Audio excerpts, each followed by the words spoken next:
sent the link to YouTube. And he just texted me back. God damn it.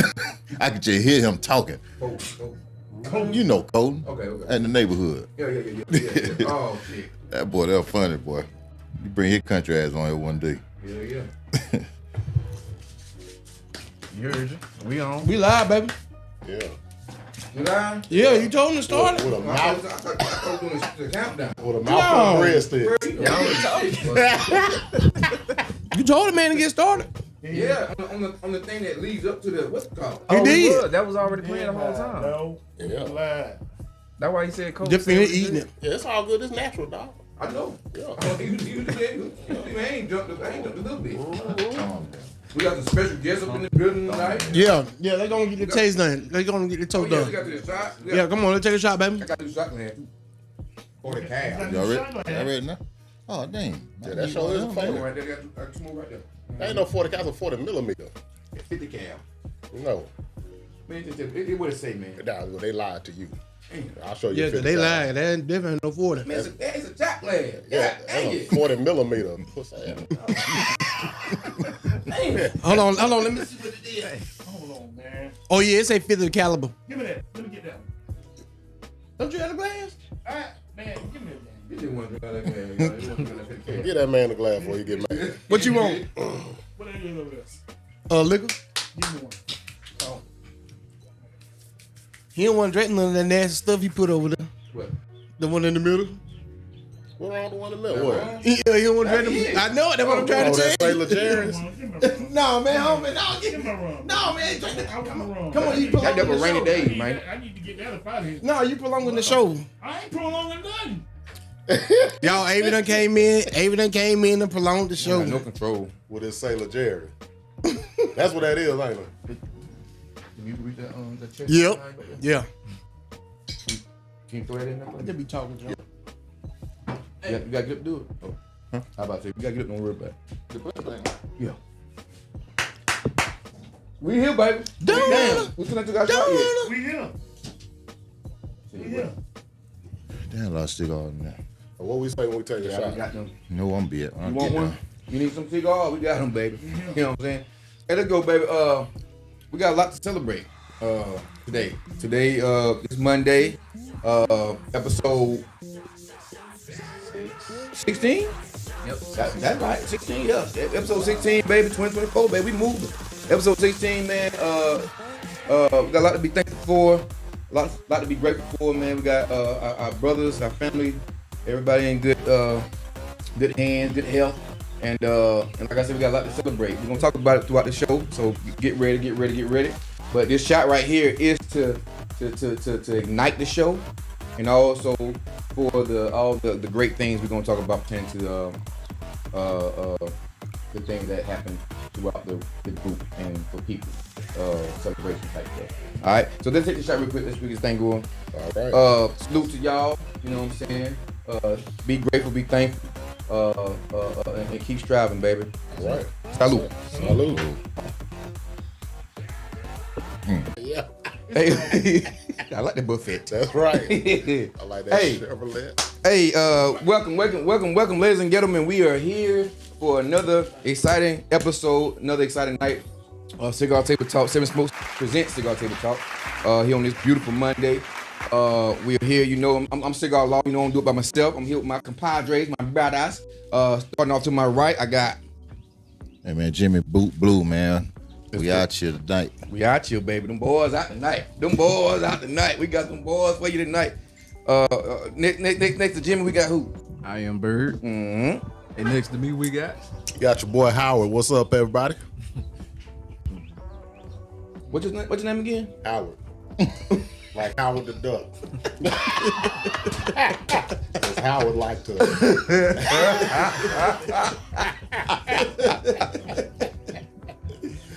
Oh, man. I'm using it.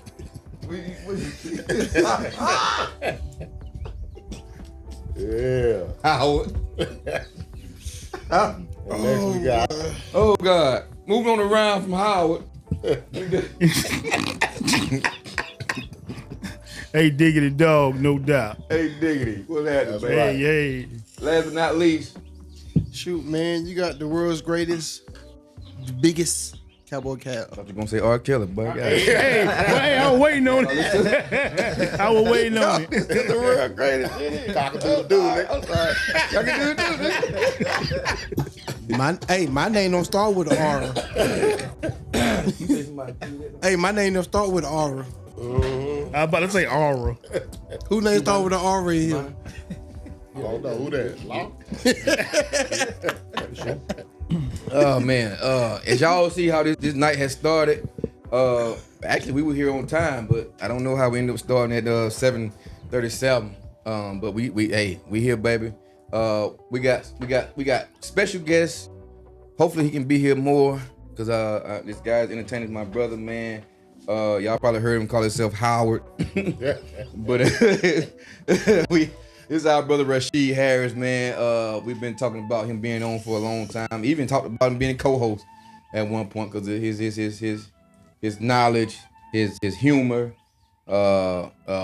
Retired military veteran, man. Got a lot to talk about. Very well versed, very well spoken, man.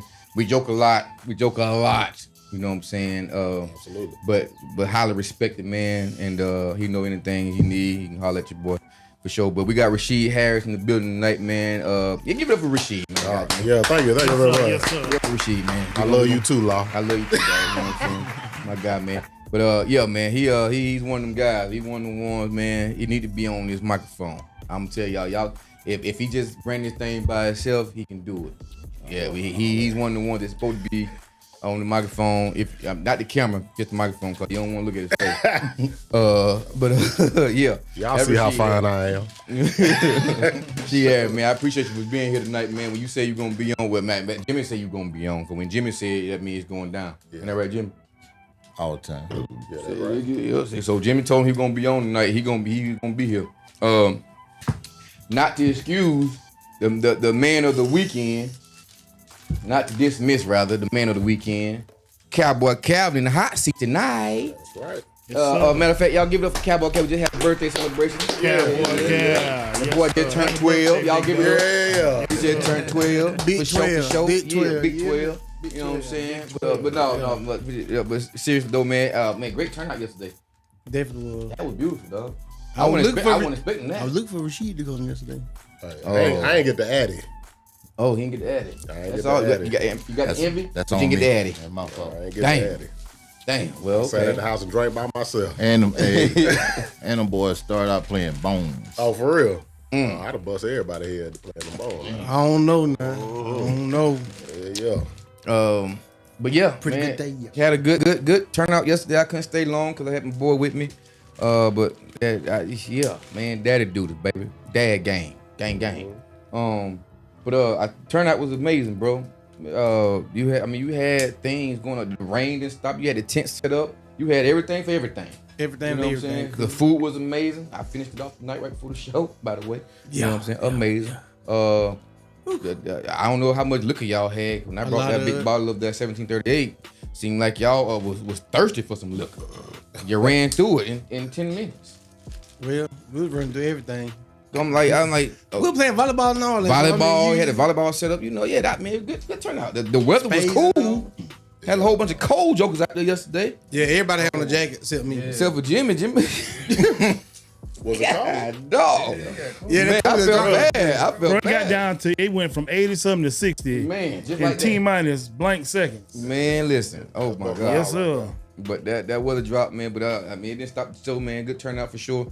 But happy birthday to you. Happy belated birthday to you, man. Thank you, there, brother. You know what I'm saying? You want to tell people how you feel? You feel old? You feel young? What you No, feeling man, right now? I feel like I was a couple days ago. A couple days ago. Yeah. Okay. How you feel about the turnout? Man, The weekend. Put it like that. Cause we started Friday. yeah, I man, feel the like I weekend was. was Yeah, he did. I feel like I was head ass. He had me stuck. I was like, I'm trying to figure it out. Okay, like a.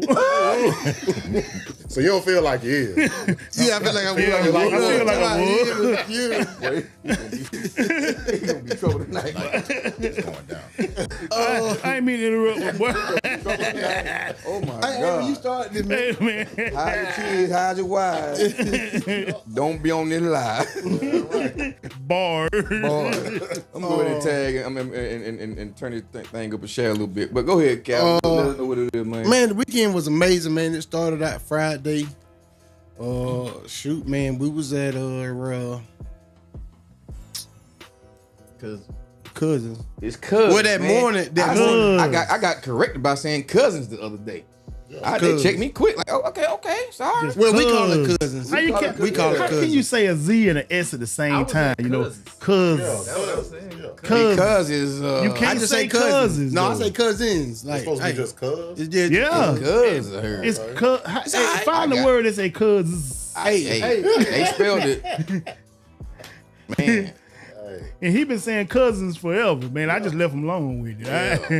I mean, who gonna check me? Hey, Who gonna check? Who gonna check me? You know what I'm I talking didn't about? want to check you, man. You my brother. But- I left you alone with But it. go ahead, tell us about your weekend, brother. Starting off Friday at the cousins. Oh yeah, We said it. yeah. 3 tears in the bucket. Man, it was a good old time. Man. We had cousins sold up. It was about 20 deep in there. Yeah. Show some We love about 20 and deep in there, man. We had a pool tournament. Shoot, man, it was amazing. We ate good, drank good. Lawrence walking there with them uncircumcised socks on for the world to see.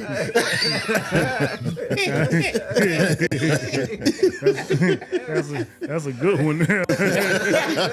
That must be the new style. All of them be good, man. I threw towel in.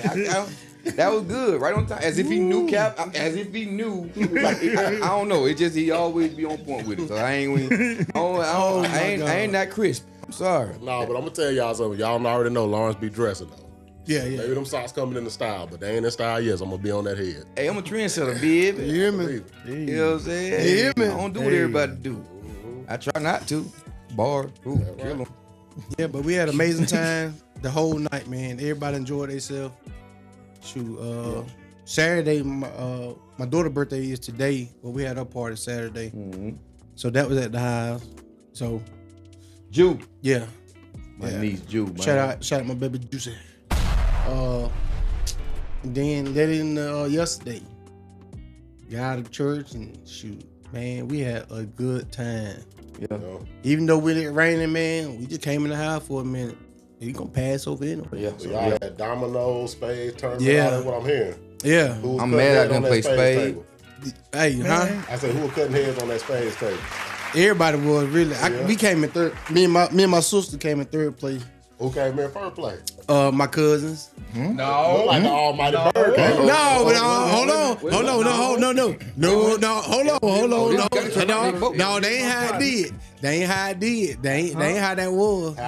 Jimmy, how it go? Y'all was 1-1. That's how I see it. Y'all 1-1. Y'all didn't finish second game. Remember? What's gonna come pull up right now then? Uh-oh. They were talking that morning. We ain't gonna get in that. We just leave that where it's at. You know. None but excuses. Bird said he wanted to know who was your partner. Jimmy? Jimmy. Oh. So you Okay. came in third at your birthday party, dog? That's shameful. Yeah. It's all right. I wouldn't even tell nobody. It's all good. They had fun. You know what I'm talking about. That's what matters right there now. Yeah, man. So, man, it was an amazing weekend. And then this morning, man, got up when they ate breakfast. Called somebody. They was still in bed. Who You ain't that call somebody- me. Who would that somebody be? Ain't pulling no elbow. Would that somebody? Oh, okay. Hey, man. Look here, bro. Yeah, but he had a long weekend. Yeah, you know what I'm man. saying? From Dude. Oh, yeah, competition. that's right. He did. Well, I ain't Yeah, opening- like I I said, ain't you got a lot to opening the celebrate. shop. Dang, that's crazy. I forgot about that. I ain't opening the shop about 10 o'clock. Baby. Really? Yeah, shoot. Slept in. Man, hey. He was Slobbing tough. all behind your ear. Ooh, it was all over here. Yeah, that's that good. That's that good. Yeah. That good. Yeah, boy. Oh, hold on. We got a caller. Hello?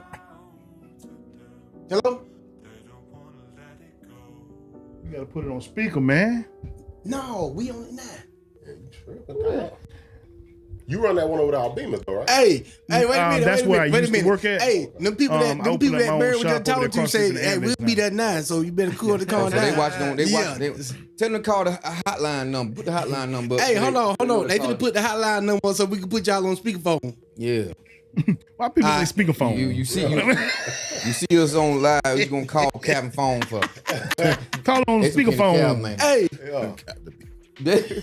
Yeah, they some kid in the meat. You know what I'm talking about? You know what I'm talking about? Yeah, I know. It run in the family. Yeah. It run in the family. It's all right. I put it together. I mean, it's a show though. I put 2 and 4 together for sure. We can make that next phase ass whooping the whole show. That's what I'm talking about. Whoa. Who that? Whoa now. Whoa That wasn't Tron, was it? Yeah. Oh boy.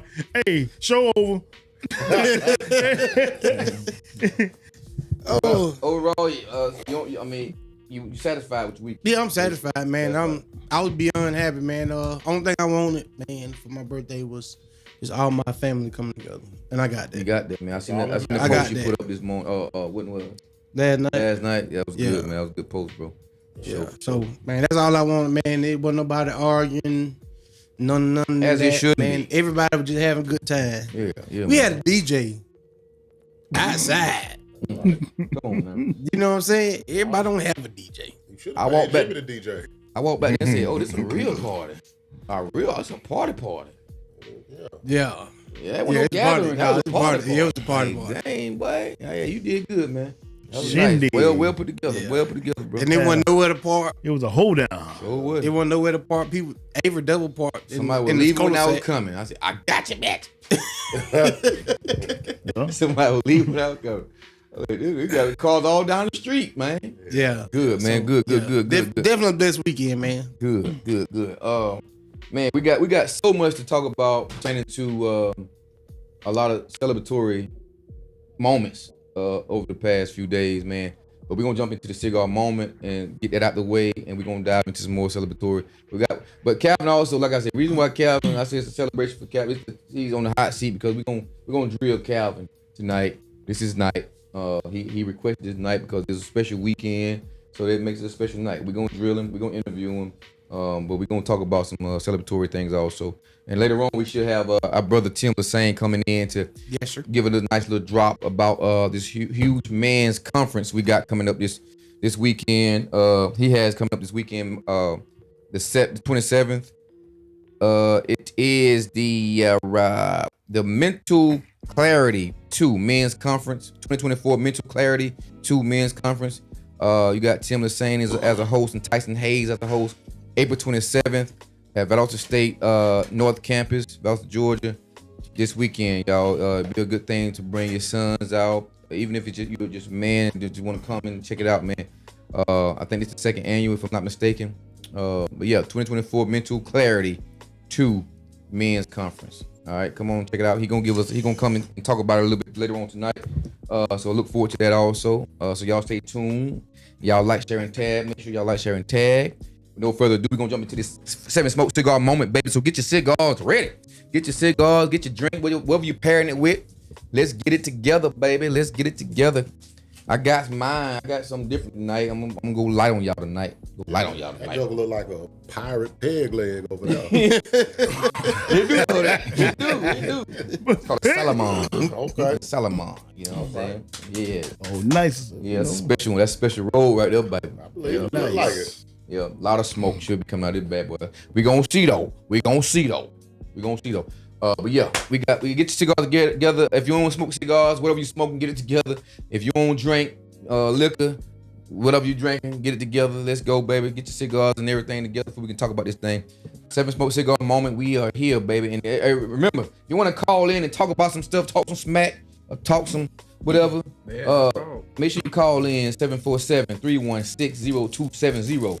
Again, that's 747-316-0270. Call in, leave a voicemail, and we will talk. We'll play it over the microphone live. Okay. Live, baby. We live. We got. Rasheed, we got a hotline. Okay. You heard me? Yeah, I see somebody talking that trash to Cowboy Calvin right now saying he suck at space. Oh, snap. Yep, that's my sister-in-law. Sister-in-law. Yeah. Let me get some shout outs to some folks that's on here right now. Sister Ashley Jackson Harris on this bad boy. What's happening? Christina Cheeks, what's good? Nina is enlisted. I can't say it. I'm not gonna do it, Nina. Ocala, Florida. I know she's down there for sure. K Danielle, thank you for joining us. Sherry Buford, thank you for joining us. JB, what's happening? Brandon Dwayne Burden, what's good, brother? JB say what's good, brothers, for sure. Everything. JG in the building, JJ Grimes, what's happening, brother? DJ Easy, who else? What up, DJ? What's happening with you, baby? Josh Waller, we good. Javier Adams, my brother, my guy from college, man. Stephanie Berrien, what's good? Thank you for joining us. Stella Carter, what's good? Kadeem Bergman, what's good? Thank you for joining us. Derek Royals, thank you for joining us. Thank y'all. Pumpkin, come on. That's my sister. Say that Pumpkin. name. Say the last name. Pumpkin, she the one, baby. I knew that. She the one. All together. Come on now. Yeah, okay. Thank you. Pumpkin, she the one. Yeah, Kia Peeler, thank you for joining. Stephanie Jenkins, what's happening, sis? What's going on with you? How things working with you? For sure. Christina say, hey y'all. Jessica Nicole, what's good, love? Kia Peeler said that already. She said, Calvin, you suck at spade. Boom, you sure do. No, Calvin, actually be my partner. Usually, we win a lot. So I can't agree with you on that, right there, Miss Kia. Sorry. But yeah. Let's jump into the cigar, man. I got something special I want to smoke tonight. I'm gonna go light on y'all tonight for sure. You hear me? So we're gonna start off to my right. Jimmy, what you got, baby? Gloria Cubana. Why you guys say it so cool though? You know what I'm saying? But it's okay. I got you. Gloria Cubana. One of them sticks. Something new for me. I ain't never tried it, but it was it's straight out of the Dominican Republic. There you go. You know what I'm saying? Okay. El Credito. Come on now. Hey, talk your stuff, boy. Yeah, man. Yeah. A client of mine gave me this. When I was telling him about the club or whatnot, and he's like, "Man, hold on, I got something for you." Damn, that's love. Two of them things. So, I'm about to try it out tonight, man. That's love. $17.92 for the pair. Come on now. Gonna pair it with 1792. That old bourbon, man. Come on now. That's good. That's a good pair. Maybe a little strong. Maybe a little. Well, we're gonna try it. Hey, I like that. You got your medium to full body right there, and that dang drink, that 1792 gonna definitely get you right where you wanna be. For sure. Okay. You got extra room in it, huh? Yeah. Extra room. Yeah. Yep. For sure. Yep. Mm-hmm. Yep. Yeah, man. But no, man. I'm gonna try the thing. I'm gonna V-cut it. You know what I mean? I'm gonna do a V-cut with this one. And man, we're gonna see what it's talking about. Let's go, baby. Let's go. Yeah. No, I'm sorry. No. I thought you were looking for Of course, we're gonna flame them up with the Johnny Walker torch, you know. Don't hit him with it, dog. Yeah, man. Nice, dog. real leather. That level. You know. Level with a V. Yeah, man. Shout out to my cuz Jermaine, bought me for Christmas. Long live Jermaine, baby. Man. For sure. So that's what we doing. Yeah. What you got, Bird? Appreciate that, man. Yeah. Damn. Got this what they call the bourbon cigar, seasoned with Maker's Mark. That Maker's Mark. It's only obvious, right, to pair it with the Maker's Mark. That's right. So When you say season, I mean infused, ladies and gentlemen. Infused. Season. That's right. What you pairing it with, man? What the Maker's Mark. Yeah, that's what he said. Oh, I thought you were talking about the cigar He still. said with the Maker's Mark. Yeah. Okay. You got the Maker's Mark pairing with the Maker's Mark cigar. So you make it mark down, huh? Yes, sir. Yeah, that old whiskey. Good Maker's Mark. Mark. Maker's Mark is one of them sleepers though. People, y'all need to stay on that Maker's Mark. Real smooth, real good. Good sweetness in that bad boy. Nice little caramel, vanilla, little hint of vanilla in that thing. Real good. It's a real sleeper. They say Jack Daniels is a sleeper, but that Jack Daniels a little bit stronger than that Maker's Mark. That Jack Daniels hit you in your throat. With one. Oh, that Maker's Mark is 45%. The regular Jack Daniels. The The original Jack Daniels. The gentleman, boy. That Maker's Mark made that Jim jam. Jack. That, yes. That Jim and Jack will have you on your back. Ooh, bars. Yeah, man. Come on now. Come on. Yeah, y'all already know I'm what my white brothers call a douche flute. That's what I'm puffing on. Rashid said he on the douche flu. That's right. He on a vape, ladies and gentlemen. Yeah. I ain't smoking no cigars today. And if I do, it's gonna be a Black and Mild because I keep it old school. Yeah, ain't gonna have it all, baby. Right. Yes, sir. Yes, sir. Yes, sir. Yes, sir. Yes, sir. Yes, sir. What you sipping on though? I'm sipping on some Uncle Nearest at the present moment, but I'm sure choice. Bird will be so kind as to let me hit that Maker's Mark later on in the night. So There you go. There you we'll go. see. There you go. I like that. I like that. Everybody don't have to smoke cigars. They can get them in to be on here, so you know that. But yeah. You pick your poison, baby. Pick your poison for sure. All right. Appreciate that, Rashid. Yes, sir. Hey, Diggity. Yo, What you got, baby? man, I got it's a small Palpetta. Palpetta. Yeah. That's a Drew Estate stick. No, man. I'm not quite sure exactly what it is. It was actually when I was in Coronas, man. It was referred. Yeah, he was like really like, hey, man, you need to really try this. What's the name? Say it again. Palpetta. Okay. Yeah. Vanilla? It's a broadleaf. No, it's a broadleaf. It say Connecticut, but Really? yeah, it's crazy, man. I'm really anxious to try this thing, man. Connecticut. Yeah, It must be the blend. The filler must be Connecticut. it must be. Cause the because rapper this dang rapper sure look ain't. This rapper look Maduro like a Yeah. That's crazy. But Okay. yeah, man. This dude, he very definitely recommended for me to try this. Yeah, for So sure.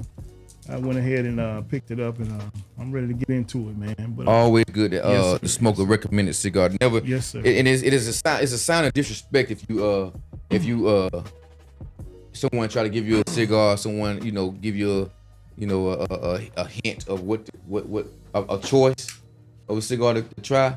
It's almost a sign of disrespect when it comes to cigar culture, man. yeah, I always accept the cigar if someone try to give you a cigar, there you go, man. even if you're not gonna smoke, just made like it, just accept it. That's right. That's You right. know what I'm saying? So yeah, for sure. Maduro That's right.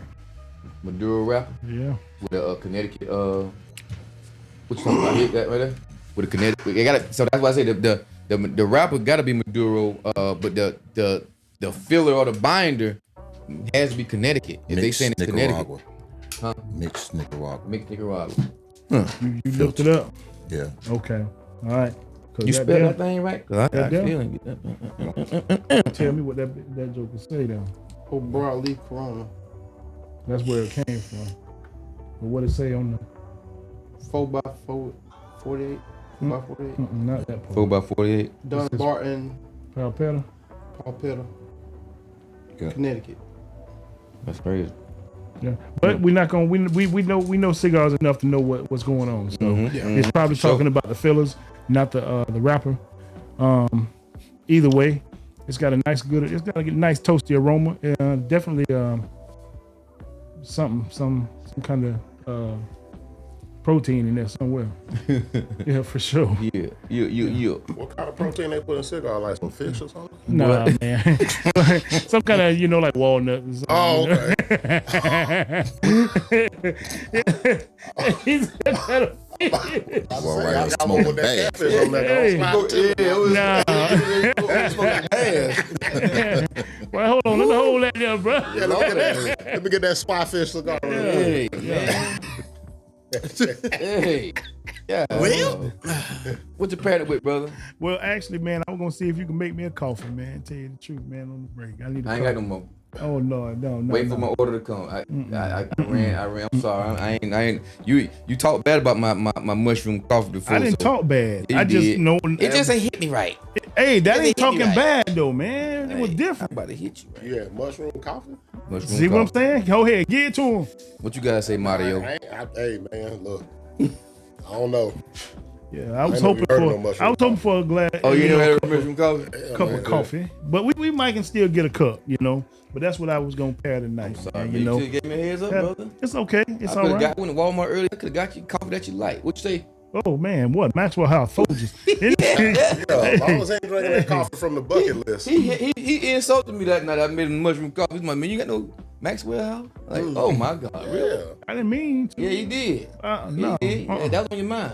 No. keeping it real. He wants some chock full of nuts, you know what I'm saying? Some Folger You crystal. say Paul, you say that. That's the first thing he said to me when he pulled up to the house. You can just imagine the look on his face. He pulled up to my house, opened that door. You want some nuts, nigga? Like, what? Let me give you some context. So I had went to the store. Because Jimmy wasn't at the house when I got to the house. He had ran to the store. So I ran to the store, give me something to drink, some water, because I had something to drink last night. And I got them cashews, them Biggs cashews, right? They had the sweet Thai chili. So I said, shoot, as soon as I pull up on him, I'm gonna hit him with that junk. He gonna think it's funny. I said, hey, dog, want somebody to eat nut? I can imagine the look on his face. Yeah. What? Back in the car, probably. Oh my God. Go ahead and get your hand full of eating up, boy. Oh my God. They wasn't good though. Don't nobody buy them sweet chili cashews. They ain't no good. Yeah. Got that protein in there we were talking about. they put cashews in the cigars too.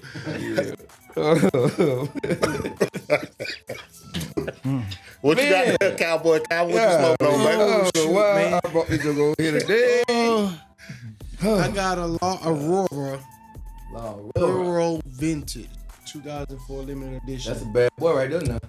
Oh, you win in your bank today. What's it called one more again? La Aurora Okay. Pearl Vintage. Okay. Yeah. The Mars was messing with you for a second. Yeah. I just wanted to make you say it. Yeah. Hey, boy, it's gonna be a long night. I got a La Aurora. Hey, you know my little R's in the country get a little bit, feel you know.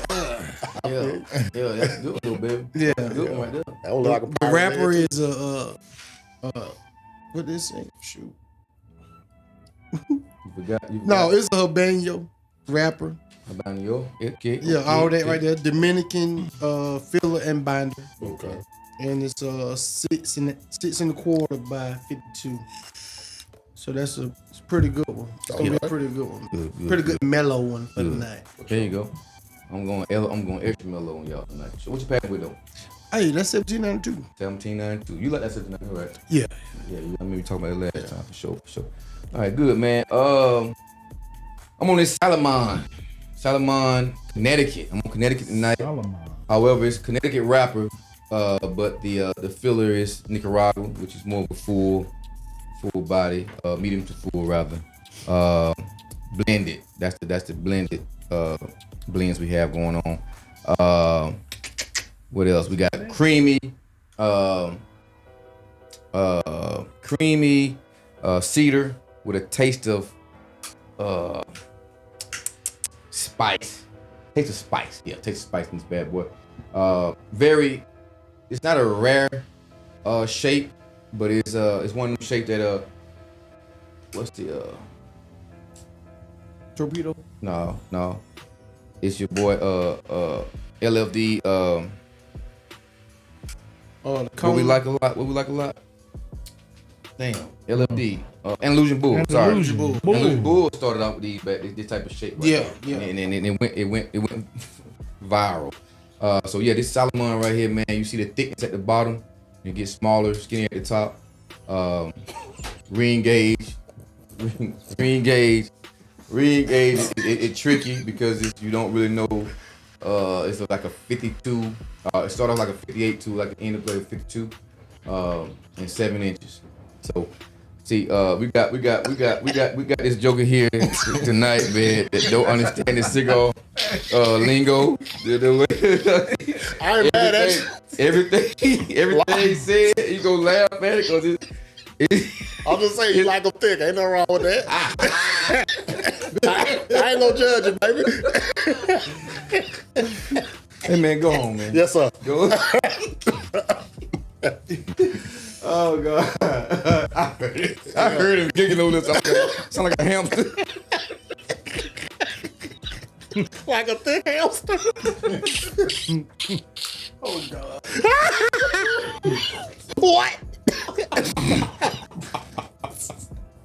Oh, snap. All right, my bad. Don't tell what you're pairing it with, man. Oh, God.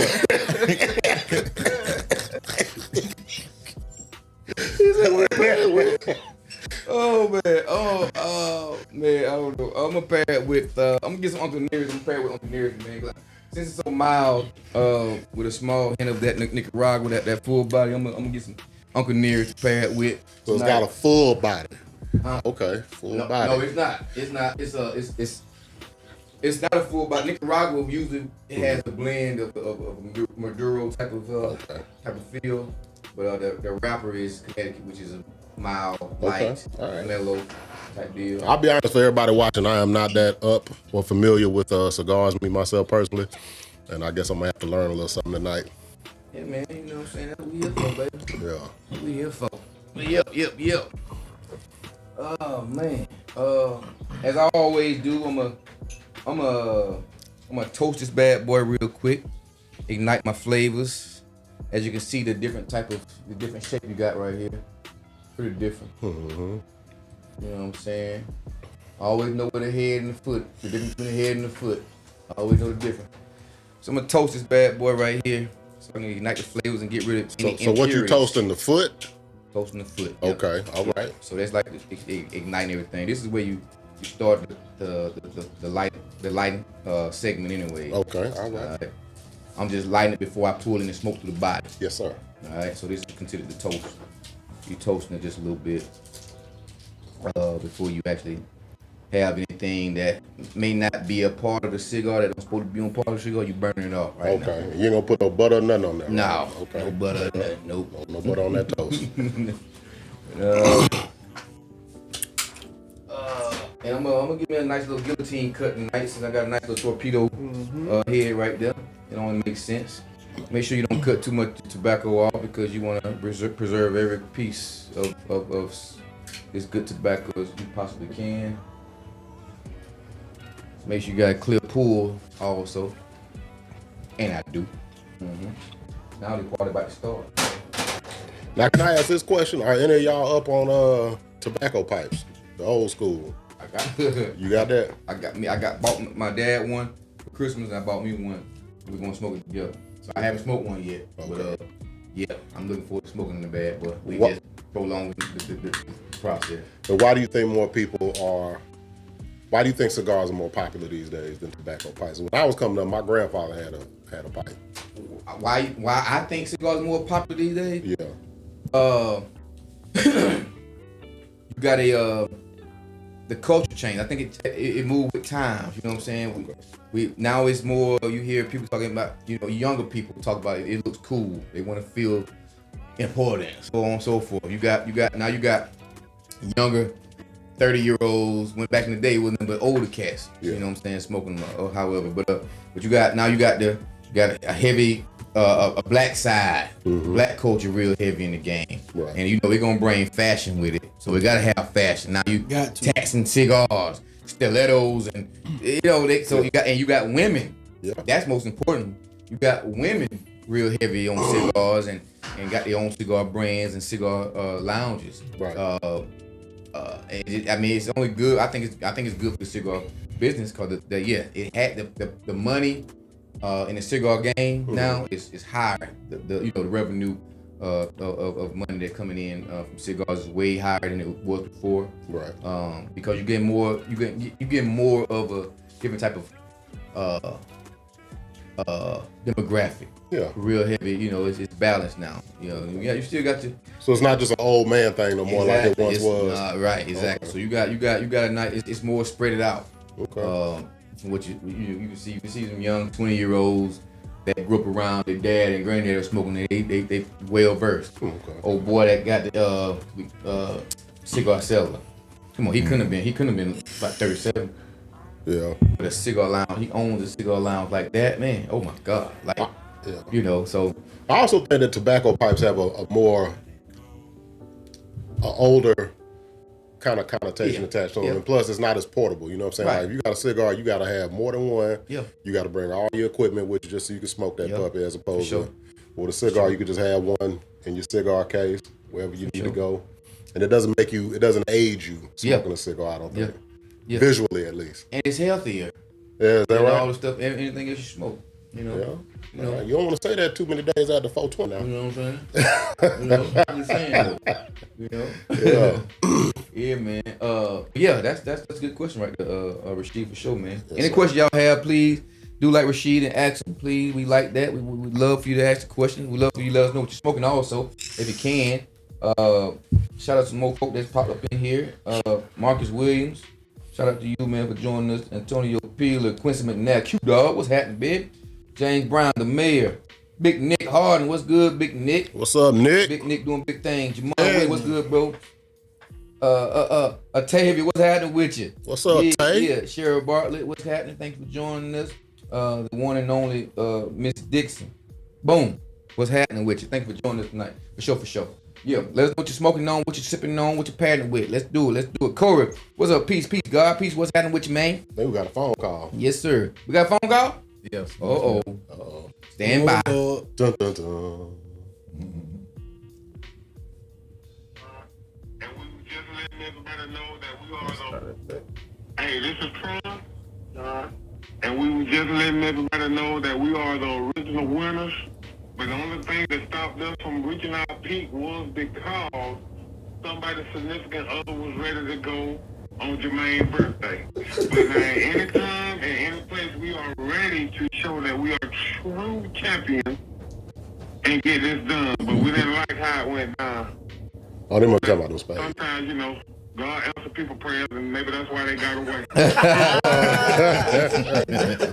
Bars. Yes, sir. No, sir. Everybody was packing up ready to go. That's what it was. But we gonna run it back ASAP. Oh man, that's good. Good call in right there. Who was that? Tron. Okay, shout out to Tron, man, for calling me into the hotline, baby. If anybody else have any thing y'all want to call in and say, express or whatever, please call in. The number will pop back up in a minute. I don't know about hard. Yeah, I don't have to call. It's also a comment on the YouTube. Okay, cool. I mean, we don't really have to get into it right now, but because it could change, the course of topics. But Okay. said groundbreaking AI tool from Glenn B on YouTube. Groundbreaking AI tool hits world artists like a bomb. This will cost musicians their jobs. Artists are raising the alarm about the theft of their voices and chords. What's y'all opinion on this? So basically, AI to artists. I mean, we knew this was gonna happen. Yeah, AI gonna be Yeah, taking over, man. it's gonna be one of them things. Just like the internet. I mean, it's the life and the end of us. Yeah. It's crazy, man, how they do that, man. You know. I seen the AI, man, where it was talking, and I ain't say all that what it was saying. I was giving all my money away. So be careful with those crazy phone numbers that call you, because all you gotta say is hello, and that's it. Yeah. You know. If the name don't come with the phone number, I don't know you.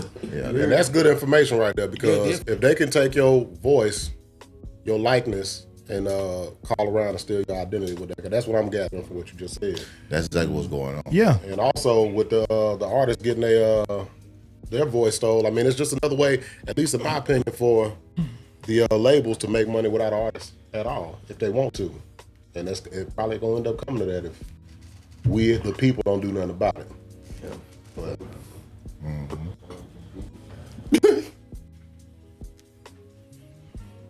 What? I thought you were gonna say the artist being criticized. oh no, I wasn't gonna say that. There's certain names I don't mention. I ain't trying to come up missing. Too late. I already see what I thought you was about to say, so too late. It came from you. But it's crazy though, man. Like I was saying, they man, these darn AIs, man. People will see you and your whole picture on the internet, and you'll be talking. Yep. Yeah. And that make it where they believe whatever's coming out your mouth or anybody. Oh yeah. So a lot of times when you see people on there talking about they'll do this and do that, is it really AI? Mm-hmm. You know, they giving away money, or they confessing or telling on somebody. Is that really them telling? Yeah. You know, I mean, it's coming to that now. Yeah. More interesting is, like, I would like to know why. Well, what's the reason for Control. doing that? Control. If you Yeah. never get out of pocket and they need to control you, Saving money. Man, scamming. I get AI to a certain extent, but when it comes to people can use your voice, people can use your face, and just make up stuff, like, I'm just saying, why is that Another level of identity. I got one for you. Okay, so just say you had got hacked on Facebook, and you go on the and they use your voice and everything, saying that this is me. So go if I send you an inbox message, it's okay to send this money, and they thinking that is you saying it. You see what I'm saying? In your messages, this me. Go ahead on and send that. I'm gonna need it because I'm gonna need your help. And it look just like you, sound like you, and your mid lips moving, literally. Now some people are smarter than the average bow, and they'll definitely try to call you direct. But you got some of them out there that'll go ahead on and do it because they think you in distress. Yeah, I get that. I guess in another form of communication, I would say, not another form of communication, but anyway, in other words, why put 50,000 guns in the middle of Chicago? Oh, now that you know it's gonna be a crazy outcome. So that's what I'm saying. Like, I'm just wondering what's the reasoning for putting that type of technology in our hands. I told you what I think it is another mechanism for control. It's like one thing that they explained to us, and I can't say who said it, but he was an intelligence professional. And he was saying that if you're not careful with your footprint on social media while you're in uniform, they can create a deep fake, is what they call it, and get you in trouble with whoever your commander might be. And you take that and just extrapolate that outside of people who are in the military. You know what I'm saying? If you start making too much noise saying something that they don't want you to say, you know what I'm saying? They can make it look like a video that most people will believe that you said something that you never said. There it is. That you were a part of something that you were never a part of. Yeah. And get you out of here. And they've been had that type of technology. Why is that technology in our hands? In our hands. Good question. You know what I'm saying? They can't keep it forever to themselves. Yeah, look here. I mean, they had all the stuff that we using. They had it at like 15 to 20 years ago, 15 to 20 years before in the military, before it was actually released to the public. A lot of this stuff. Yeah. Just like right back in the 60s and all that there, man, they had so much stuff that we used in the 90s, we didn't know that they had. Telephones. They've been had cellular phones, man, before they let us have them. But is your question, what do they want us to do with it? Because when destroy you use the 50 guns in the middle of Chicago, the question is, in theory, people gonna grab them 50 guns and go wreak havoc on their neighborhood. I don't know what I would do with AI personally to do somebody wrong, but I guess somebody who's motivated enough could figure something out. So I guess we'll see in the next 10, 20 years. We'll see if we've been presented with all the tools to pretty much do the dirty work, and which really is take yourself out. Yeah. You know. Yeah. And I won't say no more. I mean, would you say it'd be the well, I don't know, it might be the government. I mean, shoot. Yeah, it's the government. Man, come on. But the government dropped them guns off them alleys in Chicago already. Not even the guns, man. Look what they did. What happened when they gave us money? Same thing they did with crack. Uh-oh. I mean, ain't no beat around the bush. Everybody know this. Fentanyl. Yeah. Like I said, fentanyl. Shit, they're allowing that shit to come across the border. Come on, baby. They want us to kill ourselves. They're allowing this. It brings them money. It's that control. It's all of everything's about controlling money, controlling greed, baby. Even if it's illegal, however, it's illegal. But y'all gonna pay us if y'all want this to come back over here, and we don't shut y'all down. We gonna use. It's what it is. You know, we can beat around the bush all we want to, but everything is what it is. That's what it is, Rashid, man. You know, that's just what it is. Control, baby. Control and greed. When you wake up, man, I'll just say that they try to love that person next door to you. Y'all take care of each other, man. Yeah, love on your people, man. You know, for sure. Yeah, man. All right, so we answered that question. Yeah, I don't know what bird problem is right now. What? He said he wasn't gonna read us. He didn't want to take the podcast to a different level. You know, where did that come from, Bird? YouTube. When? Brother Glenn B. I don't know what time it came in, but it's a comment on YouTube. Somebody watching on YouTube. Somebody from YouTube that's watching our show right now? Yeah. Brought that up? Yeah. Why did they bring that up? I don't know. That's a setup, we didn't say nothing about it. It's AI. That's a setup, man. AI done came in. That is a setup, man. Why think about it, Bird? Why would they bring left the door open? I don't know. Man, he had to pee real bad, so he left the door open and ran. You know, we got folks in different places. I understand that, but they all listen to the same thing, and everywhere we saying the same thing. Everywhere they listen to it, we saying the same thing. And then why would they bring that up right there? and that moment. Could be a first time tuning in. I don't know. Man, listen, you trying to make an excuse for all this shit. I mean, I don't That's know. crazy. I You don't gotta know. answer for that shit. Like, why will you bring that up in cigar moment? Might not have been an AI. I mean, who knows? He said, thanks. Nice feedback.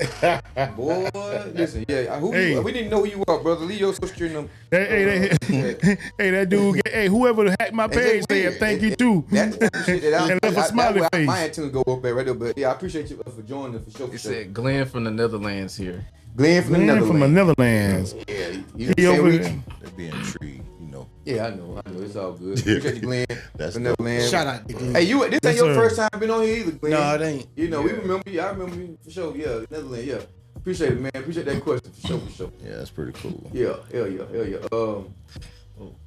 Yeah, damn. We gonna transition to sports. Maybe we got a little something to talk about sports. We gonna talk about something. You mad? You mad about something? I ain't tapped in. You ain't tapped in. You ain't. But no, we can do that. I'm gonna take a little quicker. Yeah, we can take. We can pay some bills real quick. Even if you don't, Bird, you don't mind. We can pay some bills real quick, man. Set up some sports talk. We're gonna jump into a sports talk moment. Sports smoke. Real quick. Talk about some little sports that's going on. Playoffs, NBA playoffs, baby. And we're gonna move into a little quick little. We ain't gonna call it interview. We're gonna call it, like I say, the hot seat for Mr. Cowboy Cal. You hear me? Yeah, he ain't scared. But yeah, let's go. Never. Pay some bill, y'all. Stay tuned in, baby. We'll be right back.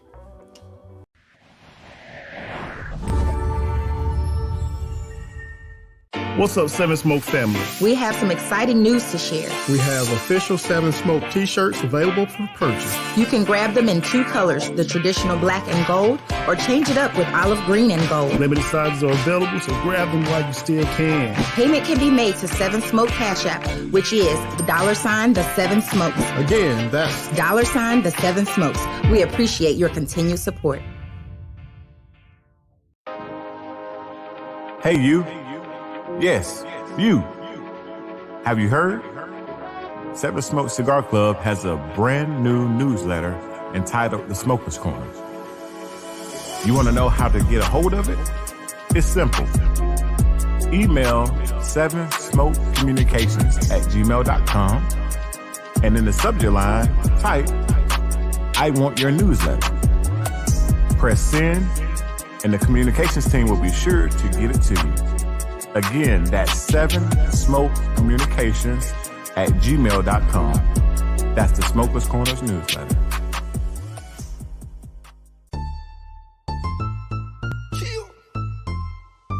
Got a new whip, you already know what the first thing to do. Get a shade to get a tinted.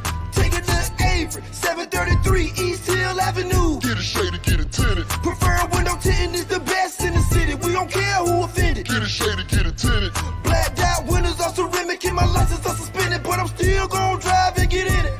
229 45 40 53 4. Hit 'em up, that'll get you through the door. 7% tint, I can ride on the low. Better yet, give me 5, I can ride while I smoke. Hit the horn and I blow. That mean that you ride too close. Tint man, tint your house, car business all bold. I gave you the info. What you mean you ain't go? Took it to someone else, oh that mean you a Joe. He gave a sign for his vision. What you mean he ain't grow? He the best in the city. What you mean he ain't know? Your tint ain't it, man. It's sinking like quicksand. Go ahead and get it right with Avery the tint. If you're looking for a different flavor of socks and designs in the sock game, you need My Sock Therapy.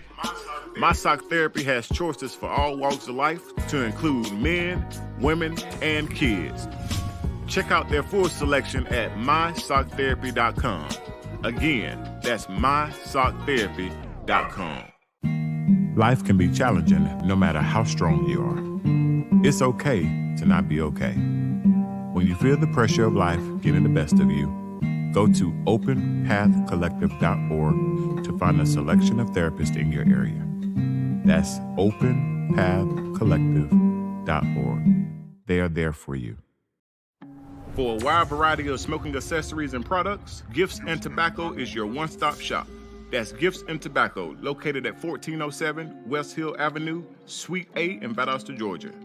You can reach Sam at 912-472-1573. That's Gifts and Tobacco for all your smoking and accessories. Don't just wear life, Live it. Live it. Live It Clothing represents everyday life, making sure you live your life to the fullest and don't let nothing or no one stop you from living. Live It Wear Life apparel will have you looking good and feeling good through life. I make this look good. That's Live It Wear Life. Coming soon in 2024. Live it. Shows can't run without production. For the best in the game, contact I Am Bird. For all your mastering, mixing, podcast, and live stream needs, I Am Bird is your guy. You can reach him at iambird.com. Hey, yo, Bird, these things on?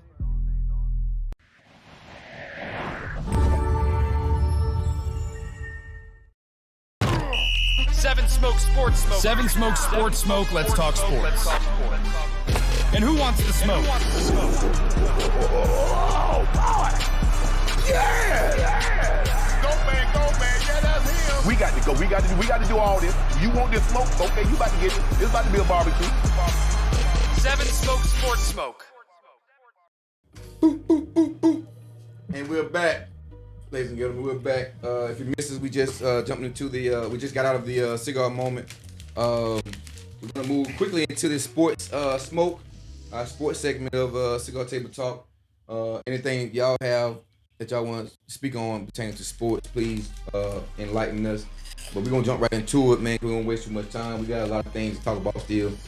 So yeah, with sports smoke, baby, sports smoke. NBA playoffs just started. Yes, sir. What y'all see? How y'all feel? Where you going with how things are running? The play-in tournament. How y'all feel about that? Golden State. Oh man. Atlanta Hawks. Oh man. You know what I'm saying? What y'all think? What's going on? The Lakers. We got a lot of Lakers fans out there for sure. You know. Hey. So how y'all feeling about it? How y'all feeling? All I know, Golden State. Boston gonna they gonna flake. They gonna who? They gonna flake. I got Boston winning championship overall. No. That's me. That did me overall. No. But I ain't gonna skip ahead though. They gonna go through. They gonna go. They got East on No, lock. they good. They good. East, yeah, East on lock. They alright. But they gonna flake. I see them doing the Atlanta Falcons, getting close to the big game. Yeah. If they year, dog, it's their time. Huh? Tatum got to get one. Everybody says they year two is their year for real. You right. But who gonna stop them? I don't know. You like Denver? I No, I don't just like Denver. Like I said, I ain't got no team. I'm gonna tell you I'm gonna tell you my sleeper teams, whatever. But who else got something? Who else got something? Lakers in 6. Lakers in 6 over Denver, right? That was saying over Denver. Yeah, over Denver. I like that. First of all, they should have won the game the other day in Denver. At Denver, they owned the game. They controlled that game throughout that game until the end. And the chemistry started. That chemistry that Denver is known for started coming together, and it looked good. It looked real good on that part. Lakers in 6, but tonight is a must. It's a must. They got to get one. Tonight is a must. They got to get this in Denver, and they got to win them bad boys in LA. Yeah, for sure. Well said. Who you tracking overall? I'm with you. Who you thinking overall? Overall, whole championship. I'm still riding with my purple and gold for sure. I'm riding with my purple and gold. I don't know. It's just something. It's something in the air with me and them this year. Okay. This year, like we can beat them. Yeah. And we just don't beat our motherfucking selves. We beat ourselves. We can beat Denver, but like he was saying earlier about the, our little pistols, the ARs and the, what's the boy name? Russell. D-Lo. Like. No one, boys, they ain't contribute, man. We just need consistency. We get consistency from them two. We on them. Yeah. AD doing his thing. I see what he said today or yesterday too about the defensive player of the year. I like that attitude from him. What did he say? He said he'll never get it because Twitter went in a frenzy the other day when he wasn't even mentioned. Like, and I like how people came to his defense. Like, and he said he's like I'm the best defensive player. But the league, he said the league don't like him. Why you think the league don't like him? I don't know. Yeah. I don't know. Because he always in street clothes. I don't know. You got that Marshawn Lynch syndrome? Oh, you got that unibrow. No. You think it's a unibrow? You think he's not photogenic enough for the league? That's what I think. I believe it's something. internal It's something. Gotta be something. But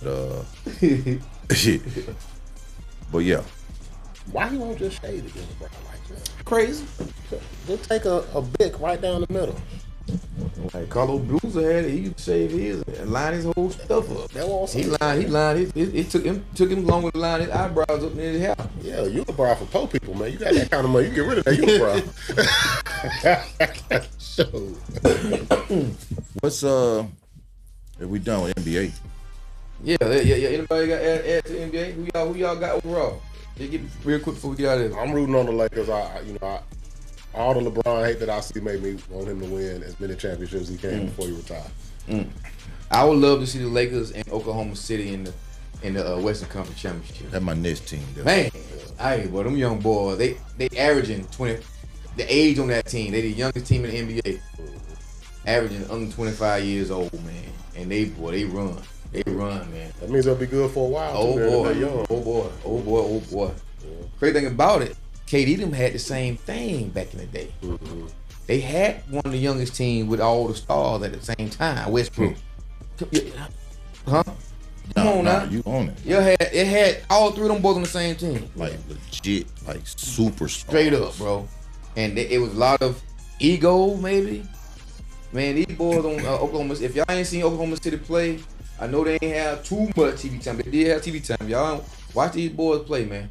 Watch them play. These boys, they don't argue with each other. It's like this is what we do, man. This is natural for us. Right on. Young boys, it's just very mature young boys. Like watching it's almost like watching, I guess, college game at times. Yeah. But it's like you watching them boys play, man. Smooth. You're watching them play basketball. Okay. Like you're not watching them do basketball business. Okay. Right. Like they playing ball. They playing. So you just saying it feels more organic when you watch them play. Yeah, because they out there with heart. For sure. Ain't no wrong with that. That's what you ain't even hear nothing about no college basketball for boys. Them gals, they out there playing with heart. Man, they were way more excited. Them girls averaged 18 million views on their championship game.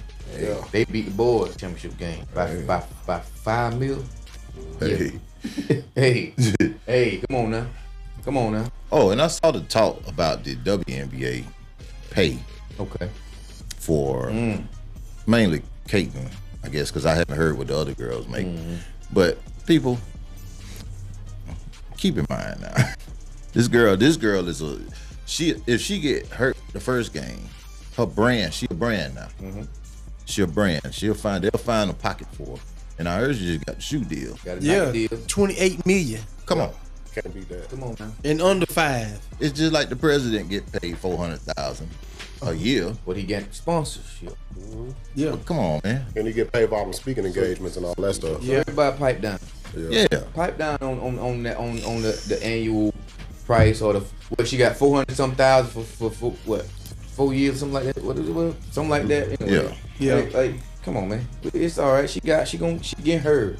She getting hurt, man. If she show up in some way, she gotta get paid. But don't she already got like an NIL deal? Because they were saying Angel Reese before she even went to the WNBA is already a millionaire. So she'll figure it out. Yeah, man. I don't know what an NIL is, but apparently you make $1 million off of name, it. image, and likeness. Oh, okay. Yeah, they got that now. But yeah, man, shout out to Caitlin. I really didn't care for her during the season because I thought she was a throw your rock, hide your hand type of person, want to be a victim. But I love what she did for basketball, for women's basketball. Definitely She throw the rock and hide the hand? Absolutely. I think, now I could be wrong, maybe you saying something I ain't saying. It seemed like everybody else was mad at the other chick. She seemed to be cool with what you talking about, the whole John Cena moment? Last year. Okay. I mean, like I saw that before that, even before that. Okay. Even before that moment right there. Right. That's why Angel Reese did, because Angel Reese knew how she played, how she did, stuff like that. But anyway, you saw more of this year. Okay. And she was a college women's basketball golden child, so they didn't put too much camera time on the bad parts. Okay. But other people did. Okay. And they posted it. She's saying something to the other team coach. Okay. Going back and forth, the other team coach type deal, yelling at the referee in a certain way, and the referee don't call it tech. But I get it. It's an image, so on and so forth. Yeah, it's just like LeBron. He can't do nothing wrong in the NBA. He generates too much money for the NBA, baby. Yeah. So, but you know, that's the way it go. I get it. However, man, but shout out to Caitlin. You know what I'm saying? I wish number the I can't wait to see her play in NBA. And she teamed up with the rookie of the year from South Carolina. They're gonna be on the same team now in Indiana. Cardozo? Right? Yeah. No, Chicago. No. The South Carolina. Last year she was the WNBA rookie of the year. And now Caitlin teamed up with her now in Indiana. Somebody cool by? Yeah. Okay, better keep cool. I hope so. We'll turn anything before July. And don't even celebrate it. Yeah. But anyways, what you got, Jim? What you got? Let's talk about. Let's move to another. I'm just trying to. I'm trying to figure out. I'm trying to figure out who at the reception desk at the Atlanta Falcons headquarters. When I asked to speak to Arthur Blank, who you send me to at the reception desk, man? I'm trying to figure out what's going on. Man, yeah. Let's. I'm not up on this. What's going on? Let's read this thing real quick. Yeah. Let's read this thing real quick. That was a good pull out, Jimmy, right there for sure. Falcons are expected to receive punishment, including draft picks for involvement in alleged tampering. Come on, man. What in the world? And this coming from Adam Schefter. Adam Schefter said it's true. What they tampering with? That's the question, man. You talking about losing, and they got your boy Kirk Cousins on his picture. So I'm guessing that process of him coming from the Vikings to the Falcons. You're not supposed to talk to any player before. I'm trying to think of the right term. Drafting or something like that. Oh, okay. And before the end of the season, before the season is over. Well, that's where the Falcons went wrong. Oh Lord. Yeah, that's what the fuss is about. Oh. I don't know how it got out. Hey, what you see a little something? Yeah, somebody walking up.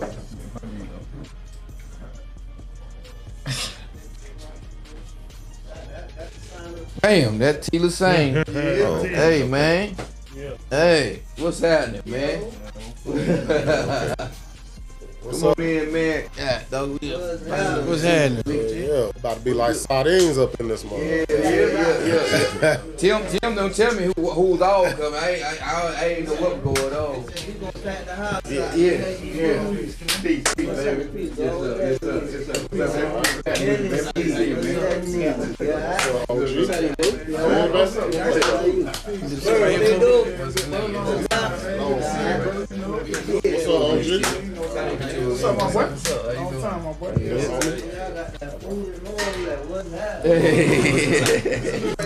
Yeah, help y'all sell some pizza if you want it.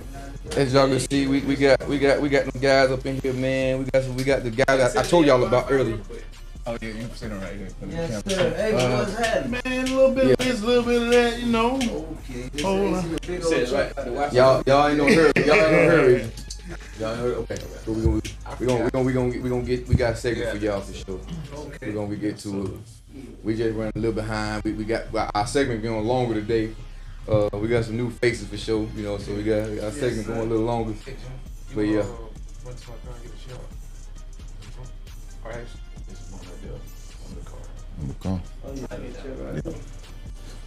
Oh yeah.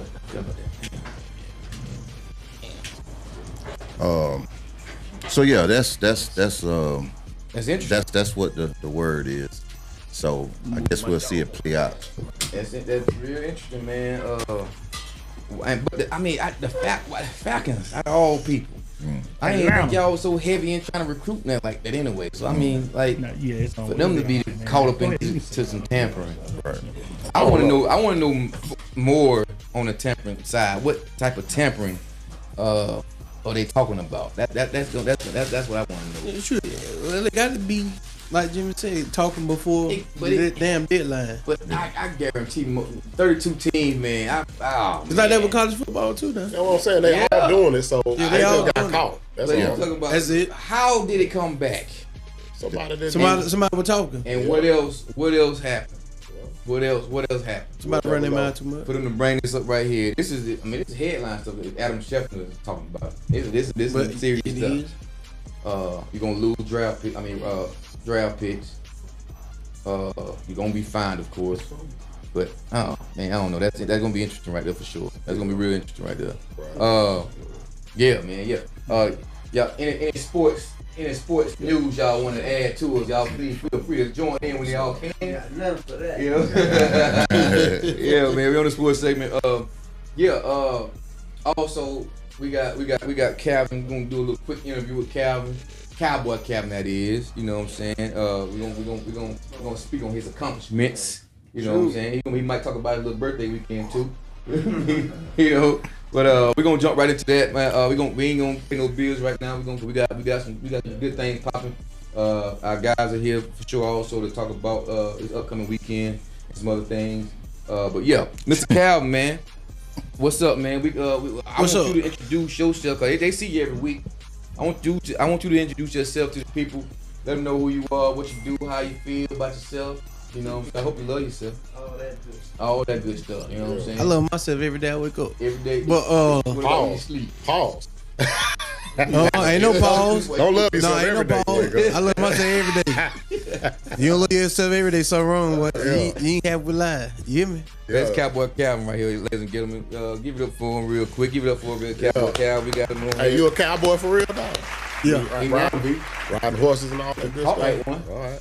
Save a horse ride a cowboy, do you hear me? All right. Boots like one.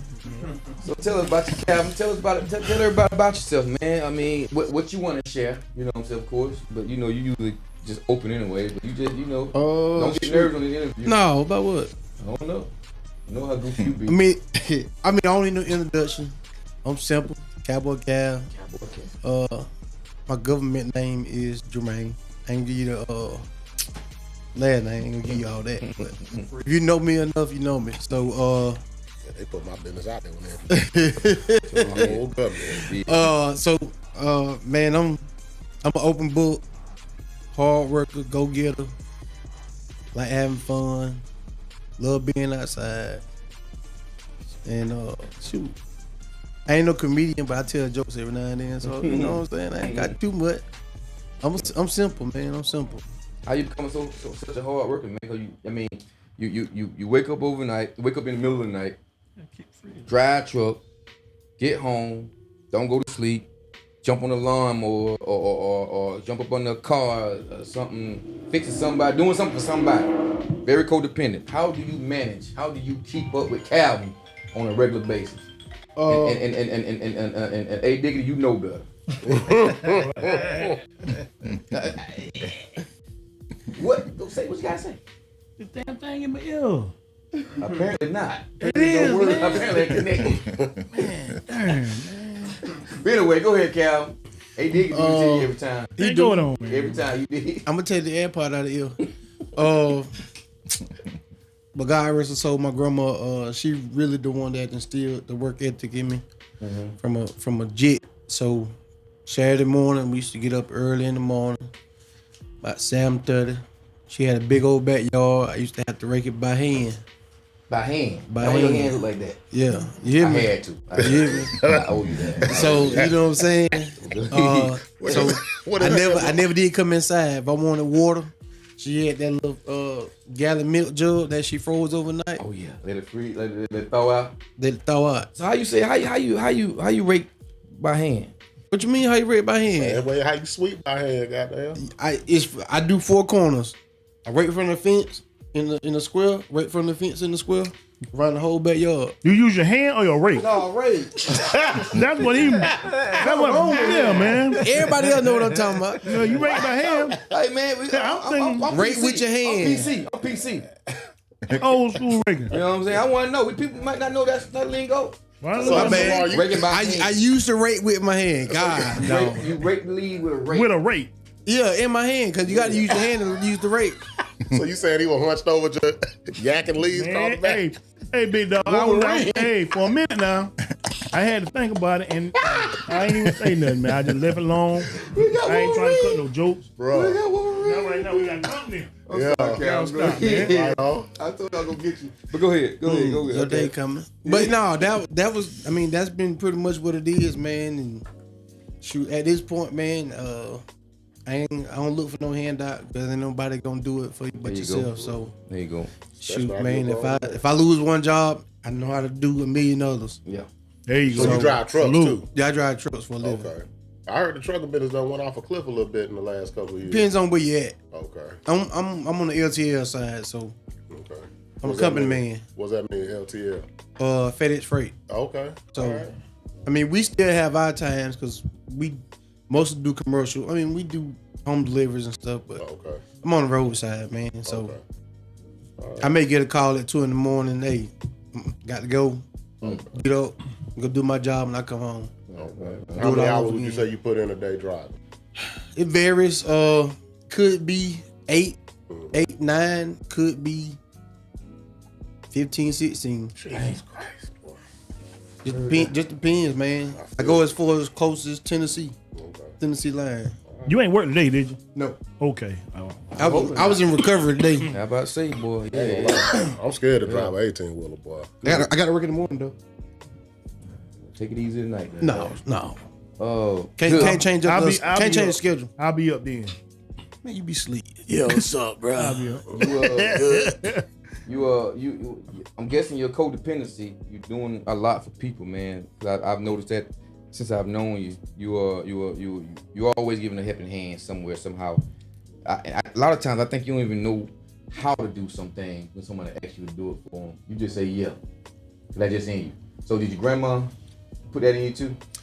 That part was my stepdad at the time. Okay. I actually started like working on cars, mowing yards, messing with electricity, the roof inside, the vinyl side, plumbing. I started that with him. He instilled that part in me. Well, you definitely a renaissance man when it comes to labor. You don't mind and very codependent. I've caught that from you for sure. Yeah, but but like I told my family yesterday, man. When we got together, man, I told them that it's the reason why when everybody asks me something, I never tell them no, because the next man that's not a part of my family can mistreat my family and overcharge them and do all this other stuff. Right. But if I can do it, and I will do it, it may not be this week, but I'll do it. You know what I'm saying? So yeah. I feel you. Good. Your birthday, man. You mind telling everybody how old you are now? Or you want to keep that secret? No, 34. So you older than what your age is. Shut up. 34 years old. 34. Had a great weekend. Mm-hmm. Talk to us about your weekend, man. Man, my weekend was definitely one to remember, man. Like I said, we started Friday, Saturday, and then yesterday, and ended off this morning with breakfast this morning. So, man, it was an amazing weekend. I ain't got no complaints. The simple thing make me happy. Like they say, most men are simple. Just don't get me no tie. You know what I'm saying? I'm out of that. Don't get me no tie, no socks. I'm out of that. Give me something I can use. You know what I'm saying? Don't get you a tie or socks for your birthday. No. Give me something I can use. I can always use a screwdriver. You know what I'm saying? Or roll a tissue. And don't open that up, man. You know what I'm saying? You're going to be mad later on, boy. You're going to have all the screwdrivers. No, bro. Man, listen. I may use a screwdriver and leave it somewhere. Get your family pack of toothpaste. Two in there. You hear me? A 2-bite. So, I mean, when anybody call, man, I got whatever I need in my car. I ain't going nowhere. All right. That's what I'm talking about. Yeah. So you the hardest working man I know. I try to be. I can't say that. I try to be. You're the hardest working man I've seen in real life. You know, all the stuff that you do and how you do it. It's how you do it. It's not what you do and what you know. It's how you do it, man. Like, do you ever get sleep? You sit up on Zoom calls, on Zoom meetings on Thursdays, knowing dang well we get off Zoom around 11, 12. You may get a call at 1. And you know that, though. Yeah, I know that. Yeah, you still up on the cover looking at us and looking like the Twilight Zone, the light, the flashlight shine on your face on Zoom. Don't have to be. Like I don't get it. I don't understand it at all, man. Man, oh man, I wish I could say I get a lot of rest. I don't, but I learned to adjust my body. You had to driving So, in the middle of the night, dark, and you still don't bother you. That's wild, man. That's wild.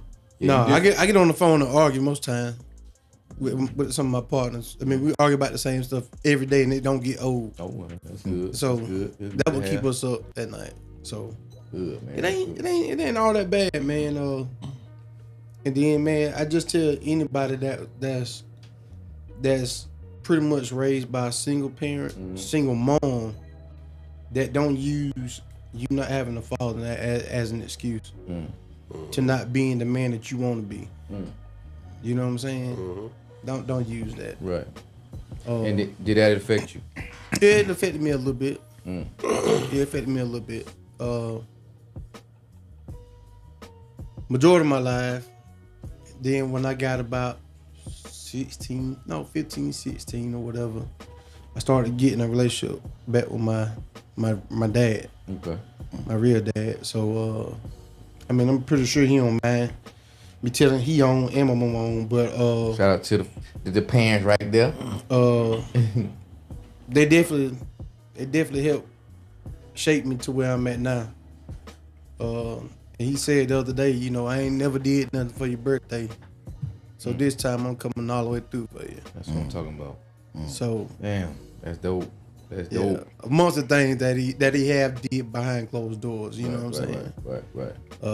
Still here. Yeah, definitely. Still here. Then I'm mama's boy, the last kid out in there, so you know, I think I get just about anything out of mama or whatever. So shout out to the parents, man. Shout out to mom and pop, man. That's good. My mom always told me, long as parents or your mom and dad still living, you ain't never grown. No, you ain't. I try to act grown, but you know, we act the role, the role, but both. You know, you ain't never grown, man. Too grown, rather. All them testimonies I heard yesterday, your family speaking about you, you know, that right there made me smile right there. Dope. Cause I ain't known you but a year or two. Yeah.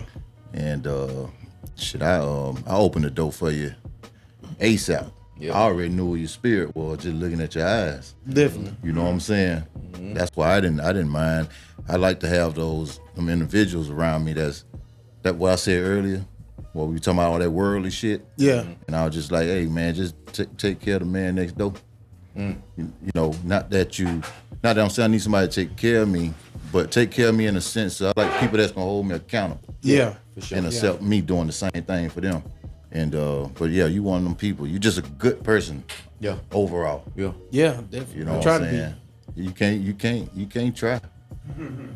Yeah. Now, they sing you, baby. Yeah, that's you. Here's my question: why they call you Cowboy Calvin? What does a cowboy do exactly? I'm a city slicker. Well, I make it cowboy because the way he talk, the way he carry himself. Okay, so he ain't no cowboy for real. No, not really. He ride bulls or something like that. He said. But anyway, it's the way he carry himself, man. I just always that, but it's like a cowboy right there for sure. Okay. I mean, the boots. You wear the boots on a regular basis. Yeah, because he just said he drive trucks. I'm like, why y'all don't call him trucker cow? Well, it just it don't sound all right. the other stuff that it don't sound. He the type that come with a cowboy have the straw hand in his mouth type deal. Oh, okay. You know, so he like a cowboy. So he remind me of a cowboy. So that's why I started calling him Cowboy Cal.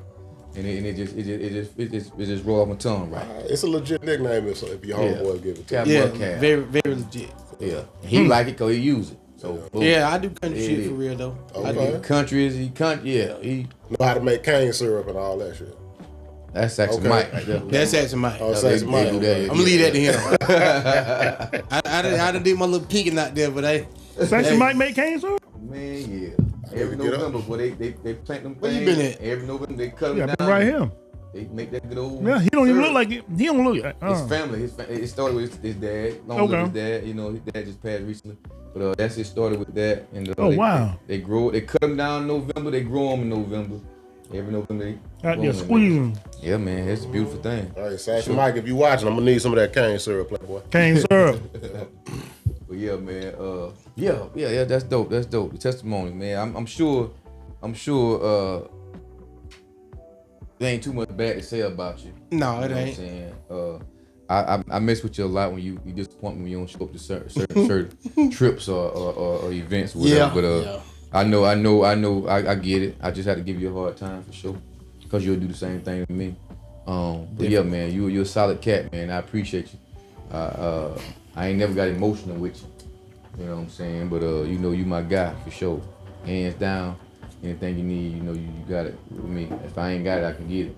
Definitely. If I can't get it, guess what? You don't need it. I'm just Jimmy. I'm just Jimmy. But yeah, straight serious, man. You solid cat, man, and I enjoy your time. That's why I get so disappointed when you stand me up. You know what I'm saying? But for sure, man. I do know you got a family. You holding the family down. You doing a lot for the family, man. So we gonna say it here. We appreciate you. Man, what definitely. you do for the group, for the club, just for the brotherhood, and just you knowing this. You know what I'm saying? So we appreciate it. So, Definitely. Any questions for Cowboy Cal, man? Y'all please spit them out. There's a couple go ahead. you know, We got some in the chat. in the chat. Yeah, his mama definitely put a nice little message up there real quick. She's such a joy. Oh my God, she's such a joy. Yeah. We're gonna set you up too, by the way. Don't worry about it. Don't ask no questions. Have you ever discussed how much or how long you been trucking? Going on 4 years now. 4 years? Yeah. Would you recommend young brothers getting into that industry? Man, to me personally, if you're a hard worker and you want to see the money, I say go for it. Okay. But you got to work yourself up to get to where everybody else is. Me starting at FedEx, man, I started in the guard shack making like $10 an hour. Mm-hmm. And I couldn't, man, I think I bring $80 home, man. Mm-hmm. I couldn't help my family with that. Darn, $80. $80. Yeah. And I was paying child support. That's why. And I was still trying to goddamn make some things shake, but it wasn't happening. And shoot, man, once I got hired on with FedEx, man, I started part-time dock worker, working full-time hours. Then I got full-time dock. Then I got city driver. Then I made road driver. So hold on, wait a minute. When you say dock, you talking about receiving or shipping and all that? All that. Bruh, let me tell y'all something if you don't already know. Roadway. Shipping is not a job for the weak. It sure ain't. I did that at Lowe's distribution center for 3 weeks and I walked right up out that joint. I'm not built for it. Bro, it's different. I thought I did bad the time I worked in there. I worked in there all my 90 days. My 90th day, I quit. Bruh, I couldn't do it. I said, y'all ain't about to have my back was hurting every night. It's indoor slave. Like I said a couple weeks ago on the live, man. Like you doing the same thing every day, all day. Like, oh my God, man. It's like you gotta be strong, baby. It's a young man's game. If you're a young man with a young back, 18, you can handle that. But if you're a 40-year-old man trying to toss boxes, you asking for trouble. Hey, but see, not on our side, we don't do all that. Yeah. You on the forklift all night. I can live with that. However, you out in the element. So if it's hot, you hot. It's damn near 20 degrees hotter than what it is outside. If it's cold, it's 20 degrees negative of whatever it is outside. Right on. So man, it's like you working in the. It ain't like that at Lowe's, bro. They back that truck up. Yeah. So when you first get there, you are not qualified on none of that equipment. So get your back, get them arms, and get to work. Hey, look, I did my time around Christmas time with them trees. Yeah.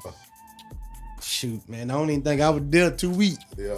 But I left there too, and they wasn't fit to do me like that. I lost some weight out there. Oh yeah. You definitely do that. And it didn't take long. Yeah, definitely do that. Yeah, for sure. So you didn't take the traditional route in the truck driving. You didn't just like go get a CDL, no, go over the road and all that. No, I went through the company. Okay. 4-week training. Okay. They let me go. Oh, that's what's up. That's right. They let me go. So, man, all the endorsements except passengers. Okay. So, man, I tell anybody for Valdosta to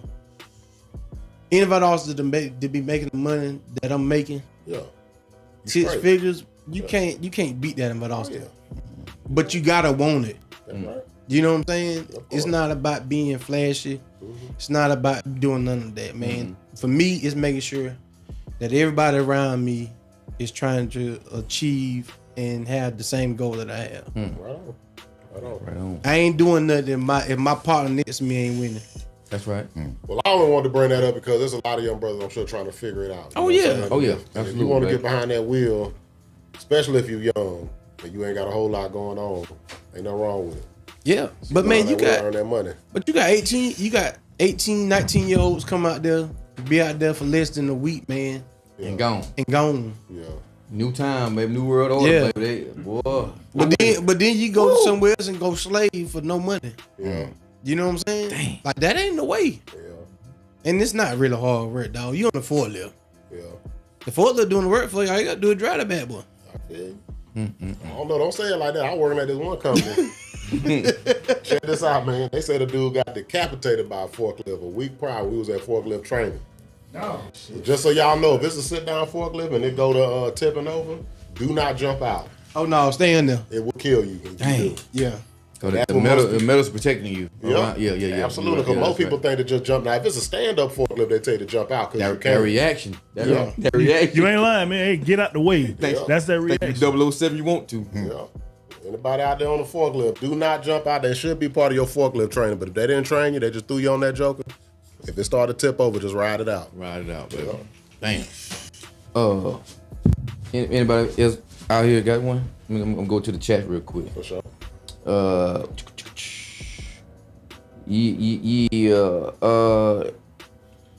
Lindell Jones says, hello, son. Thank God for you. Lindell, I'm saying that right? Yeah, that's my dad. Lindell, that's right, that's right. I mean, I know it's your dad. Oh, my bad. Sorry.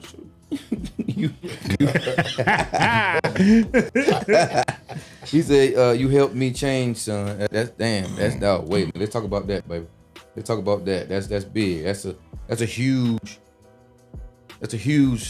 statement coming from a father to a son. You helped me change. Golly.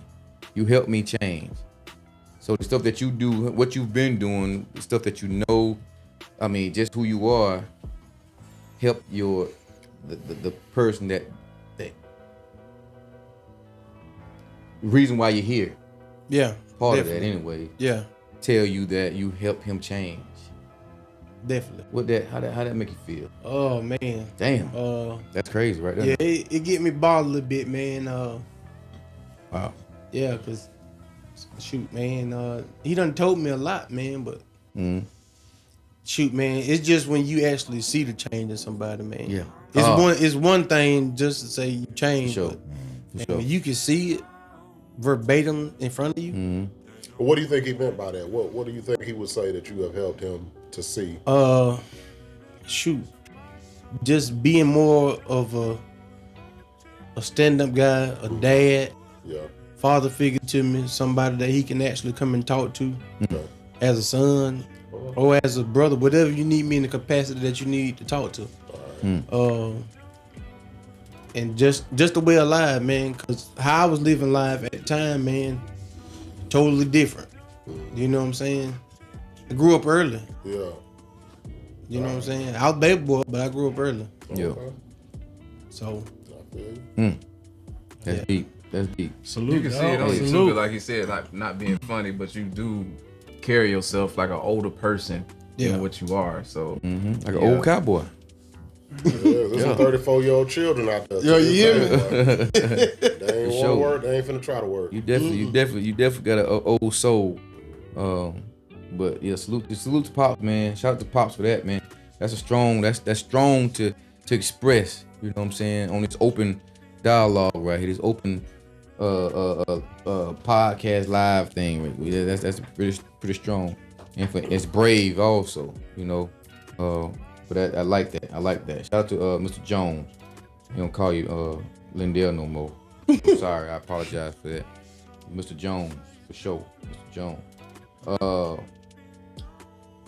Miss Buford say, my baby Jermaine is definitely a godsend to me. He's a man of many hats. Minister, mechanic, handyman, phenomenal father of 3 daughters. Loved by all family and friends alike, but most of all, a son I'll forever be proud of for the man he's become. Boy, y'all, hey, I'm about to take a break. 3 girls. Woo! My God. So that child support was tearing your head up, wasn't it? Well, that's what you think about when you think about that, bro. No, I say that. Well, no, I'm on child support for one, but that one was tearing me up. I had a homeboy, he had two. They were hitting him up $1,400 a month, bro. Oh my God. He had a good You're job, making huh? bank then. Hey, man. Hey, what's this minister part about? Back when I Boy. back when I was like, oh man, well, growing up in the church, man, I was really honed on, man, reading in front of everybody, open dialogue to what I was reading about. Okay. You know what I'm saying? And shoot, I got licensed at an early age, and then shoot, man, life just started happening. Like I was real mellow. Then once I got up in age, man, I started to where I wasn't really like living the life that I was gonna be talking about. So I didn't want to be up there telling somebody about to do something and I'm not even doing it. There you go. Yeah. You know what I'm saying? Lead by example. I want to lead by example. That's right. Sure. Hey, you see Pop said call them orange juice. Oh yeah. That's a little name. Oh, Yeah. you.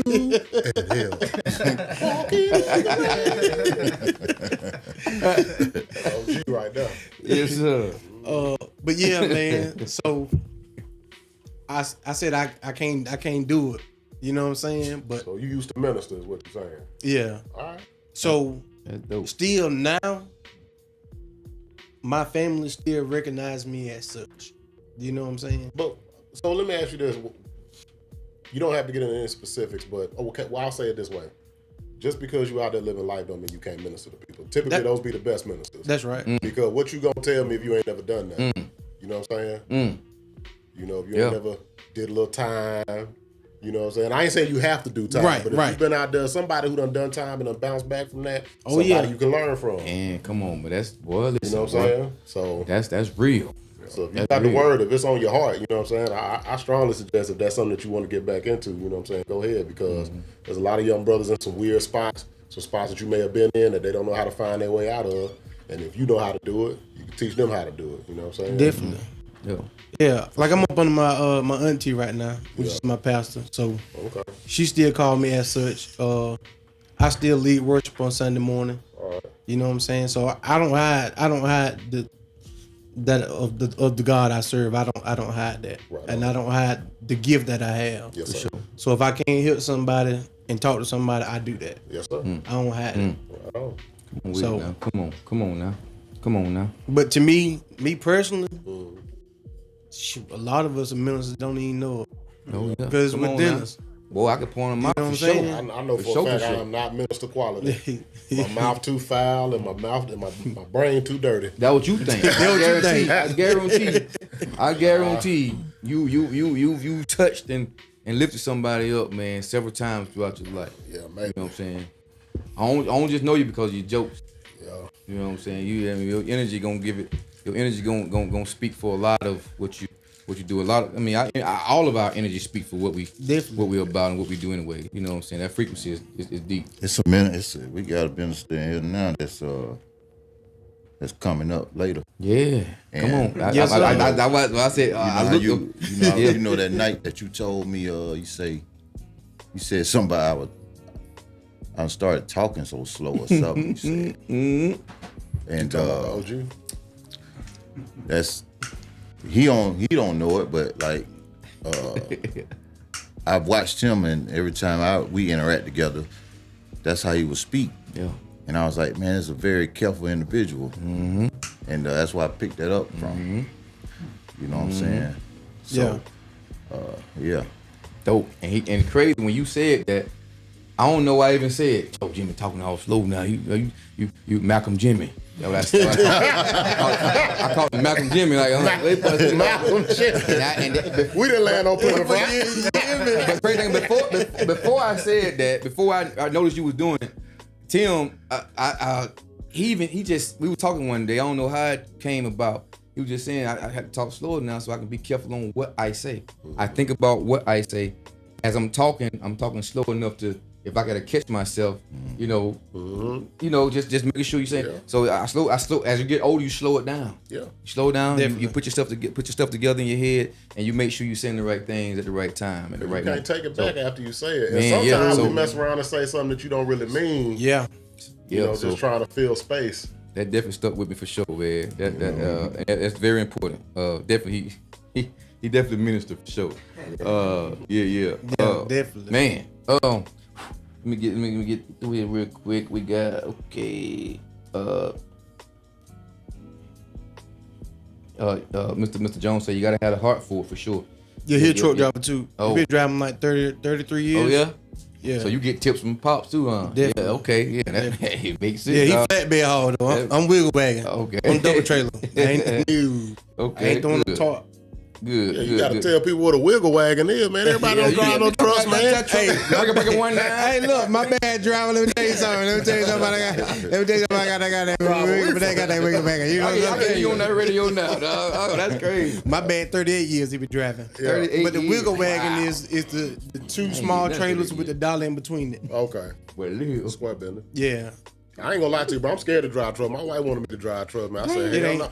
Bruh, they got brakes that can run out. The cars I drive, the brakes don't run out, but y'all got them air brakes, and if they run out, you on the mountain, you in deep dookie. Well, now they switching over to the disc brakes like the cars and all that. Okay, well, that's what they gonna need on all of them before I get behind the wheel. Cause I'm gonna be tapping them brakes on the way down the mountain if I got 80,000 pounds behind me. I can see every step your jaw shaking. Yeah, bro.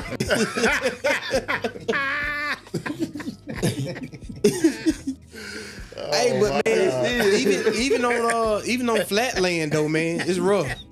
It's rough. It's rough on flat land. Man. Yeah. Folks don't care nothing about trucks. Yeah, Lawrence can't drive truck. He can't see over that steering wheel. They put Lawrence on the dashboard when they drive truck.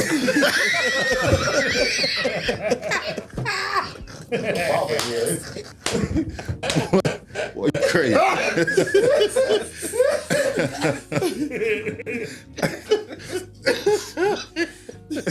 Golly.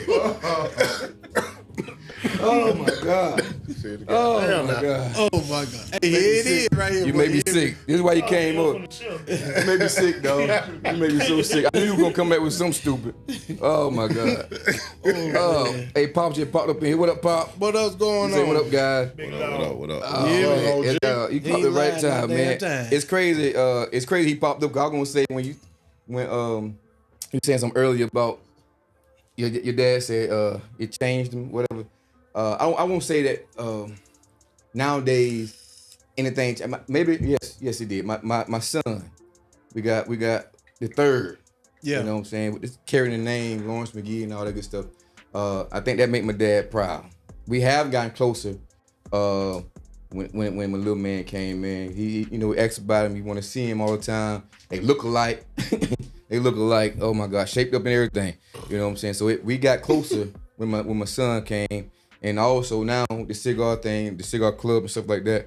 You know, he want to know when we out, when we doing something. He want to. So it's our relationship. Man, I just pop up at his house and we just sit back and smoke cigars for 3, 4, 5 hours. Oh yeah.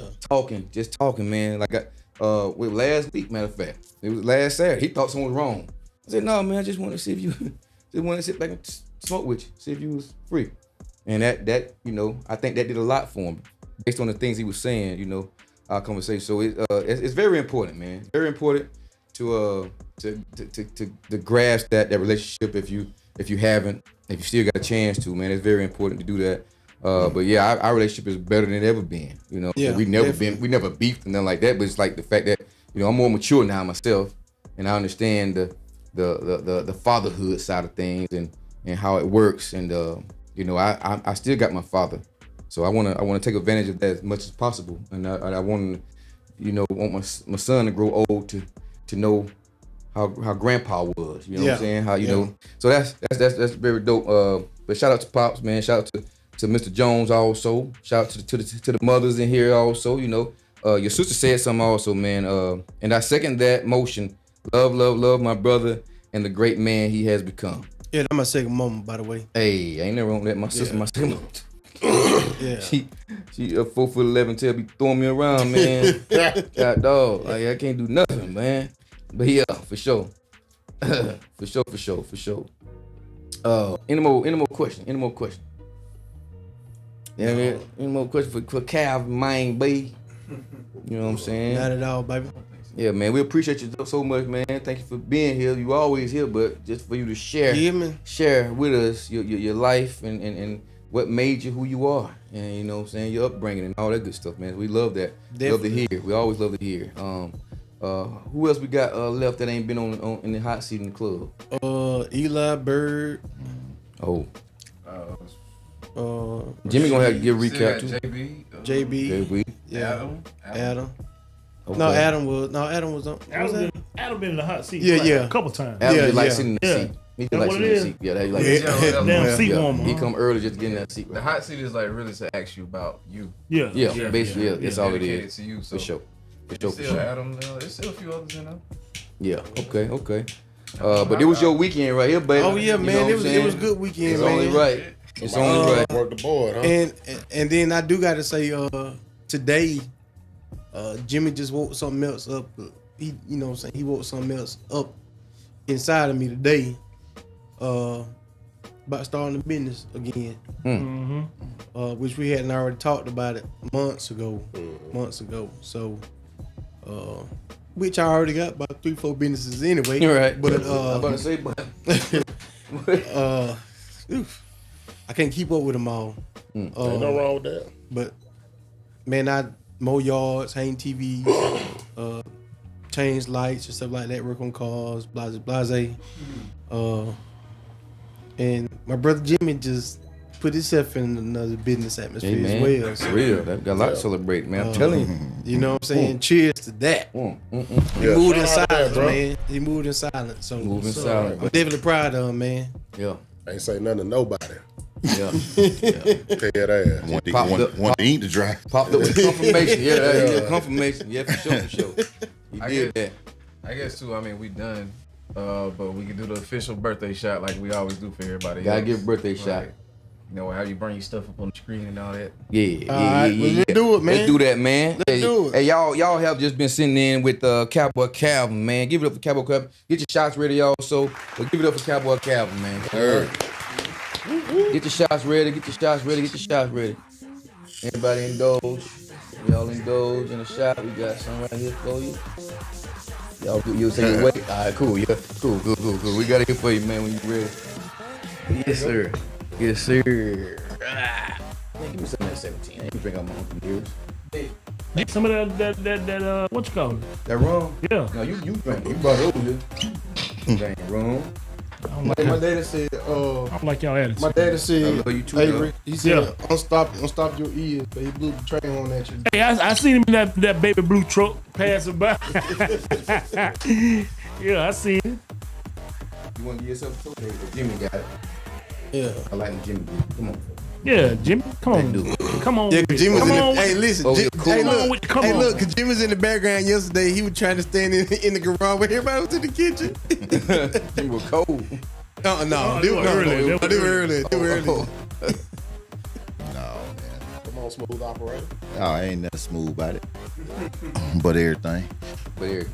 All right, so we'll toast another year around the sun for you, man. I'm wishing you many more of them things. Not just to have them, but I want you to be healthy and wealthy as ever. And I want your family to follow suit in that wish as well. Keep surrounding yourself with everything you've been surrounding yourself with, because it's working for you. And I always tell you, it ain't in you. I mean, it ain't on you, it's in you. That's right. Yes, sir. You know. That's right. So cheers to that. Cheers. Yeah, Salute. Salute. But I ain't shooting the whole thing.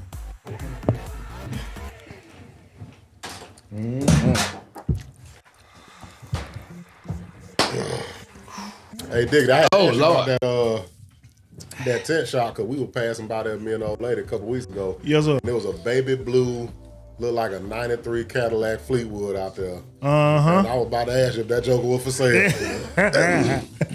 If it sit out there more than 4 hours, boy, hey, best believe somebody called it. Hey, man, y'all selling that out there? Yeah. Is it for sale? Hey, shout out JG. He popped in too, man. Yes, he did. Shout out JG, baby. JG Grimes in the building, baby. Before we move on to our next segment, man, with our next guests. Excited to talk to these guys right here, man. We got a lot of great things happening for sure. We always got something good going.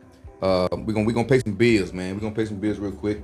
So y'all stay tuned. We got some very important news for y'all coming up. So please stay tuned. Like, share, and tag. And tell your mama Law stop by.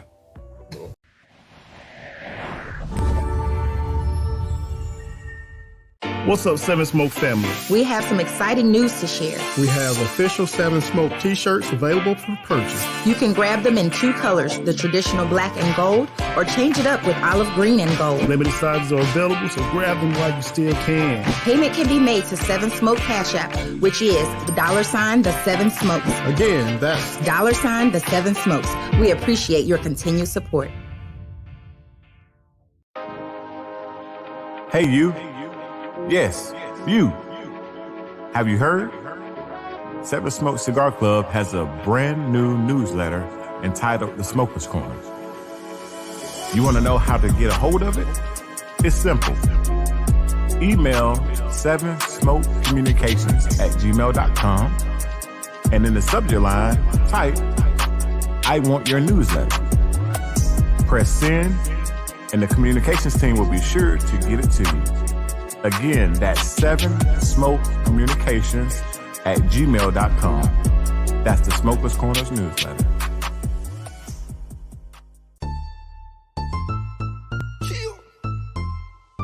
Got a new whip, you already know what the first thing to do. Get a shade to get it tinted. Take it to Avery, 733 East Hill Avenue. Get a shade to get it tinted. Prefer window tinting is the best in the city. We don't care who offended. Get a shade to get it tinted. Blacked out windows are ceramic and my license are suspended, but I'm still gonna drive and get in it. 229 45 40 53 4. Hit them up, that'll get you through the door. 7% tint, I can ride on the low. Better yet, give me 5, I can ride while I smoke. Hit the horn and I blow. That mean that you ride too close. Tint man, tint your house, car business all bold. I gave you the info. What you mean you ain't go? You took it to someone else? Oh, that mean you a joke. He gave a sign for his vision. What you mean he ain't grow? He the best in the city. What you mean he ain't know? Your tint ain't it, man. It's sinking like quicksand. Go ahead and get it right with Avery the T-Man. If you're looking for a different flavor of socks and designs in the sock game, you need My Sock Therapy. My Sock Therapy has choices for all walks of life to include men, women, and kids. Check out their full selection at mysockTherapy.com. Again, that's mysockTherapy.com. Life can be challenging no matter how strong you are. It's okay to not be okay. When you feel the pressure of life getting the best of you, go to openpathcollective.org to find a selection of therapists in your area. That's openpathcollective.org. They are there for you. For a wide variety of smoking accessories and products, Gifts and Tobacco is your one-stop shop. That's Gifts and Tobacco, located at 1407 West Hill Avenue, Suite A in Valdosta, Georgia. You can reach Sam at 912-472-1573. That's Gifts and Tobacco for all your smoking and accessories. Don't just wear life, live it. Live it. Live It Clothing represents everyday life, making sure you live your life to the fullest and don't let nothing or no one stop you from living. Live It Wear Life apparel will have you looking good and feeling good through life. I make this look good. That's Live It Wear Life, coming soon in 2024. Live it. Shows can't run without production. For the best in the game, contact I Am Bird. For all your mastering, mixing, podcast, and live stream needs, I Am Bird is your guy. You can reach him at iambird.com. Hey, yo, Bird, these things on?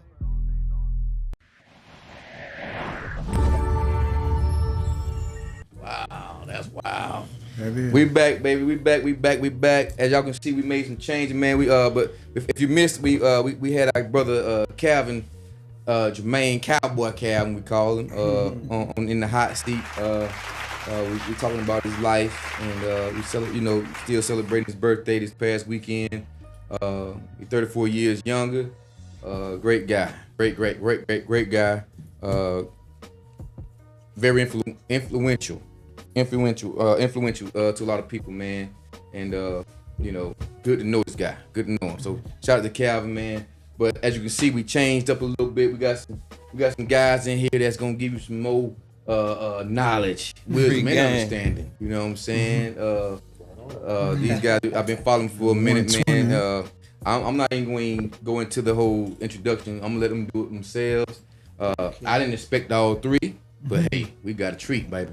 We got a treat, man. I'm gonna start off to my right, man. Let's introduce yourself. Let everybody know who you are and what you do and everything. All right, man. It's me, Toddy. Say no to what you hear, reflect on what you see. Started Mann Lissenn Free Game. My brother TIM, my brother Devil over there. Currently operations manager at CDK. Been there 13 years since I relocated back in Valdosta. Originally born in Bridgeport, Connecticut, but I've been in Valdosta most of my life since I was like 8.5. Okay. So yeah, we just here to give y'all some free game, man. Free game, baby. That's it, man. Listen. Man, listen. Man, listen. Yes, sir. Yes, sir. Yes, sir. Going around to my man. Yeah, I'm Devil Fusco, top tier, no fear. Pray I see the path clear. You know, I hear that I was supposed to be a part of the Mann Lissenn Free Game from the jump, but you know, I was in a different situation during that time. And I just wanted to see, you know, I was just seeing the things that my brother was posting and what Beloved was posting. And I just seen like their chemistry was just gonna be dope, you know what I mean? And they felt like my energy was gonna add a little spunk to it. So I'm thankful that they wanted me to be a part of this journey. You know, 3 my number, so with me be coming in as a third person, you know, I guess that's just what the universe wanted. Come on now. It don't lie either. Yeah, never that. You feel me? I manage group homes. You know, I've been working in mental health field for like 8 years now. Yeah, I'm from here, 800 block of James Street, East Side, all day long. Artist. My boy Jimmy. You know what I mean? My boy Jimmy go way back when he was Who Dat. Who You that? feel me? Yeah. My boy, we go way back, man. Oh yeah, way back on that one. Good dude there, yeah. Good dude there, man. Lot of stories with him. You know what I'm saying? 229 and things of that nature. But yeah, man. Like Toddy say, man, just here with my brothers to give y'all some free game, the freest. Man, listen. That's next we got Sensei. What's happening with you? Man, talented, simple the same, man. You know, master barber. That's my job. That's my current title. But I'm like my man Calvin, man. I wear a lot of hats. Yes, sir. Yes, sir. Yes, sir. You know, I'm like the Dozaki commercial, man. You know, the most interesting guy on the world. Let's go. Right on. Yes, I can like vouch for that now, for sure. Bring some good free game with my guys, man. Shout out to my man Calvin, man. Fool with him the long way. I ain't really been knowing him that long, but since I know them, that same energy that y'all was kicking, man, I want to reciprocate, man. That's what's up. That's what I've been seeing since I knew him, you know what I mean? Sir. So, happy birthday, belated, and, you know, keep growing. Right on. Yes, sir. I like it, man. Hey, Tim, I've always been saying, Tim, you gotta come on. You gotta come on the show, man. You gotta come on and show some love. You know what I'm saying? I came on here one time. It wasn't this big, though. Yeah. Shout out to that boy Bird. I am Bird, man. Y'all. Hey, Bird. Matter of fact, Bird. About the last 2 years, Bird. You know. Usually back in the day, you see me just on here on my phone. Yeah. Smoking cigar. Right. Not doing too much talking. I'm just smoking. Hope somebody else that smokes cigar pop on the doggone live. Yeah. Smoke with me, so on and so forth. And then I was consistent with it. Bird said, man, one day, man, I'm gonna get on. I'm gonna bring my stuff that I know, and I'm gonna add to it. Okay. I said, okay, Bird, okay. Yeah. What, July last year, Bird? Bird said, I'm ready. I said, do your thing. I said, all I do is talk this mess. So I don't know nothing about the electronics and all that stuff. I just talk, man. So Bird been on that. This look you got right here, this whole change up. You know, I had my couch in here. Right. They made me change all that up. Got me little individual seats and stuff. He got his thing, man, and he do that. He run this look right here on the TV. That's crazy. Oh, by the way, Calvin put these TVs up. Yeah, Okay. That's what he do. But yeah, man. So that's definitely. Yeah, you was on here before for sure. Yes, sir. A while back, man. Different times, different knowledge. You know what I'm saying? We in a different atmosphere for sure. So I'm happy that y'all here, man. He hit me up last week, asked me about coming on the show tonight, Yes, and of course I'm not gonna say no. You know what I'm saying? And I gave him the times and everything, and today he hit me up. I wait for him to give me a response. Yeah. Was it Friday? okay? Yeah. And then today he hit me up and say, man, we still good for the night? Oh, I didn't know. But yeah, we'll find a spot for you for sure, man, before they shut us off. You know what I'm saying? But yeah, so we here, man. Free game, man. Listen. Yes, sir. Man, that's a podcast that these guys host right here. Yes, sir. A dope podcast. I listen to it when I can. I chime in. I always get notification when y'all pop on. So I definitely listen to it, man. And it definitely is exactly what it sounds like. Free game. Man, listen. Yes, sir. It's free game, man. You need to listen. You need to listen. It's free game, man. Like, you know what I'm saying? So yeah, for sure, man. We got them here right now, man. It's on 7 Smoke Cigar Table Talk, man. We got them here, baby. And I'm excited about it. Tell me about it. Tell me about the Free Game Man Listen podcast, man. It's Man Listen Free Game. We try to be, like informal. You know what I'm saying? We switch it up, you know what I'm saying? And we do other things, but we try to be like, community based. Talk about things that's going on in the community. And stuff that, not to say that a lot of stuff don't matter, but we ain't no comedians. You know what I mean? So we ain't cracking jokes and playing because, like for me personally, I feel like, it's a time for everything. Right, you feel me? So everybody got that energy when it's time for it, you know what I mean? Absolutely. But me personally, like I really be trying, me, I ain't got as many years in front of me that I got behind. So I be trying to stay busy. I don't really got a lot of time to be playing around. I got grandchildren. Y'all talking about children. You feel me? I'm in here with grandchildren. So it's for me, I just got to keep it pushing. So our thing is, it's a lot of different podcasts and lives and all that. Everybody doing something different. So we want to make sure that we offer that free game, like you know what I mean. Yeah. So that's what we be on. Don't have to do it, but you do it because it's needed. It's needed. Yeah, it's needed. Absolutely. Yeah. Absolutely, man. So, let everybody know what nights that y'all airing. So on Sundays at 9:15 we record, and on Tuesdays at 8:15 we go live. Okay. Yeah. Okay. Cool. Good. What? How did that start? How did y'all come about? Y'all three amigos right here. Yeah. How did this come about? Somebody else said that today, huh? You know what I'm saying? DJ Tremaine. Before you go there though, I've seen it, man, and the balance is so authentic. Yeah. It's a crazy balance. It's a crazy chemistry y'all got. Crazy as in good, of course. Yeah. But the chemistry it makes it all balanced, man. I mean, you got the calm ones, you got the ones that different walks of life, of course. Yes, sir. And you got them all. Now you got them all meshed together, and now you just sharing it. You just spreading the thing out with sharing with everybody that's listening, man. So that I think that's dope by itself at the beginning. You know what I'm saying? So how did that come about, though? How did that come about? You want to say it? Go ahead, my boy. Well, first of all, Toddy, that's my brother. You know what I'm saying? Okay. So, ain't no blood can make us no closer. We got, over 20 years, together. Our kids are first cousins and things of that nature. So, and me and Tim go way back. Tim the big homie from the block. Right. And one day I was in Walmart, and I'll be on that boxing.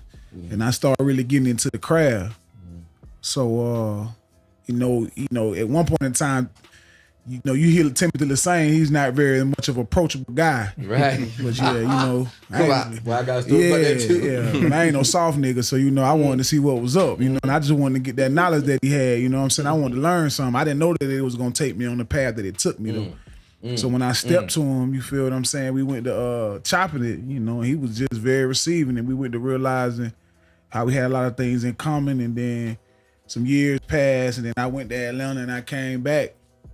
And it's like when I touched down, we started locking in. That's how I'm saying. Like when he was talking about my son, like he the reason why, because you know he been like that. So you got to think, my son's 7. He don't watch my other boys kind of grow up too.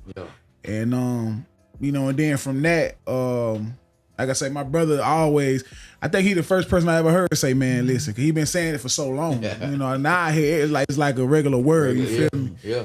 And so like once he used to be saying that all the time and tell me, and then like we would just come around, you know, it's my brother, so he might come with me and watch the boxing matches at the spot, the OGs. You know me, I like to go in there and soak up that game and listen to these stories here from the horse's mouth. Yes, sir. Because a lot of things, you know, I used to be like, we'll get together and be boxing, and I'd be like, hey man, so I heard this, you know what I'm saying? I want you to tell me, you know what I mean? So I was getting it from the horse's mouth. Then, you know, you go around the other OGs, you know what I mean? And just to see, like I always tell them, like, my boy, you decoded the matrix. Because you weren't really supposed to be here if you look at the circumstances in which some of the other cats that you was around ended up going through. You see what I'm saying? So I'm like, my boy, you here for a reason. You understand what I'm saying? So I admired that, you know what I mean? And my boy started throwing me some books and stuff like that, you know, and yeah. So, So that strategy he started throwing me some books, man. Helped me with that. And like I said, my brother already was, you know, he's like, I was the brains. He was the brains, I was the muscle type thing. So, you know, these two smart guys, they scholars, you know, they got me hanging out with these scholars, you feel me? Yeah, so hanging out with these scholars and all that. And then I just, you know, once they started saying that, they had already kind of had been kind of talking about it, and I kind of said something. And then, like I said, they first had the podcast and they started it.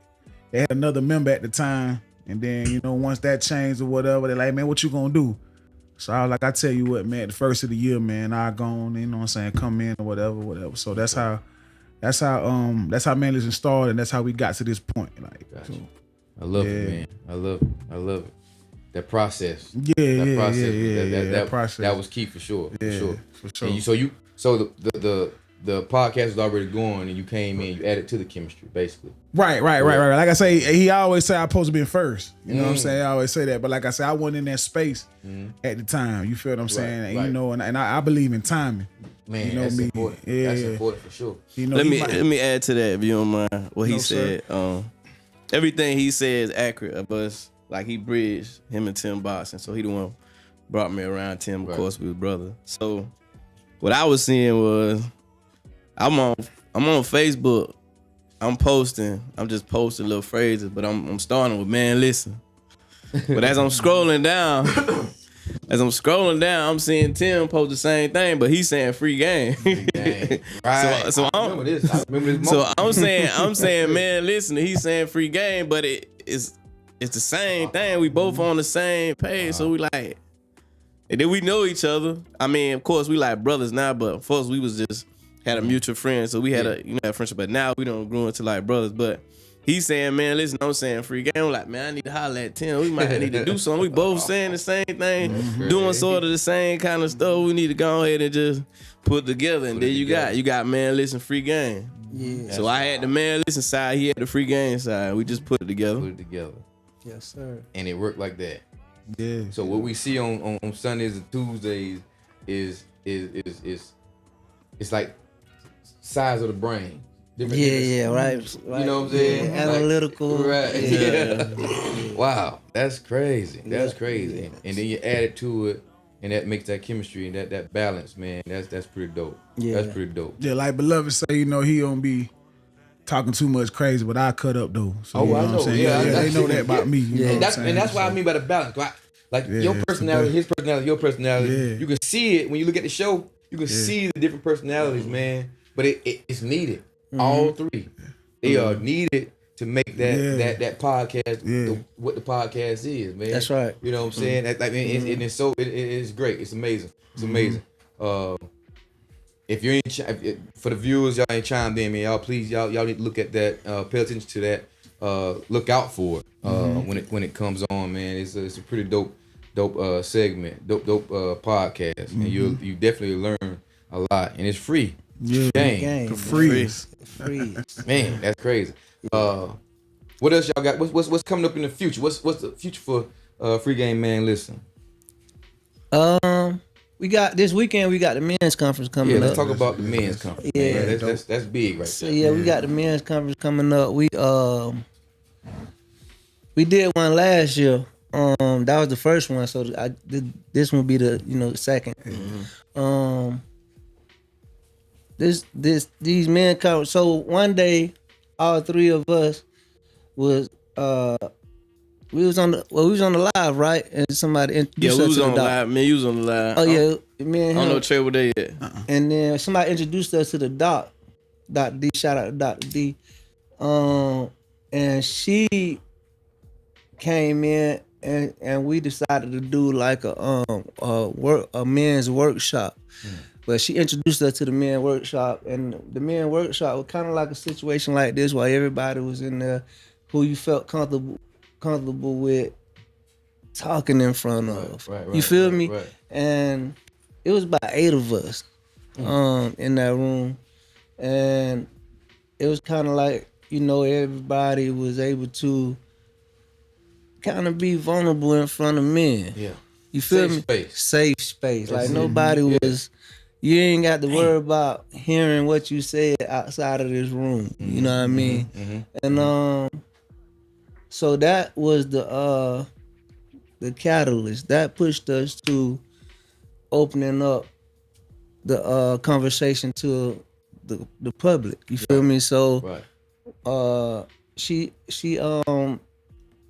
introduced us to she introduced the idea of the men conference to us, and we jumped on it, and the first time it was like a learning experience for all of us. Right, you know what I mean? Absolutely. But it was good. Yeah. You know what I'm saying? And so this time, me and Ty D, we kind of like the host. We are the host, and we'll be controlling the conversation this time around. We went through, me and Toddy Trey was he wasn't ready yet at the time, but we did a little life coaching classes. Yeah. And so we became certified life coaches. Oh, that's dope. That's dope. So we end up now they put us in the situation where we hosting the men's conference. So Saturday, April 27th, we'll be doing the men's conference, and it's gonna be one to remember. Man. So I know you said that it's a safe space for men to speak and be vulnerable in front of in the presence of other men. What else could you if you don't mind, what else could we expect from the men's conference? What is the overall goal? What are the things that y'all kind of get into in these conferences? So you can expect a networking situation where you might, like this year we doing breakout sessions, so you can sit in a conversation that might be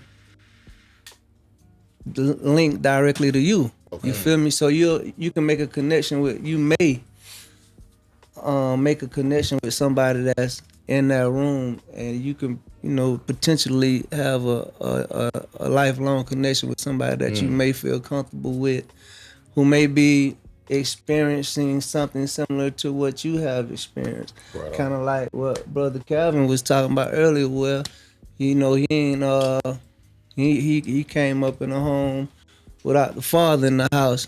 And Trey, Toddy, all of us, experienced that same situation. So I got a chance to later meet my dad Devil end up, getting with his pops, you know what I mean, Toddy. So a lot of things that we are hoping to project is men, even fathers, reconnecting. Yeah, or having somebody to, you feel me, feel like, men don't really have people that they feel comfortable with talking to. That's right. That's right. You know what I mean? So as fathers, like, you gotta think, like, when me and Law first met 20 years ago, maybe. We didn't know each other from a can of paint, but the energy, when I met him, like, it was it. You feel me? Like, the day I met him, I like that cat right there, you know what I mean?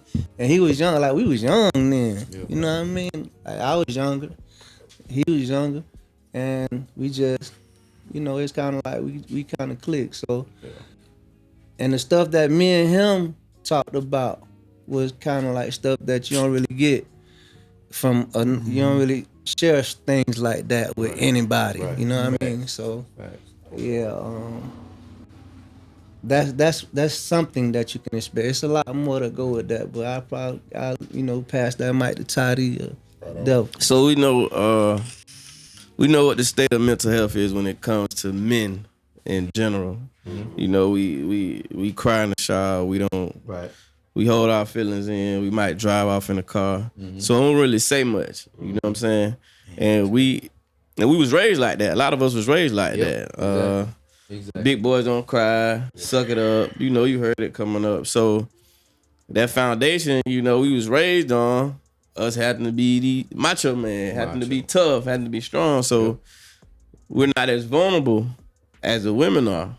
So, that's what, I'm glad Tim did it, but that's what made us go in there and kind of let out some of these stuff, some of these things that we've been holding in. Right. And it felt good to be able to let it out, And that's what he said. That's what transitioned to the men conference. So now you have different men in the city that may have some of the same things we have going on, probably felt the same way about going to counseling, going to therapy, We treat our physical. We got an ailment, we're going to go to the doctor. We don't treat our mental, though. It's frowned upon. So with this, you get an opportunity to go in a safe space, probably around some guys who thought the same way once upon a time. I ain't going no counseling. I ain't going to therapy.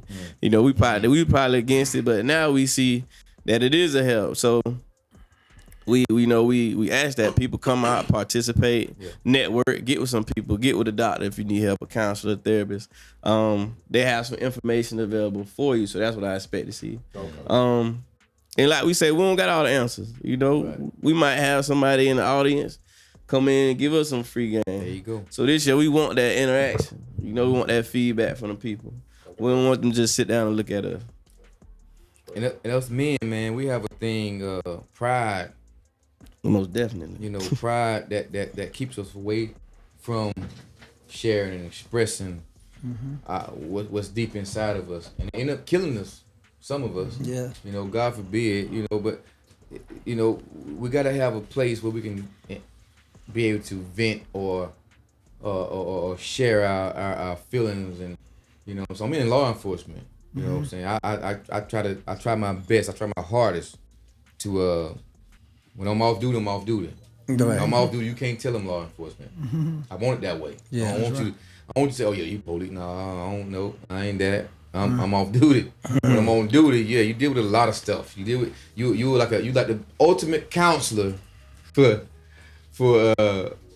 everybody else that you may not know. You know what I'm saying? So you can't just be police even when you're on duty. You have to be self. You have to have knowledge of self first of all. You have to have knowledge of self for sure, and then you can talk to someone that may be in some type of distress, going through some. Everything ain't all about going to jail. That ain't my thing. And I'm thank God for my chief. He ain't with that either. So he'll allow me to be me. That's right. Before the uniform and badge and all that good stuff. That's what I'm saying? Right. That's just a profession. But I've been this way 41 years. That's what I'm saying? So he'll allow me to be this way. That's right. And talk to people, and they react. They react in a good way. Yeah. And you gain that rapport with them. Even some of the alpha guys. The big dogs, and it's supposed to be the big dogs in the community. You know what I'm saying? They tend to, okay, oh yeah, man, he reasonable. Yeah, he like us. Yeah, I'm one of y'all. Right. You looking at the uniform first. You ain't had a chance to talk to me. You ain't. That's right. You don't see me. You think I ride through this hood every day when I'm on duty just to ride through? No, I ride through. I want y'all to talk to me. I want to talk to y'all. I ain't out here to just try to see what I can find to just get you in. No, it ain't that type of party, baby. It ain't my thing. Because if it was that, I wouldn't be doing it. I don't like that.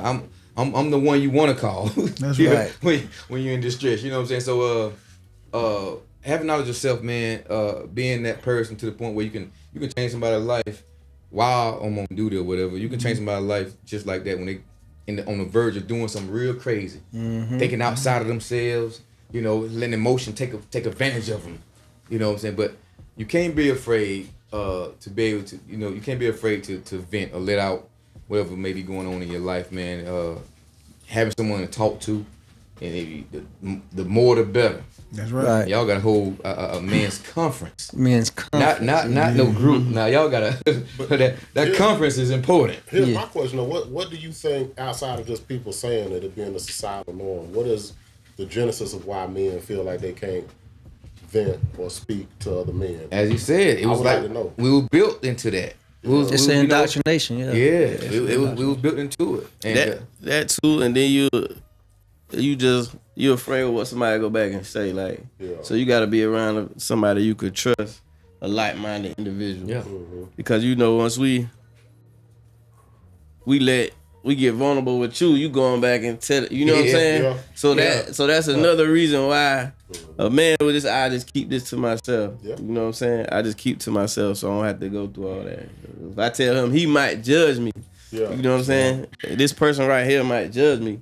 But now if I'm around my brother ain't gonna judge me. Right. You see what I'm saying? Right. So just think about the masses of, you know, what we have to go through as men once we are vulnerable. You know, some men don't even like scared to cry in front of other men. You see what I'm saying? Yeah. Like we say, you soft. They gonna say you soft or you a punk. So it's the trust factor.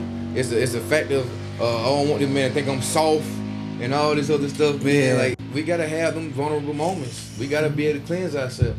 Just imagine if all men were able to express themselves and not be ridiculed, judged, or fear of, you know, somebody taking it back to somebody else. Imagine where we'll be at as a people. This world will be so different, and we'll be above. Yeah, so we'll be where we supposed to be. But the fact that the man particularly been under attack. Facts. You feel me? It's the family now. Yes. But 20 years ago, it was strictly the man. Yeah. Right? Yeah. Now the man gone. Yeah. You feel me? So now we done separate the man from the household, so he just got the child and the mom in the household. So now the family under attack, cuz you can't expect for, you know what I mean, that in this world, how you feel like that's gonna work out. Come on. Do you think mental health has gotten better or worse, at least in your lifetime over the last? It's a definite decline. It's on the downside. Yeah, it's a definite decline. Awareness is coming up, but the actual mental health issues, it's getting worse and worse every day because it's a trust issue. Men don't really trust men like that. Right. Especially if you got any type of street mentality or you done been in the hood growing up. You ain't you was designed. You was made not to be able to talk about certain things. Right. Yeah. Cause you had it was like a phobia. You had a phobia for being, you know, pulled out or singled out. So instead of you allowing somebody to put your business in the street, you'll hold it in. Yeah. And then when you hold it in, what that turns to? Yeah. That turns to anger. Right. And then that anger, as soon as you get the opportunity to release that anger, it costs you the rest of your life in the penitentiary, or you dead. Yeah. You see what I'm saying? For sure. So imagine, just think. I was talking to Toddy, and we were trying to. I don't know what we were building on, but I say, man, is it me or all the young people are always mad all the time? Angry. Yeah, like always angry. Yeah. Like, yeah, like every day. I mean, it's crazy you said that because like you, it's like right before you have an encounter with the child, with the person, you see it. It seemed like as if they like something happened right before you had the encounter with them. Right. Like somebody just pissed you off before you. Right. You ran into me. Like it seemed like it's an ongoing thing. Everybody. Women, men and women. Men, women, and children. Yeah. It's everybody. crazy. Yeah. Always angry, and it ain't no color distinction on that. It's everybody. Yeah. Always. I think that's economic too, though. Most well, that's got a part in it. That's part of it. But the economics in this country, not to cut you off, Go ahead. but I think the reason why a lot of men, especially, are frustrated outside of not being able to talk to other men is that all they doing every day is trying to work to get up enough money to pay these bills. That's it. You know what I'm saying? Yeah. They don't have enough time. They don't have enough wiggle room. You know what I'm saying? What was it? I mean, I know it was a cartoon, but hell, what was it? Well, not even a cartoon. Let's use Married with Children. That dude was a shoe salesman. Mm-hmm. You know, now he was broke, but he had enough money for a house, a car. Yeah. You know what I'm saying? bill. Yeah. And these days, you know what I'm saying? Bunny. If you making $45,000, what is it? Bunny. The average black man makes $42,000 or something like that a year. That's poverty almost everywhere you live No, at. that ain't the average. The average is 60 The average is 60? for men, and I think 55 for women. Okay. No, I didn't even know that. That's right there. Yeah, that's something ain't right about I just it. recently heard this. For real? The household income. That's almost 100,000. That ain't right. I think the average for men, somebody, Google it or something real quick, but I want to say it's in the 30s for men. Now the women are actually getting more.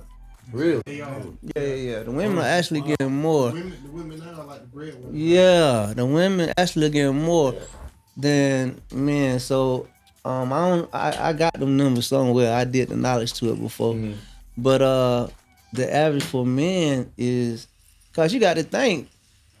I was looking up law enforcement. I don't know if I'm telling your business or not, but they were saying like the beginners pay at law enforcement was like 43 in Valdosta. City, for the city. Yeah. For law enforcement. So that's probably one of the best jobs. You know what I mean? Wow. At 43. Yeah. You feel me? You doing So- Valdosta, or you doing just income period? Income period. So In 2022, the median salary was $52,612 for men and $39,688 for women. Yeah. and that's 22. That was 2022. Yeah. That's what I figured. And that's not a lot of money, man. Not. I mean, how many people you know can live comfortably on $52,000 a year? South Georgia. Lifestyle. You know what I'm saying? And we're not even talking about a crazy lifestyle. I ain't saying you're going out and getting no bills, but you're just trying to bring groceries to the house, pay the light bill, pay the mortgage or the rent, whatever. Because if your rent's $700, you probably in danger. You know what I'm saying? And then, but if you got enough money to where you can kind of breathe a little bit, you can have time to go fellowship with your brothers. You know what I'm saying? That it worked for the South Georgia area. I think that's rich down here now. Right, you know what I'm saying? You can't do that in Atlanta. No, you go to Atlanta. Just that close, 3 hours. Yeah, that's poverty. You can't, you know what I'm saying? You can't do that. Yeah, up that's there. poverty in Atlanta. So that's a crazy. Just imagine all the other bigger cities, and that's the average. That's not just a Georgia. That's the median. That's not. That's a whole. Yeah, because how many men you know making 52 even in Valdosta? You know what I'm saying? Right. So that I think that's a huge issue. I think that because the middle class was started after World War II in this country. Right. 7 million people came home from that war, and they knew you got 7 million killers showing up, so you better put them to work, or you're going to have problems. You know what I'm saying? Yeah. And that's what they did. And plus, everything else was bombed out, so that America at one point was the China of the rest of the world. We manufacturing everything. We was the standard. But now that that's over with, America's got to find a new way to employ the people that they have available. And they ain't making no extra effort to do that. Yeah. So, So that's why we got the energy that we got. Yeah. If I may ask a question to something that y'all was just talking about, right? So for men, do y'all think a couple reasons of the stagnation of where we at could be trauma and stubbornness? Most definitely. Yeah, it's trauma. No question. You answer that, devil? Yeah. Yeah, and I'll tell you why. I had to learn that it's okay to say something wrong with me. I had to learn to say that it's okay to be like, damn, I'm hurting about this. Yeah. I feel that type of way. It don't make me soft. It don't make me no sucker. It don't make me, you understand what I'm saying? A lot of cats like to do maintenance work. You feel me? Like, you know, like a woman to go get, you know, even maintenance with a man, you know, maintenance work is, you know, you get your hair cut, you know what I'm saying? You might put you some gear on or something like that. But you ain't getting to the root of the issue. Yeah. And I think once you start to dive into the root of the issue, you find that trauma. Yeah. It's trauma there, you know what I'm saying? You're angry about something. You whether it was something physically that happened to you, whether it was something verbal, whether it was things that you saw, anything to that nature, you know what I mean? You know, you hold that in. You feel what I'm saying? And if you never, like we spoke about, if you never felt like you ever had a safe space to speak upon that, then you know it either turns into one or two things. You feel what I'm saying? Like, and a lot of times, that's where the anger come from. Like you talking, speaking about how people angry. If you just really ask somebody, my boy, what wrong with you? Yeah. You know what I'm saying? Simple. You think it's something simple. Yeah. What you mean? Ain't nothing wrong with me, nigga. What you talking about, nigga? Like, damn, hold on, my boy. That pride jump out. Yeah. Hold on, my boy. I mean, I'm like, you know what I'm saying? The same way that man just said, you know what I'm saying? I seen it in your eyes. You feel what I'm saying? Like, you could see that it's written all over your face. There's something wrong with you, my boy. You feel what I'm saying? Like, sometimes, you know, you got different people that have a different aura. And they may walk in the room and they may change it. You know, it's the, what is it? The thermostat and the thermometer. You see what I'm saying? So, you know, and it could be in a negative or positive way. But sometimes, you know, that's how fights even start. You know, because you look at the dude and you can be genuinely concerned about him. Right. And you ask him a question and he like, nigga, what you mean what's wrong with me? Right. What's wrong with you? Like, nah, bro, I was just, you know what I'm saying? I was just checking. But, you know, maybe if you ask that person that in that same setting or let's just say drugs or alcohol. That's why these are suppressants. You see what I'm saying? So you using these things, now he get drunk and he want to tell you everything. But when he's sober, now he don't remember nothing he said to you. Now he want to deny everything he said to you in that moment. You see what I'm saying? Because that's the only way that you can express it.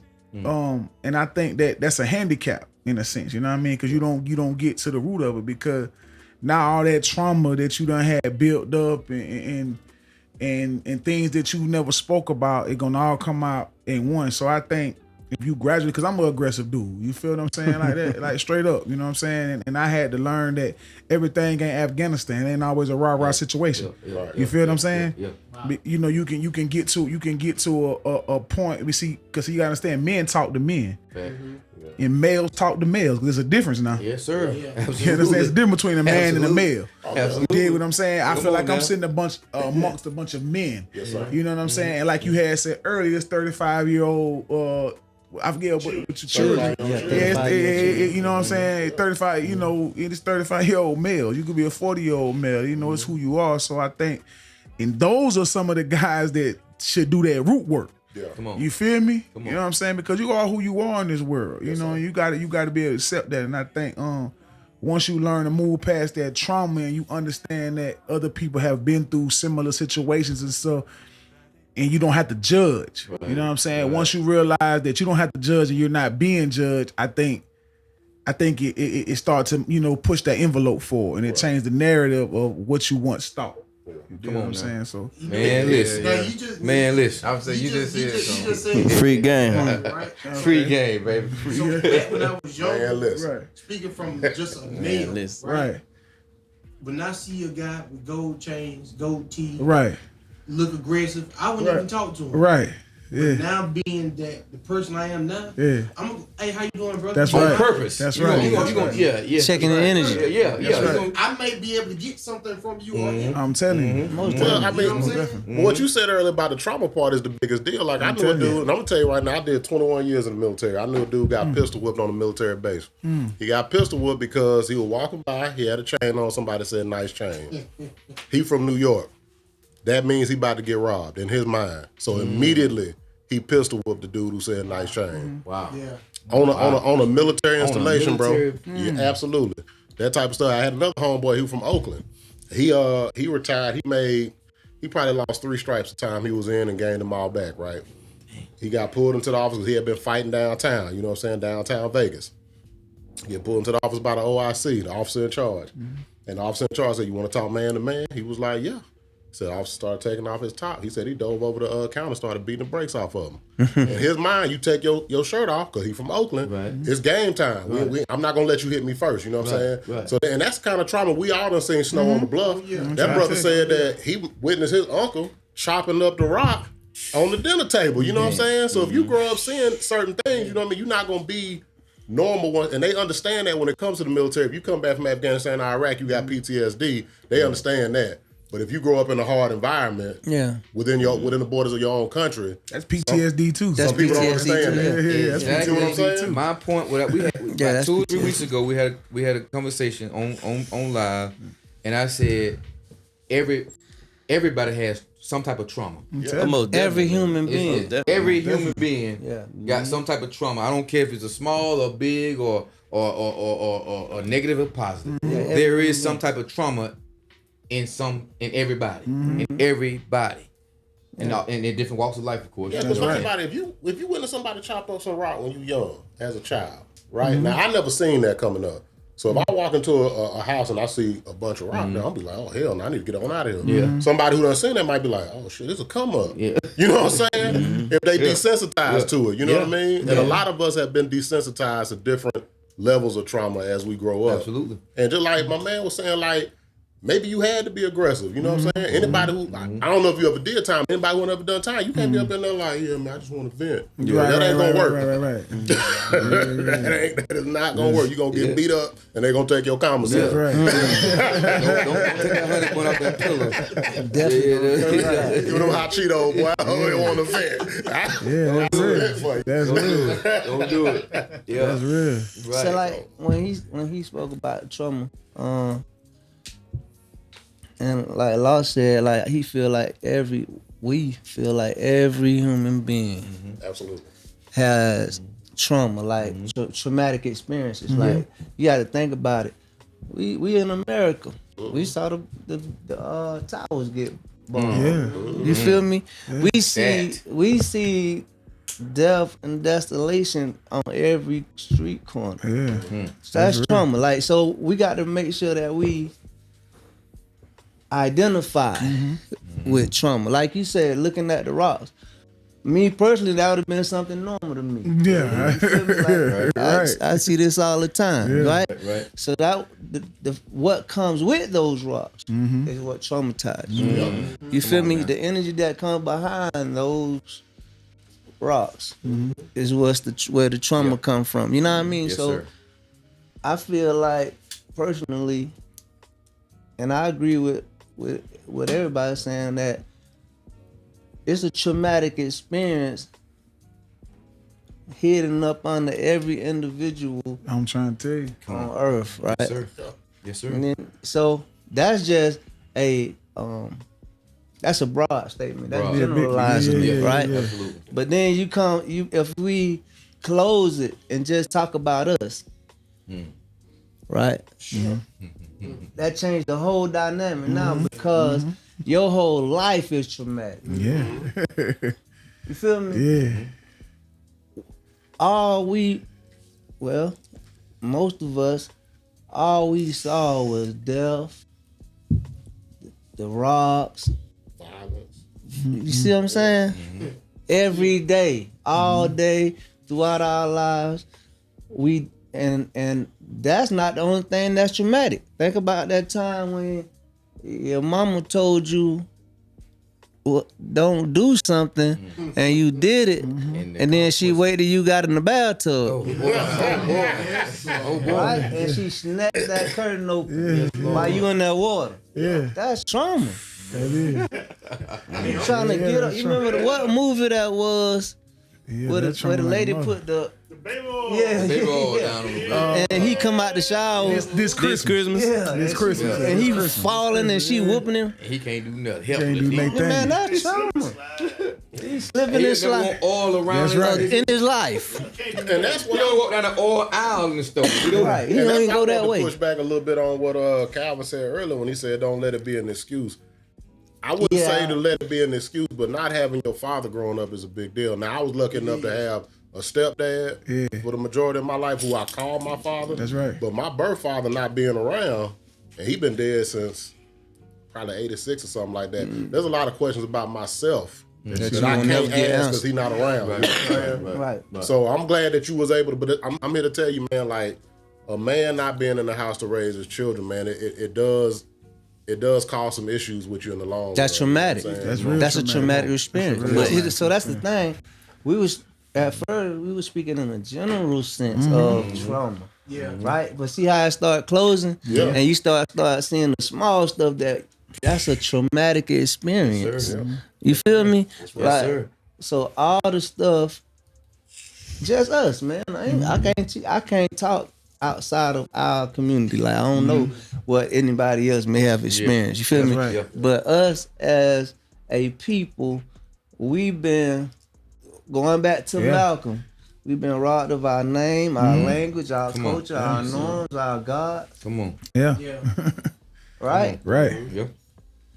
That's trauma. Yeah. Yeah. You To don't try to even strip know- you of who you really are. Right. So Yeah, law says you got to have a knowledge of self to Gotta even have that. to even deal with people outside of that car when you get out. Come on. Because if you ain't comfortable in knowing who you are, how you gonna treat them? Exactly. You How feel does me? one acquire the knowledge of self? That's a broad You got to question. dig. That ain't broad. Dig into yourself. It ain't dig. First thing you do is you acknowledge self. Right? Acknowledging self means, like Michael Jackson said, I'm talking to the man in the mirror. Okay. Right. That's acknowledging self. Yes, sir. Right? Yes, sir. And so when you start getting the books and doing all the research, finding out who is Tim Lissenn, like what DNA runs in my veins, what type of trauma did my grandma go through, my great grandma go through, my great, that's self. You feel me? So they say you got 4 fathers and four grandparents on each side that add up to 12 and then keep going. So how far down the line of trauma that all the way come to me? Wow. Right? And it travels. So now you got your seed, you got your 3, right? Yeah. It's in them. It's the same bloodline that you don't mix your bloodline with your wife's bloodline. And so that's 2 types of trauma in one child. Yeah. That's so right. now you don't know what kind of mixture that's gonna end up. Oh my God. That's You feel me? So that's knowledge in self, right? And so once you talk to the man in the mirror and get a clear and concise understanding, I'm in criminal justice, so I know that, writing police reports, you have to be clear and concise. Yeah. I'm a criminal justice major. Talk about it, baby. Yeah, so Talk about it, man. learning who you are is you start by looking that man in the mirror. How many, just like Trey, like my boy Devil Fusco said, he feel like he amongst men. You feel me? Like he feel like he can communicate with men. Like when I came in here, I didn't feel no negative vibes. Right. You feel me? This circle don't get down like Right. Right. So a lot I know pretty much everybody in here, and I ain't feel no negative interest. So I knew I was gonna be comfortable in this setting. Right. Right. You know what I mean? But that's because I'm comfortable with who I am. First. Facts. Right? That's number 1. Yeah. So my thing is, I don't know if I ain't trying to dominate the energy. I know everybody wants. Oh no. This is what we was. No, you talk, baby. You talk that. Talk. Man, listen. What we was respect it, man. Yes, sir. You got three different, since we speaking to these three brothers here, you got three different aspects of manhood. That's manhood right. is multifaceted, right? Yes, most definitely. You have the brains, you got the wisdom, you got the muscle. Right. I'd like to ask, how important do you think the muscle is to your manhood? Because I believe personally, before you answer that question, a man who's afraid to defend himself don't know how to be a man in the first place. You know what I'm saying? Because I'm sure you are confident if somebody put their hands up, you know how to handle that situation. Yes, sir. Yes, sir. Very much so. First of all, you know, when you speak of things, you know, I don't fear anything but the Creator, right? But that still doesn't mean that I'm not scared of something, because if you don't recognize, you know, if you don't fear anything, you don't see the danger in it. Yes, sir. There you go. So now I'm gonna walk head first into something. Yes, you sir. understand what I'm saying? But I always learn to, and I learned this from the sensei, you know what I'm saying? Because, you know, I'm a dude that came up just, you know, I've been always street fighting. You know, I mean, I once, you know, when you say you spoke in the military, my father was in the military before him and my mother divorced, and I lived in Fort Hood in Killeen, Texas. Right on. So you know, the gang environment was very, very strong. You know what I'm saying? Like I lived in that. You feel me? And you gotta think, like, I'm in a state where it's just me, my mother, and my sister. You dig? I ain't got no cousin for real. You understand what I'm saying? And I went through a lot. And then I was a knucklehead too. So without having my father there, I had to learn how not to be scared, you know what I'm saying? Because I ain't got nobody to, you know, I got a big sister. She, you know, she was gangster or whatever, but I ain't had nobody to run home to. Right. You feel me? And then I was a cat that, you know, I was going to run my mouth, so I had to get hit in my mouth to learn certain things. You feel what I'm saying? So once I got older and I started to understand that, like I said before, everything ain't. I come in respect first. You know what I'm saying? I lead with love. You feel what I'm saying? I'ma always come. It's always excuse me, pardon me, peace, king.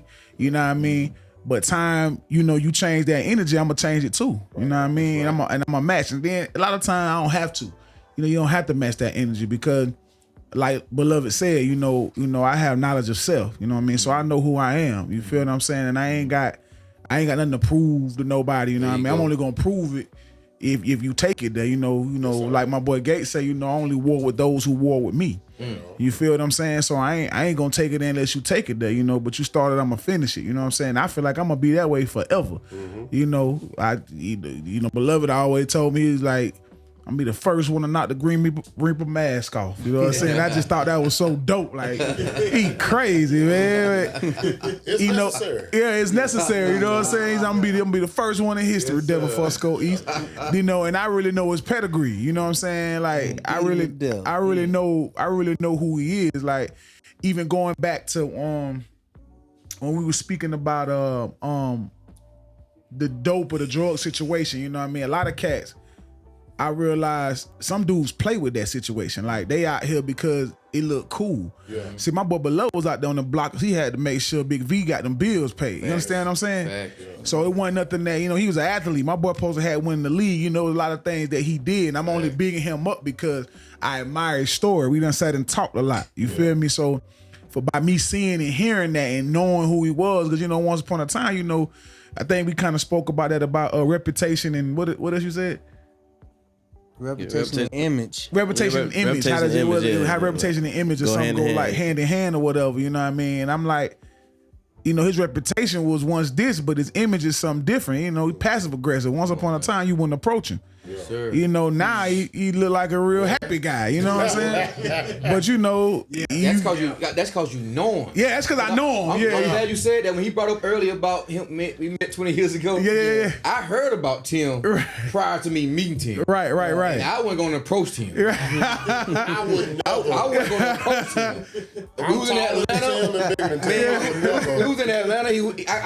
Listen, I remember. So I was so intimidated. I remember what you was eating that day. What's the Jamaican? You eat Jamaican food? Oh yeah, jerk chicken. Jerk, yeah, man. We was in that hotel or whatever that was. We had a game, right? A flag football game, right. And that was my first time being that close to you. Yeah. Before hearing about you. Yeah. And you started talking to me without even knowing who I was, blah, blah, blah. I think you heard a little bit about me, about the sports side of things. Yeah. But not nothing about my life, but I heard about your life before. Yeah. And I'm like, you on this side, that side of the counter, I'm on this side of the counter. That's why I want to stay. Like, I heard it. And then but it clicked, man. It clicked, and from then on, man, like, that's because he a man of respect. Yeah, you know what man. I'm saying? Like that's how he comes. Just like even to answer the question when he asked me, like, I know I'm a man of respect, so that's how I handle my, if you want to say being a muscle thing, you know, I know I'm a man of respect. You know what I'm saying? I know I lead with love, you feel me? So if I ain't coming at you in a certain way, like, if it comes to that, it's gonna be what it's gonna be, like, you know what I'm saying? But I think real recognize real, man. Like I say, when men talk to men, they understand that. You feel what I'm saying? Like, everybody got a little gorilla in them. Yeah. You feel what I'm saying? Everybody got a little something in them. It don't matter. It don't matter who you are, or what you do in life. I ain't underestimating no man just because he's smaller than me or he ain't street. Just because, like you said, just because don't mean you ain't seen no dope in your life or that could shock you. That don't mean you won't hit a nigga in his mouth if he get wrong. You understand what I'm saying? That don't mean that. You know what I'm saying? It's some of the most coolest, calmest dudes that really know how to fight. You feel me? Really bop that. They ain't scared of nothing. And really knock that fight out of you or put you to the test. So, as far as with how I deal with it, I just deal with it leading with respect. You know what I'm saying? And taking how it comes. These young cats, it's different nowadays. They don't have nobody don't want it. They all the way lost. Real lost niggas in this world. You feel what I'm saying? They don't know how to deal with their emotions. And the thing is, if they ever learn, because they so fearless, they'll be dangerous. If they knew what they possessed. Because they way more fearless than we ever were. You know what I'm saying? It's like, but they learn how to channel that. You know what I'm saying? It'll be a different outcome. You know what I'm saying? They could join forces. So that's basically how I deal with it, man. I just lead with respect, man. You know what I mean? And I don't be wanting no smoke, but I be smoking the bed if you need me to be. There you go. I like it. Yes, sir. We all got a little gorilla in We all got a gorilla for real, man. Beloved taught me that. Monkey in him. Yeah, you know what I'm saying? Yeah. For real, man. I'm a dog, man. You gotta have that dog in you, man. Dog. You don't even remember when we first met, do you? I know I was scared of you whenever it was. I was intimidated because I'm scared. I'm intimidated. I don't, but I know I've met you over 10 years ago, but I don't know exactly how. Nah, I don't think it was that long. What? It went that long? Well, maybe I've seen you. You probably done seen me. I put like that. I've seen you. You were teaching my son to run track. Oh yeah. Out there in the football field. Okay. I was like, he was always telling me how. Wow. Pop Man, my boy. Wow. You know what I'm saying? So yeah. Didn't know that was. I didn't know that was. That was my son. That's my boy. Yeah, he grown now, so it been some years now. Cause he was still like in high school and stuff. Yeah. But I remember that. Wow. Yeah. That is it. Yeah, that's it. Yeah, it been about Capo probably baby then. It been about 7-8 years ago. Yeah. For sure. That's crazy. I forgot all about that. Yeah. Don't forget about none of that. Cause I remember you telling me like, man, but man, fast. That's why when I pulled up and I was getting dropped off, I was like, then that probably can't. I'm like, they in there kicking it or something. I said, that probably ain't it right there. Then when we rolled back by, I was like, oh yeah, the 7 Small. I said, that is it. You know what I mean? And I remember I remember the car, the police. So I was like, okay, I remember that. But yeah, man. That was on the football field though. That's throwback. That's crazy, man. And Toddy, how important do you think intellect is to manhood as a facet? Intellect, good real question right there. That's intellect determine how you move, how you make those sound and judgment decisions, how you make business moves, how you communicate. So your intellect definitely got to be on point, especially doing something like this. Who gonna talk to these people? Who gonna type up these reports? Who gonna be the negotiator? Who gonna say the right thing at the right time? Level mind. Who gonna be able to sit in there with these people when they looking at you slow and you switch it up on them and say I'm just eating right now, but when it's time for me to speak, I'm always ready. You know what I'm saying? So you definitely gotta have that intellect, and I'm prepared before I go in. So anytime I go into the situation, I'm getting my mental right. I'm always on my way to work. I'm getting my mental right. I'm already thinking about what I need to do. I'm dotting my I's. I'm crossing my T's. Before we go on the show, I want to make sure I'm prepared because I know that's when I'm at my best. So basically, with intellect, it's preparation. Yeah. And if you find that you ain't as good at something, you don't know something, you better try to get where you need to be. Yes, So we gotta make sure we self-evaluate also. Yes, you know, figure out what your strengths is, get them better. Figure out what your weaknesses, get them better as well. And then you know they gonna follow. Cause I know I'm feeding out Tim, I'm feeding out Devil, we feeding off each other. Right. So we all can sprinkle a little something on each other, we good. But you definitely gotta have the intellect, cause if they might be looking at me. Like, Toddy, what you gonna say? Yeah. And if I show them, like, if I budge and I ain't got nothing to say, you know, that they looking at me like, well, dang, we ain't got no confidence in him. He wasn't ready. They put him on the spot. He ain't know what to do. So who gonna be the person that's gonna, you know, that's gonna handle that load for us? Yeah, so the intellect part, that's definitely right. And we got to be on camera knowing what we talking about. You know what I'm saying? You said something, man. Seeing it, you like you said, you already prepared, but you play in your head on how it might go, or how it, you know what I'm saying, you preparing like that. It's crazy you say that because I do the same thing when the call come out and I'm headed to the call on my drive there. I'm trying to figure out. Yeah, you got to see the attack without it being a crazy. You got to see the attack. I'm usually by myself. Yeah. So you're like, oh man, it may be 10, 12 people out there. Yeah, right. Real quick. And I ain't got long. I can't drive slow. Yeah. I gotta get there. Yeah. You know what I'm saying? So I'm planning in my head that small period of time. Bam. Okay. Like a samurai warrior. You know what I'm saying? Yeah, you got to. Absolutely, man. Envision so you being prepared for before. So you don't know what question they're gonna ask you, but you already prepared for that question. The preparation is like your foundation. Yes. Yeah. Now you already anticipate other things gonna happen. Right.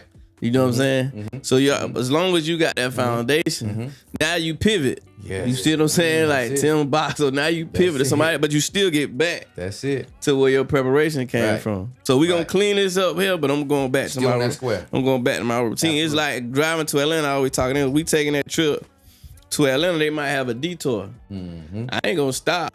Going to Atlanta, I'm gonna follow the detour, get right back, get back on that highway that I need to go to. You see what I'm saying? Yes, sir. So yeah, you always gotta be prepared for what you're going into, and then it's like you gotta expect the unexpected. Absolutely, all the time. If you don't think nothing unexpected gonna happen, that's in life in general. Yeah, that's real. Now I'm driving on the highway, somebody came all the way over.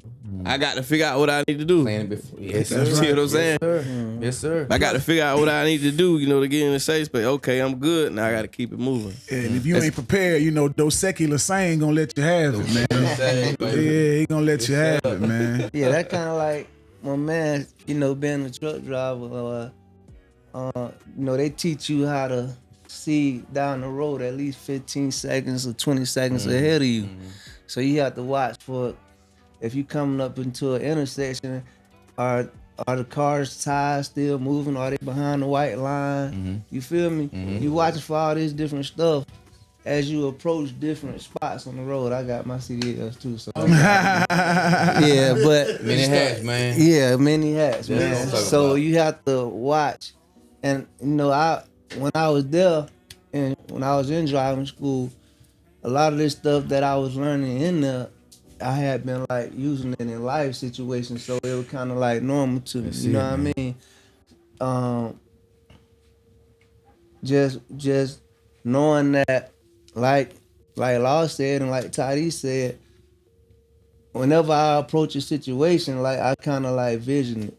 You know what I mean? I try to vision how many different angles I could take. So, you know, on a mundane level, one of these gonna work. You know what I mean? On a spiritual level, it's more broad. Right. But on a human level, like, yeah, this probably about as far as they gonna go with it. Yeah. And it'll get you through, right? Yeah. So, and with experience, like you say, you can have 35-year-old children. I'm trying to tell you. You know what I mean? But you supposed to, you know, acknowledge experience. You feel me? We like to say that, you know, we getting old and all that. You know what I mean? I don't really subscribe to that. No, not at all. You feel me? There you go. I try to be like, you know, I'll be turning 50, so in August. And so I try to say like I done been around for like a half a century, like what I done got out of this thing in 50 years, you know what I mean? Right. So right. Through my experiences, the stuff that I get, I'm assuming that I know the stuff that I went through throughout my life, the people that I met throughout my life. Like I knew Bird when he was a young man, been knowing Avery, Devil when he was a jit, you know what I mean? They was hanging around my brother and all that. So the people that I met and encountered all was on my grid. I don't know, I think, man, you talked about grids a long time ago. I look at life as, you know, like the grid paper and map. You have to do the slopes and all that, you feel me? And it got all these intersections. Each intersection is a relationship for me. You feel me? Yep. So that's why you see so many intersections, and every person that you meet is not an intersection. That's why you go straight by, right? That's right. The people that you stop and y'all build something with was an intersection. There you go. You feel me? Talk. So each intersection is people that you meet that mean something to you, and at some point in time, that situation or relationship was guaranteed to happen. Yes, like ain't no, you don't mistakenly meet. Yes, sir. Yes, sir. It's just like my boy John Maxwell say, you ever try to go uphill by accident? Right. You feel me? You can't go uphill on accident. You got to actually try. To try to do that. Like ain't no way you gonna go uphill by mistake. Well, I ain't mean to do that. Yeah, you feel me? You had to try. You know what I mean? You know what's crazy? I was just getting ready to ask you, being the wisdom, because you know what they say, age is the price of wisdom. You got to live a little bit to be able to tell somebody something. Yes, sir. Yes, sir. And you just summed it all up, so it's not much that I can ask. You know what I'm saying? But especially with that grid line thing, because I think what's most important about that, at least in my mind, is the ability for a man to compartmentalize. Yes. You know what I'm saying? To separate things that need to be separate. That's right. Facts. So that way everything doesn't blend all together. Right. You know, so every person that you meet that means something to you, y'all connect some type of way. You know what I mean? But if they don't mean nothing to you, gone. That's right. You know what I mean? But so how I always been a fan of old Jimmy Hennessy. I ain't know him, you know, back. He was like a celebrity to me. You feel me? So I used to sit back and I'd be like, this dude, he'll be smooth, you know, and back, you know what I mean? So I always been a fan of old Hennessy. You feel me? So when I met him, he was like, you know, at all with me. I'm like, this Jimmy Hennessy. You feel me? Like, what's happening? You feel me? Like, I'm meeting a celebrity, you know what I mean? Like he was like a celebrity to me. So a lot of people that have met me or encountered me throughout my life, they'll say, man, you was like a ghost. Or Trey will like say, man, you was a myth. You know what I mean? Like people then you know, they ain't approach you or really talk to me. Like I was around when Bird Daddy was out here in these streets and all that, and we used to move around together. And so I'm talking about his daddy. You feel that part? Yeah. I caught that. So I've been around during those times, and so I encountered. So maybe my encounter with him wasn't the one. But me and him started working at Coles together. And well, actually, before that too, Jacuzzi, Babcraft, something like that. I ain't never worked at none of them places. That was that? Okay, but I think Coles was my first job for real ever. Okay. I didn't stay there long. Yeah. You got up out of there, man. I was looking for you, were gone, man. But so, and when we was there, just the fact that. When I realized who he was, I was like, oh, you the Fit Man son. And so that's how we clicked. You know what I mean? So Fit Man. Yeah, you don't remember Fit Man? You talking about Camry? No, that's my brother. Cameron, your brother? Yeah. You was neighbor. Yeah. Yeah. Damn, when he said fish, man. Yeah, that's the fish. Niggas, I look at you, I see Cameron. Yeah. You know what you talking about? In the circle, bro. Right by me. In Prince Cove. Okay. Damn, word. I forgot all about that, bro. I know you do the music, bro. That's crazy, bro. I forgot all about that, bro. You was a jit, bro. Yeah. What Cameron? That's my nigga, man. Dang. Yeah, he just got older. Yeah. That's it. But when he said Fishman, I only know one Fishman. Yeah. Dang, that's crazy. Same, but for some reason, people tend to they remember my brother, but they forget about me. I don't know why. Like, Right. remember my daddy, they remember my brother. You was real Cameron graduate with us. And then there was another little dude out there too. I'm that little dude that was. Yeah, you was reserved. You was way bro. more reserved back then. That's crazy, dog. Yeah, you was I real didn't know quiet. Bird from music. I forgot that. That's crazy, bro. Yeah, man. We was Yeah, we were neighbors for years. Like, I grew up in the circle. But bro. he younger than Yeah, he younger than Cameron. That's Cameron why. with me and you. Yeah, he was that's real why. quiet. He was young. Man, he was real Quiet, chill dude. Yeah, man. Fish, man, that was my boy, man. Yes, I remember.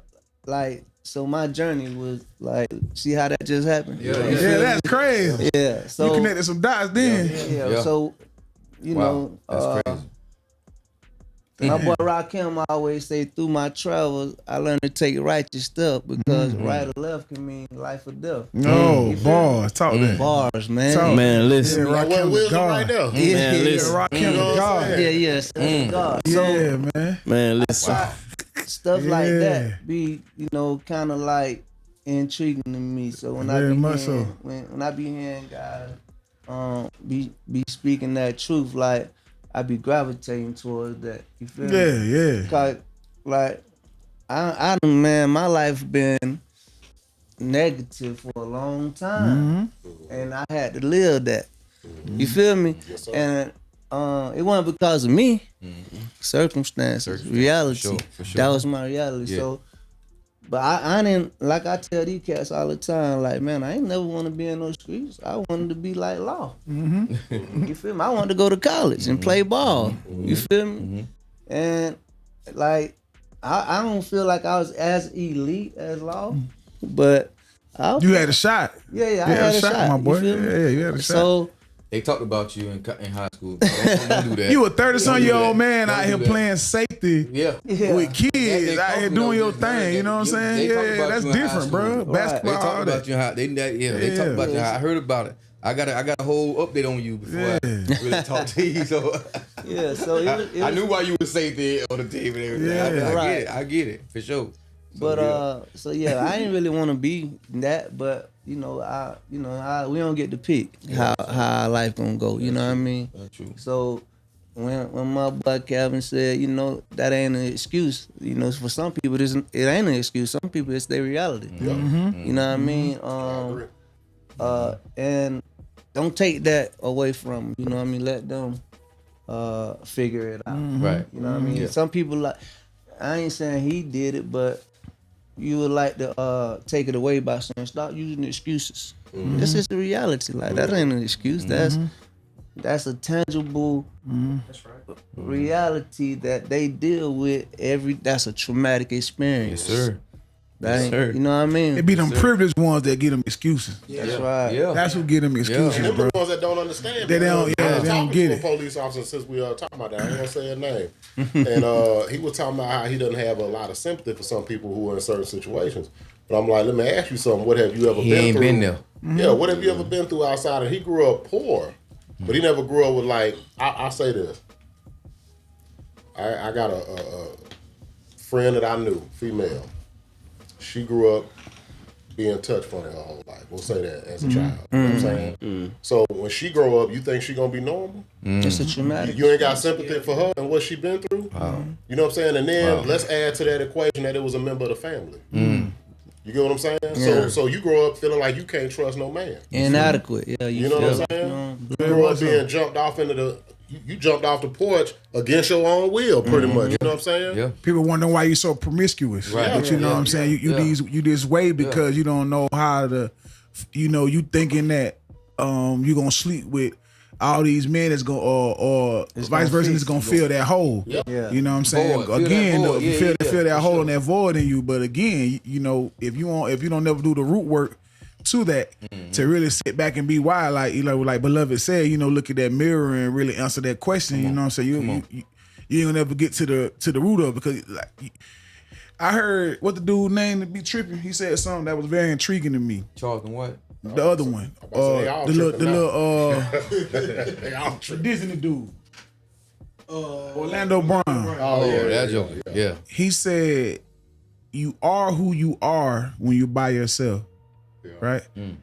And I said to myself, dang, cause you really are who you are when you by yourself. Cause how you gonna fake kick it with your own self? That's right. How can you fake kick it with you? You feel me? So I think, like he said, if you don't like who you are when it's just you, what make you think people gonna like you when you around them? You know what I'm saying? If you think you're a pretty cool guy, you know what I'm saying, most likely that's the energy, you know, that you give off of. You see what I'm saying? So you know, I just thought that was dope to me. Like, man, because you know, you had to really, and I was one of them guys that really had to learn how to sit with myself and really start to like, damn, you know what I'm saying? You know, and like my brother always say, he be like, man, sometimes Trey, bro, you can be a girl. Like if a nigga didn't know your heart, they probably couldn't deal with you. And I was like, you know, that kind of was heavy to me. Like, bro, if a nigga didn't really know who you were or know what you were, yeah, they couldn't deal with you probably, man, because they don't know how you come off. They don't really know you. But once a person know who you are, you know, and really be like, even if you don't know me deeply, you know what I'm saying? Once you're around me a few times or things of that nature, you know what I'm saying? You start to be like, okay, this dude, pretty cool guy, something like that. You understand what I'm saying? So I just think, you know, you know, when you are who you are and you hone that and you stand on that, you know, and you live and die by that, because I ain't gonna never let a man change my perspective. You know what I'm saying? Or tell me who I am or what I'm doing. Now, if my behavior, anything I'm doing is out of bounds, then I'm gonna check that. Yeah. You know what I'm saying? But you ain't your expectation of me, you know, I don't care nothing about that. You feel me? I care about how I treat you though. Right. I care about how I make you feel, you know what I'm saying? I care about what's going on, you know, when I'm in your presence, you know what I'm saying? But as far as like who I am as a man or a person, if you don't like that, you know, that's your personal opinion. You dig what I'm saying? But that's gonna be all the way all right. You feel what I'm saying? Because everybody So one like thing I know, you know, living your life, I'm sure your brother can attest to it. If you stand on what you stand on, people respect you more. Yeah, I've been standing on that business forever. So if you always trying to fit yourself into their little box, they gonna think you. Yeah, that's what they think you. Yeah, that's right. That's right. Yeah. They know, man, we can't cross a certain line with MJG over there.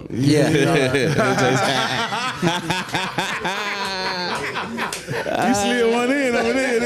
That was gangster. I like that. Yeah. I like that right there. You slid one in on me. That was gangster. If I bump into this brother at the club, I'm gonna buy him a drink. I will buy you one back. Sir, you want some That's love, good brother. Go right now. That was good. Yes, sir. Yes, sir. I like that. Want to drink again? I ain't heard that, bro. That's the first. You just wait. Oh man, That was up. Oh my god. Real talk, man. Wow. No, what I wanted to say when y'all was talking about, because he I think everybody was listening when he said when you were talking about not making an excuse, and Tim was saying reality. I want to know, I know interview, what would you say, because you somebody that made it through, and I want to ask you, like, how you, that's trauma.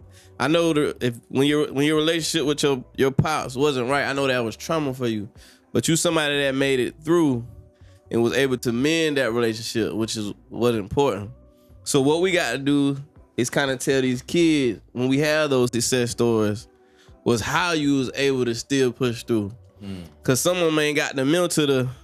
So when you in front of a child and you say, hey, I was just like you, I can relate to that story. I went through the exact same thing. You know, this is what I had to do to kind of fight my way through it. Cause guess what? It's the reality, but like me and Tim always say, tomorrow gonna come. Tomorrow gonna come, so what we gonna do? So, and I was one of them same ones, you know, 7 years without seeing my biological father, 7 whole years. And I it was crazy, we were talking about this the other day, my brother's dad was locked up for murder, but his people used to come for the summer to get him. Not his daddy, but like the aunties, everybody would come and get him. So me and my brother, we like a year and a half apart. So it was just me and him. So when he used to be leaving, I'd be like, damn, my people want to come. Why they won't come get me? Like, and it made me turn into a loner in a sense. You know what I'm saying? That's when I start holding stuff in. I ain't really got nobody to talk to. My brother gone. So I started being, you know, that loner, standing on my own. Like, it kind of make you almost feel like, damn, all I got is me. My daddy, he ain't coming. He'll call every now and then and say, I'm gonna send this and that. He ain't sending no child. He ain't doing nothing. You know what I'm saying? So with that, what do you tell it? What do you tell a child? You know what I'm saying? That's going through that. Cause you was strong enough to make it through, have a career, still have kids and be a good father to your kids, but you probably was missing that the whole time.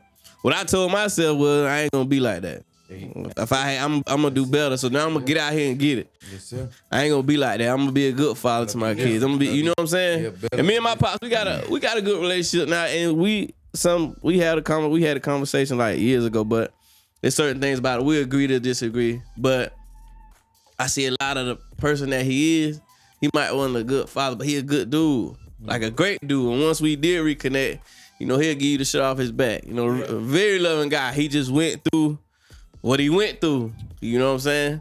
But I used to always ask him like, well, damn, you just left me for dead. Like, if my mama and stepdaddy wouldn't have brought me back up here after these 7 years, like what? Like what would that? You just left me for dead, bro? And this was after I got older. When I got older, I had a kid. I started thinking about it. We ain't had a conversation, so I was like grown.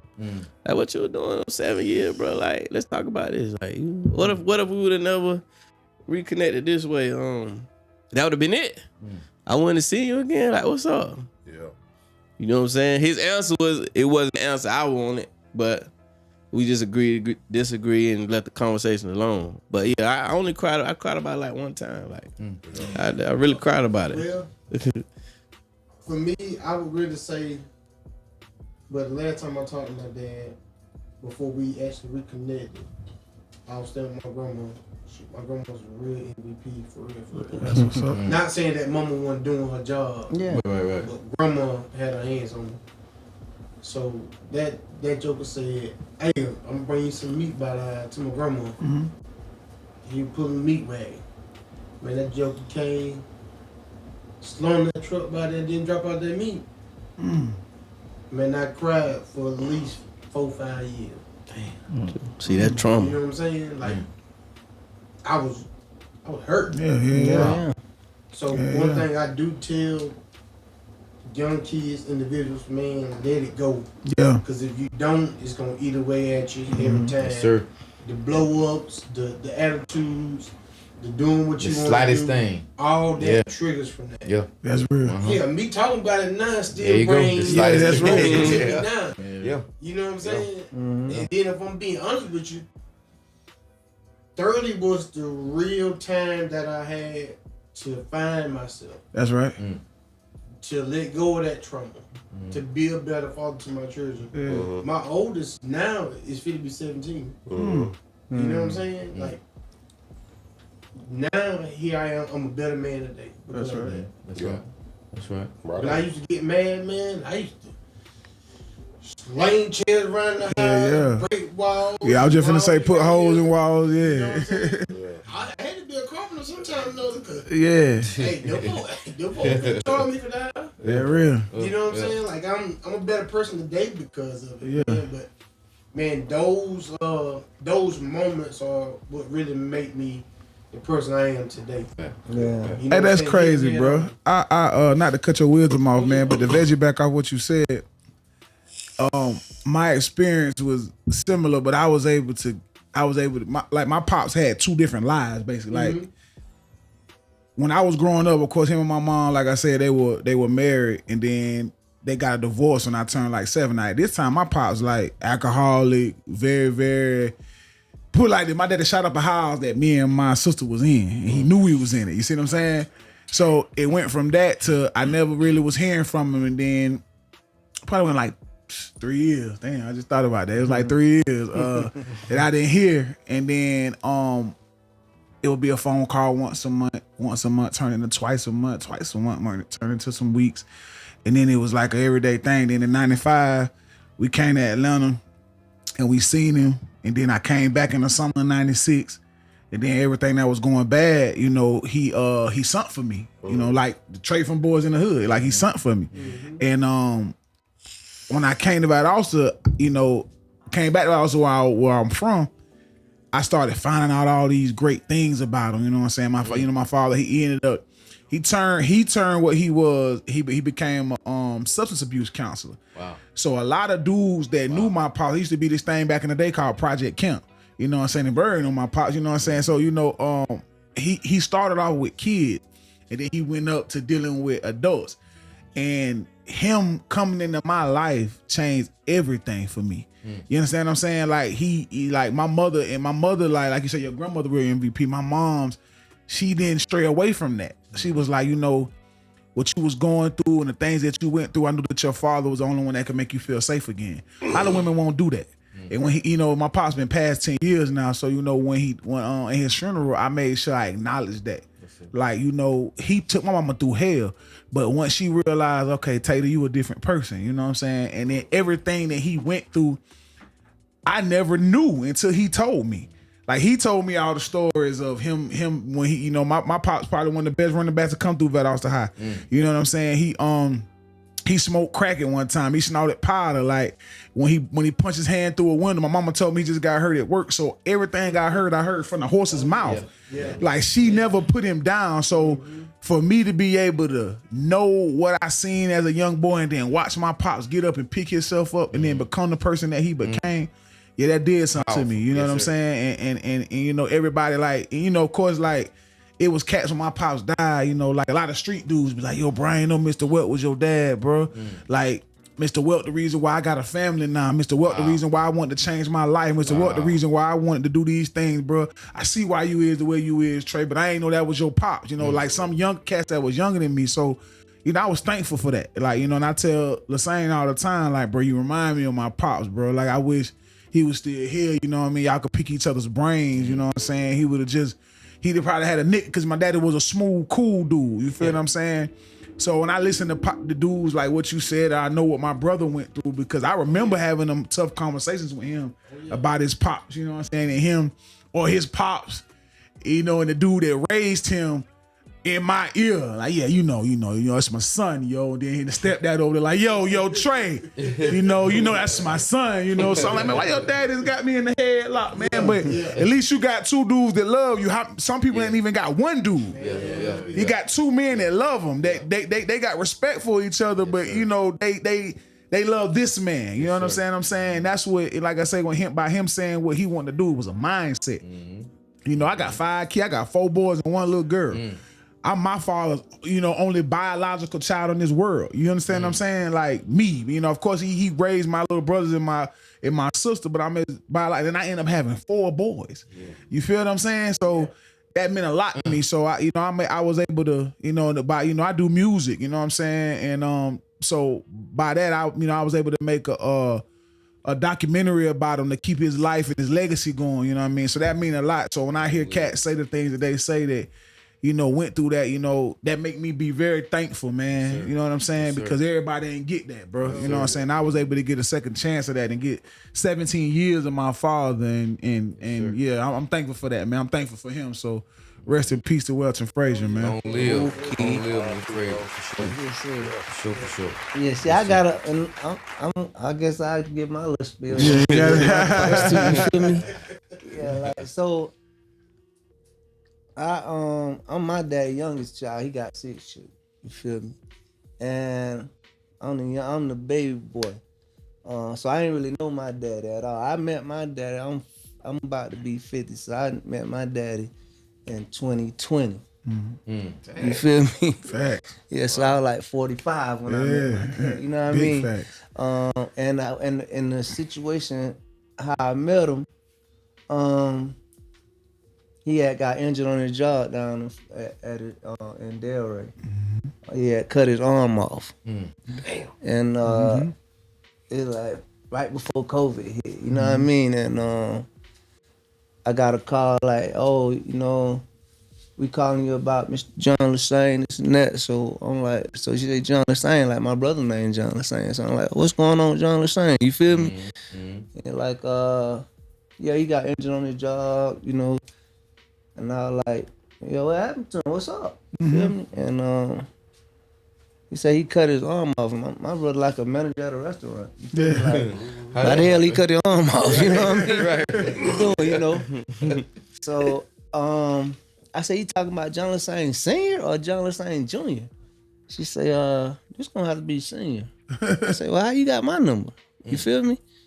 She like, you was his emergency contact. Oh, wow. Oh, I said, that's crazy. Wow. Yeah, I ain't know that. I said, what? You never met him. You ain't even spoke to him. Wow. Yeah, like, I was like, what? He kept you in his mental. Yeah. So, okay. So, you know, of course, he couldn't be there by himself, so we got him a spot here. Came about Austin. So that gave me an opportunity to meet him and know him and have a, you know, try to ask him questions like y'all say, pick at his brain a little bit to see like what happened. And I learned through that little time, like,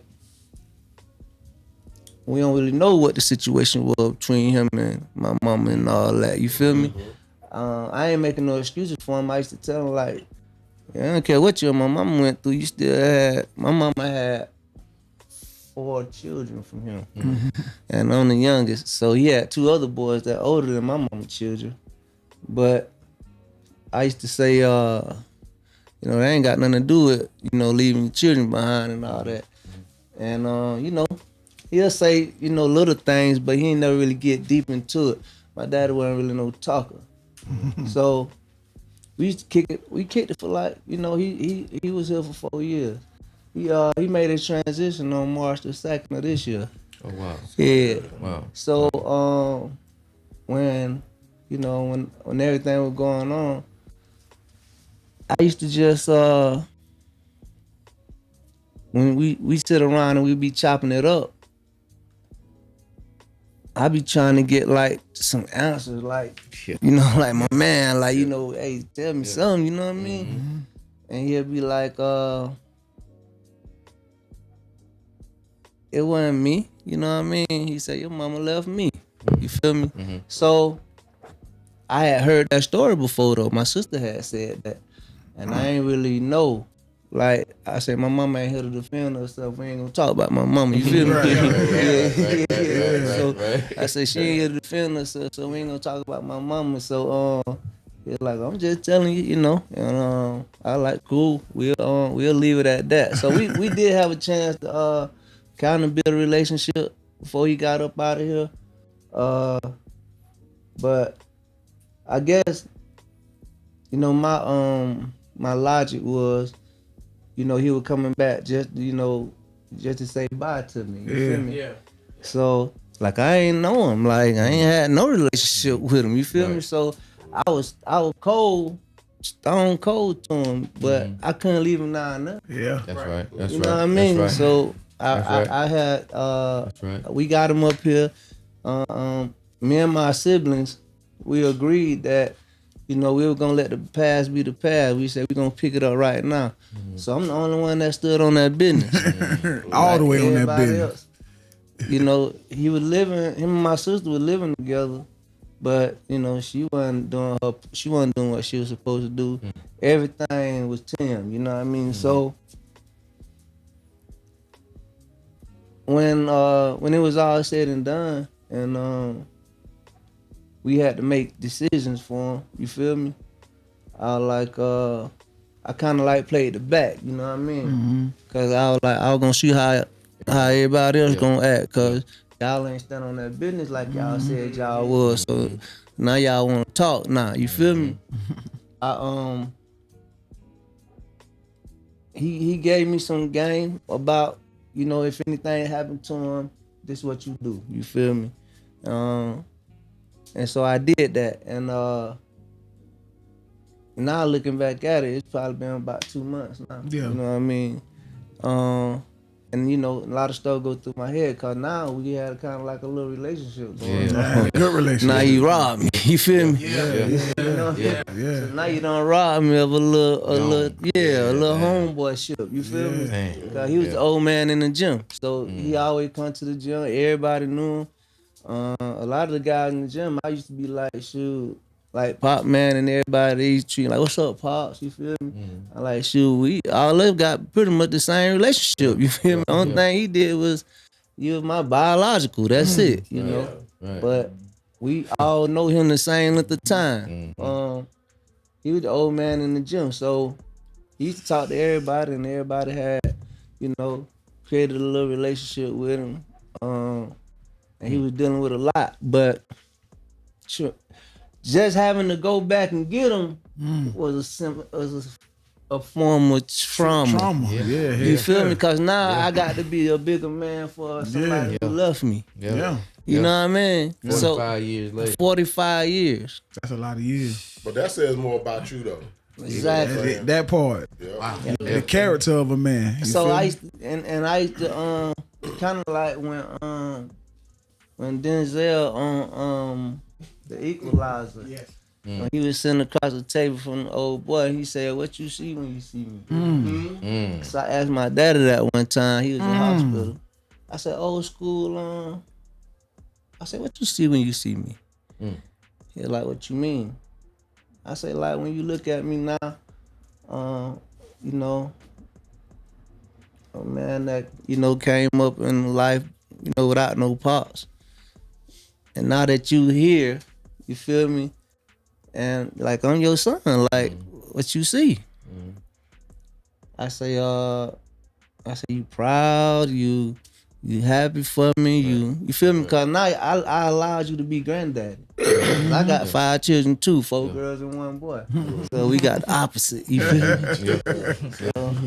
So I didn't take that from you. You feel me? I let you met my grandson, your great grandson. So I open up all the doors for you. I ain't restrict. You feel me? I ain't have to do that. You feel me? I ain't even have to receive that. But that was an experience. Now 2 months later, after he's gone, it's something that every day, like I have to be thinking about, like you know what I mean? Like not cause now you just got back. And you going again. This time is permanent. Right. You feel me? Like now I'll never get to see you. You know what I mean? Just added thought. Yeah, now I got you feel me? You should have kept sometimes my mind I'm saying like you should have kept them little 4 years. You know what I mean? Yeah, cause now I got to drag this along with me for the rest of for the duration of my time. Right. So all type of experiences, man, if you think about it, like it be some small stuff that you may not even consider. It's a traumatic experience. I'm telling you. Yeah. Like it's stuff that we don't even think about. We be like, dang. But somebody took that like to heart. And that's something like, I done seen people get in car accidents and be traumatized. Like, not drive no more. Yeah, don't want to drive. They don't want to drive no more. Real talk. You feel me? Real talk. Yeah, so. Yeah, Monty. She got hit when she was 5. And won't even drive. And she didn't want to get. She wasn't driving. She just got hit. Yeah, you know what I'm saying. And she never drove. Like she tried a few times, but she don't want to get behind the wheel. Like it's something with cars. Like it's something with cars. Period. Cause she had to learn. My mama had to learn how to walk again. Like she had braces on her leg like Forrest Gump for like months. Wow. The picture I seen her, she was like 5, 6 years old and they had her leg up. Like she was in the hospital for like months and months. So she had to learn how to walk again. We talking about a child at the time. So I was like, Ma, I say, Ma, you strong for that, Ma. I say, you had to learn how to walk again. I say some people wouldn't even be able to try as a young child. I say, you had to learn how to do all that. It was different back then. They were different. Different. Yeah. They were cut from a different cloth. Way different cloth. Sure. One thing I like to tell people, if I may, you can't control what everybody else gonna do. And I know that hurts because sometimes what other people do to you leaves a lasting impression on you. But you have to understand that people gonna do what they're gonna do. Yeah, right. You know what I'm saying? People gonna be people. Yeah, basically. Absolutely. I remember I was in the barbershop. Dude, I ain't gonna say her name, but he was like, man, if you in love with that woman, she your wife, you wake up one day, you find out she a hoe. He said, best thing you can do is go ahead, cry, get over it, and if you love her, keep on just keep on doing it. Go back to sleep. Yeah, because that's what she gonna be, you know what I'm saying? And a lot of times we don't we don't put that on other people. We don't understand that if that's the way somebody is, if you're going to have them in your life, don't hope to change them. That real. Either get used to it or get away from it. That's One right. of the two. You know what I'm That's saying? real, don't Because anything that happened that you didn't do yourself, it ain't your fault. It ain't your fault. It's for your time. Yep. Yeah, that's for your time. and that's a traumatic experience. Yeah. Again, right. But that's it. Talk to me. So let's say somebody out there in the world right now kind of travel down that same road that you just came through. What would you tell them? As far as my dad, Yeah, like me trying to get that process. According to where they at mentally, you feel me? It just so happened that when he got here with me, I was doing the knowledge. I was able to, let bygone be bygone. Like you say, I was able to let go. So, depending on the place you at mentally, There you go. that would be able to determine how I would respond to that. But if you have some type of semblance of self, I would say, open the book up. I don't forget. You feel me? Yeah, I don't forget. But when he got out of here, I was saying like, Pop, so I forgive you. You know what I mean?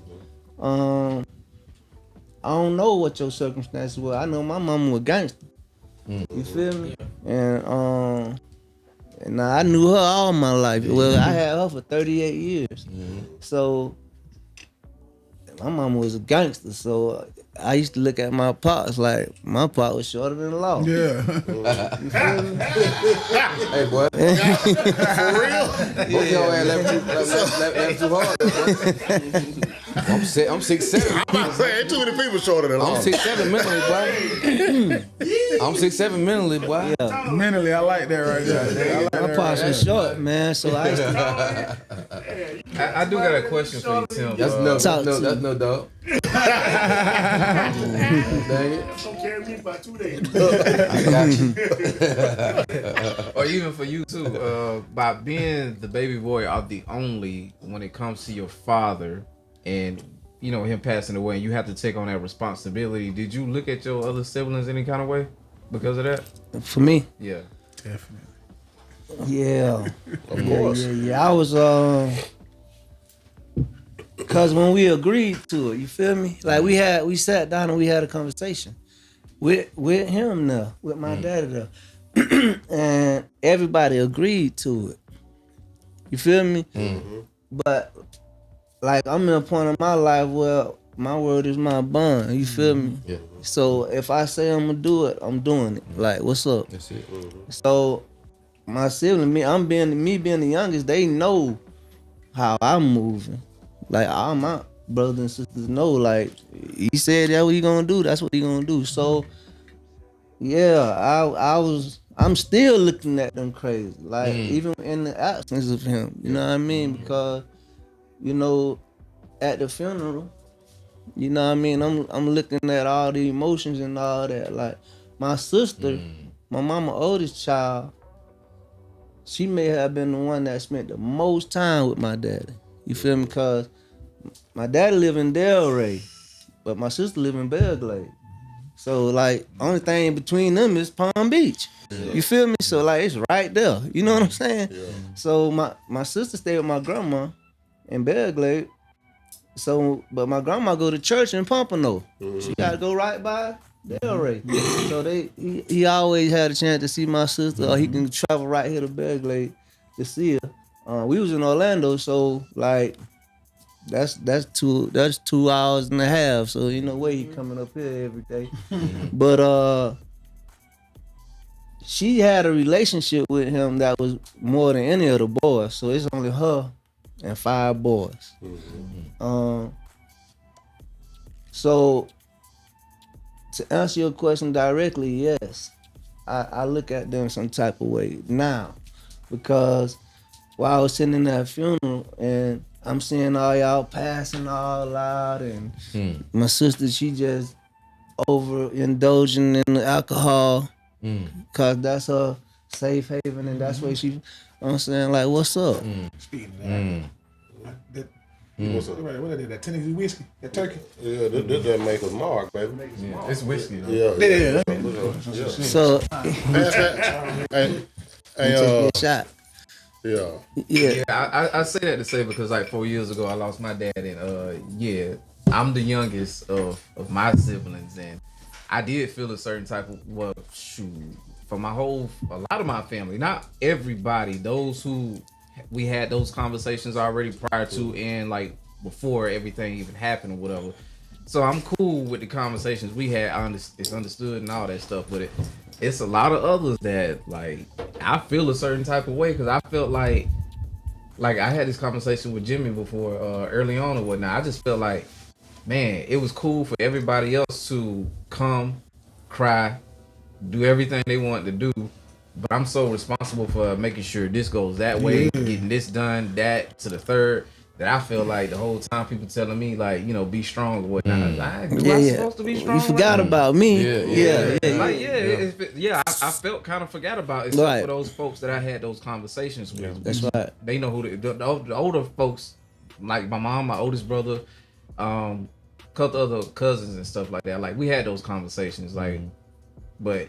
Yeah, I was like, do I supposed to be strong right now? It's cool for you to come and break down and whatnot. I can't do that too. Right. Like, but nah, I had to keep it together and make sure that everything goes accordingly. But I also kind of still don't feel like right about it that a lot of responsibility fell on my shoulders like that as being the youngest. But I take that though.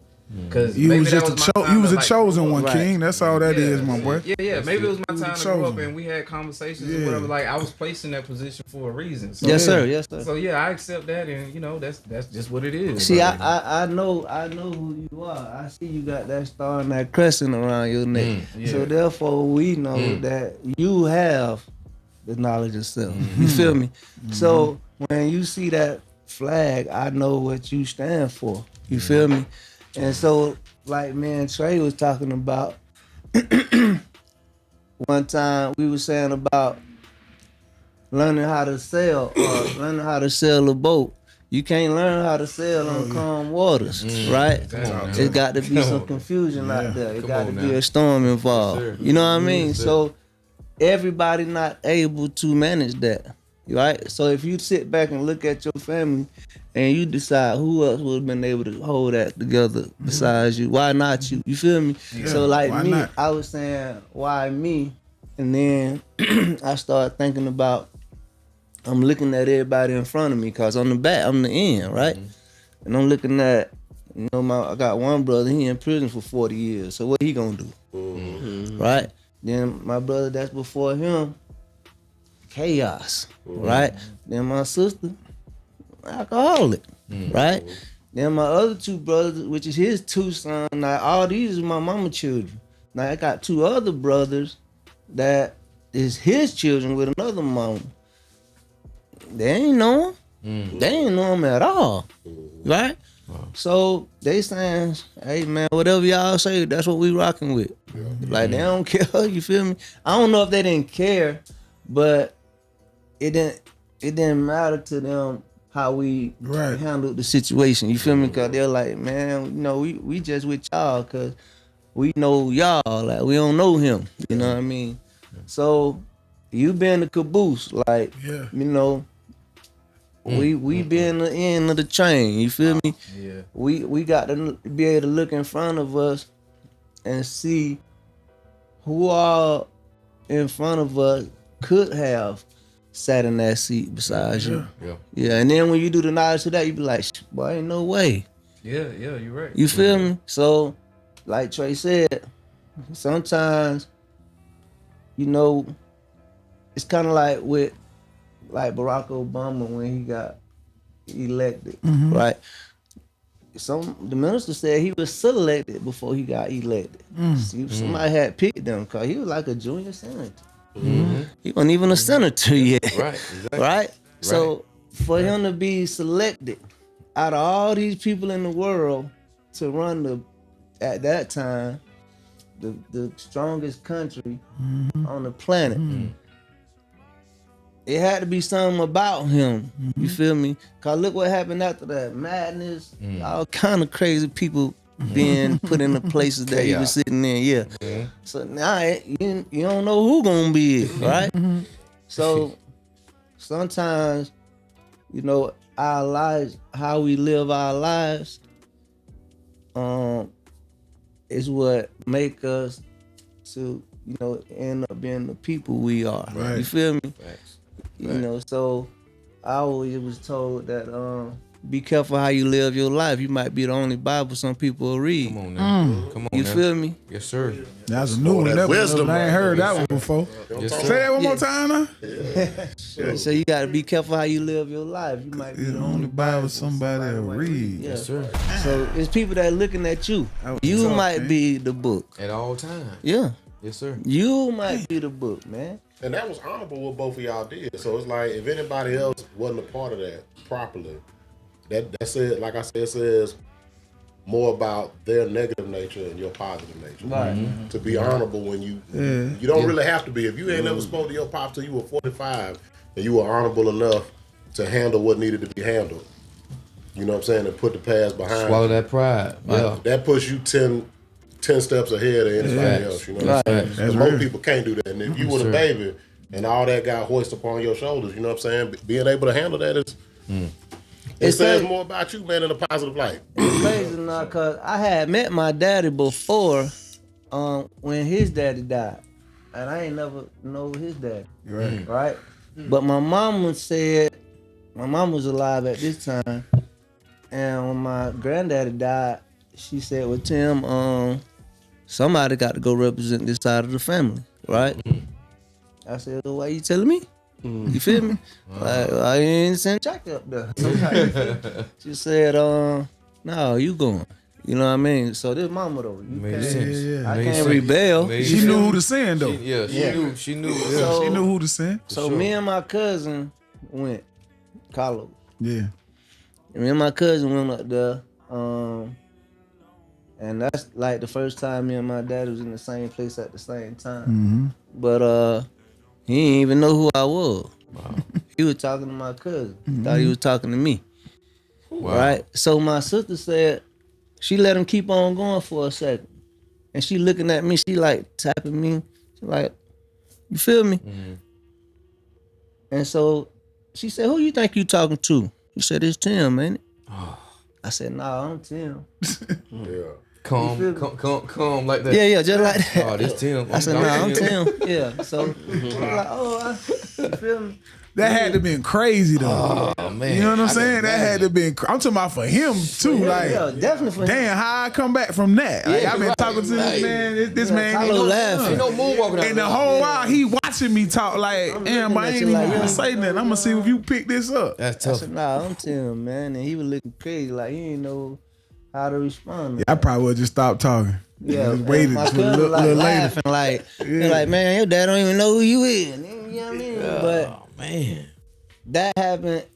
I don't know if old school was under influence or whatever it was, but that didn't sit well with me. But so I did meet him. You know what I mean? Yeah. But again, like that wasn't nothing. Yeah. Like, we ain't kick it. That's crazy. We didn't talk about none. I ain't know his daddy. That time is when I met his mama. I kind of remember a conversation with her as a child. You know what I mean? She used to call sometimes, but I ain't never been there, nothing like that. But so I did meet him.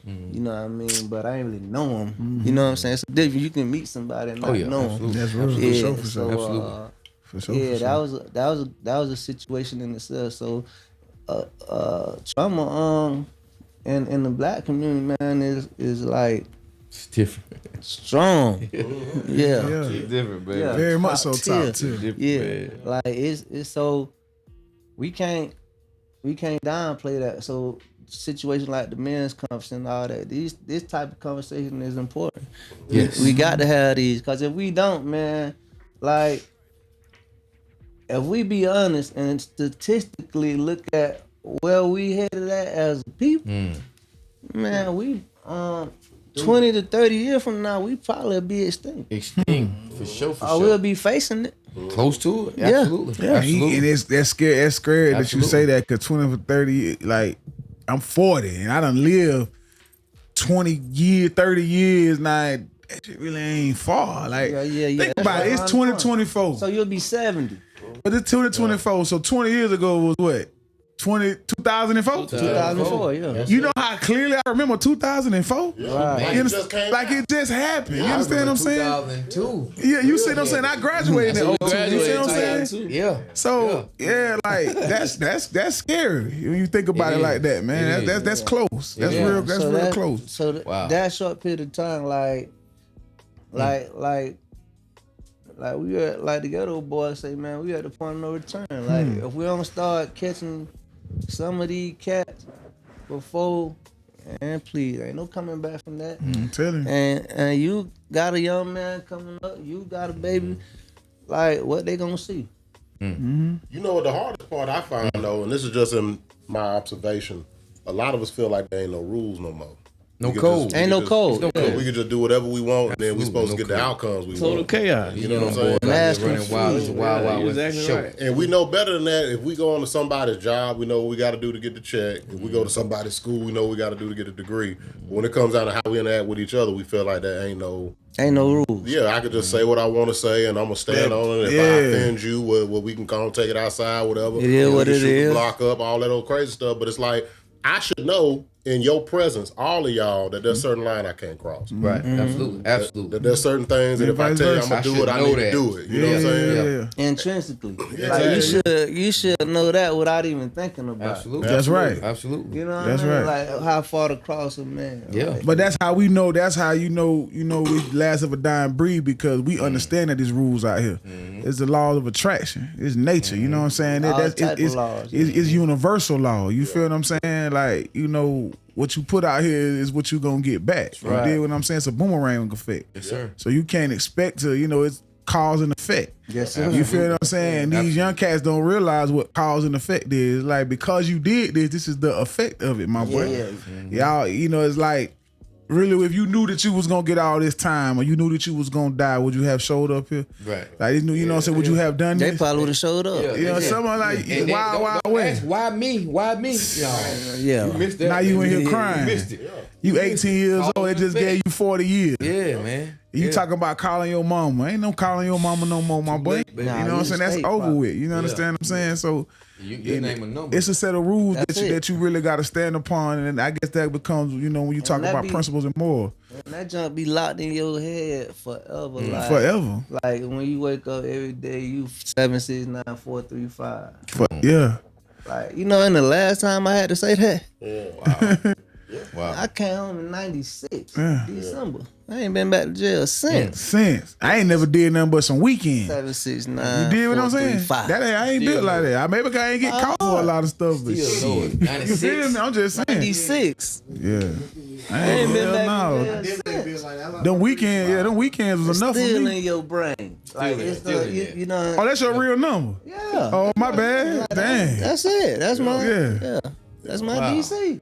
And Dang. if you, as a It's OG, inactive. if you went back and told a youngster who getting ready to go off a cliff what he getting ready to face, he still wouldn't listen a lot. Yeah, of he'll time jump. today. Yeah. Yeah, he'll jump. He think you don't know what you're talking about. It's a different time, or he got to do it for them stripes or whatever. But it's like, man, I would always say, and I'm not saying that some people need to see the consequences for their actions, but some people don't have to. You got don't. enough people who done been through it. Experience ain't always got to be your teacher. Exactly. Sometimes you better get in front of that. Experience ain't always got to be your teacher, man. You got to listen to somebody sometime. You got to listen to somebody sometime, my boy. There's some lions, tiger, and that's another thing that's wrong with our community. We don't respect the elders no more. That's why I keep bringing up the wisdom. That's it. Where no code comes in. That's right there. No rules. Yeah. No respect. Period. Yeah. So among men is respect. Yeah. But outside that door, ain't no respect out there. Yeah. But like my thinking is the fact that men, I feel like the solution to this problem is first men got to get on the same track. Yeah. Cause guess what?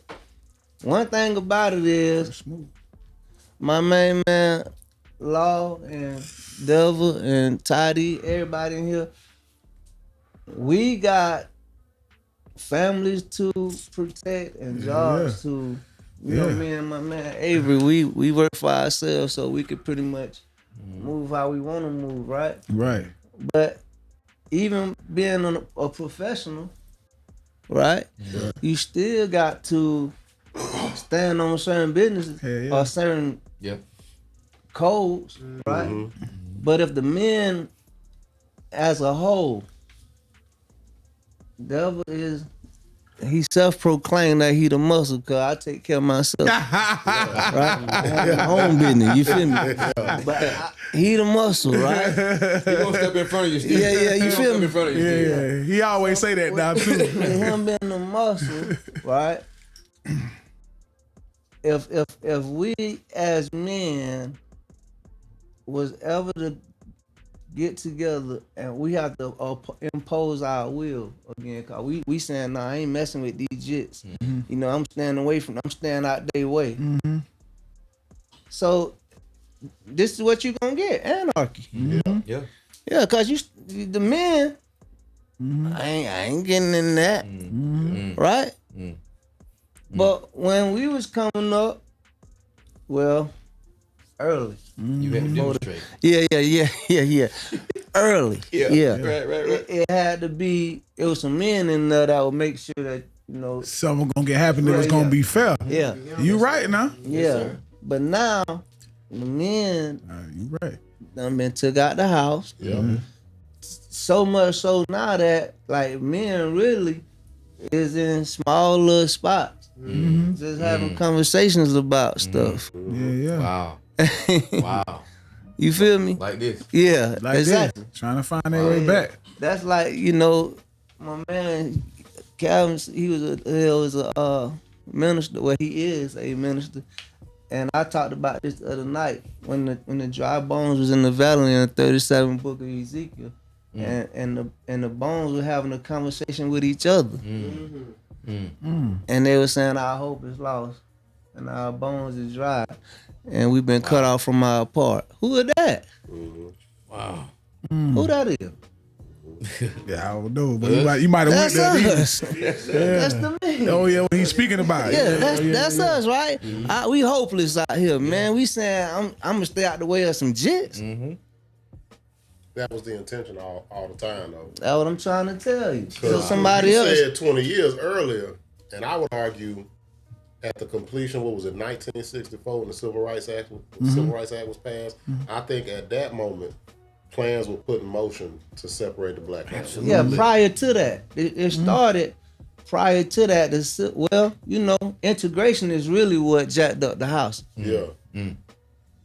Integration had to been the biggest trick ever. If we ever been tricked before in our lives, integration was not getting on no slave ship.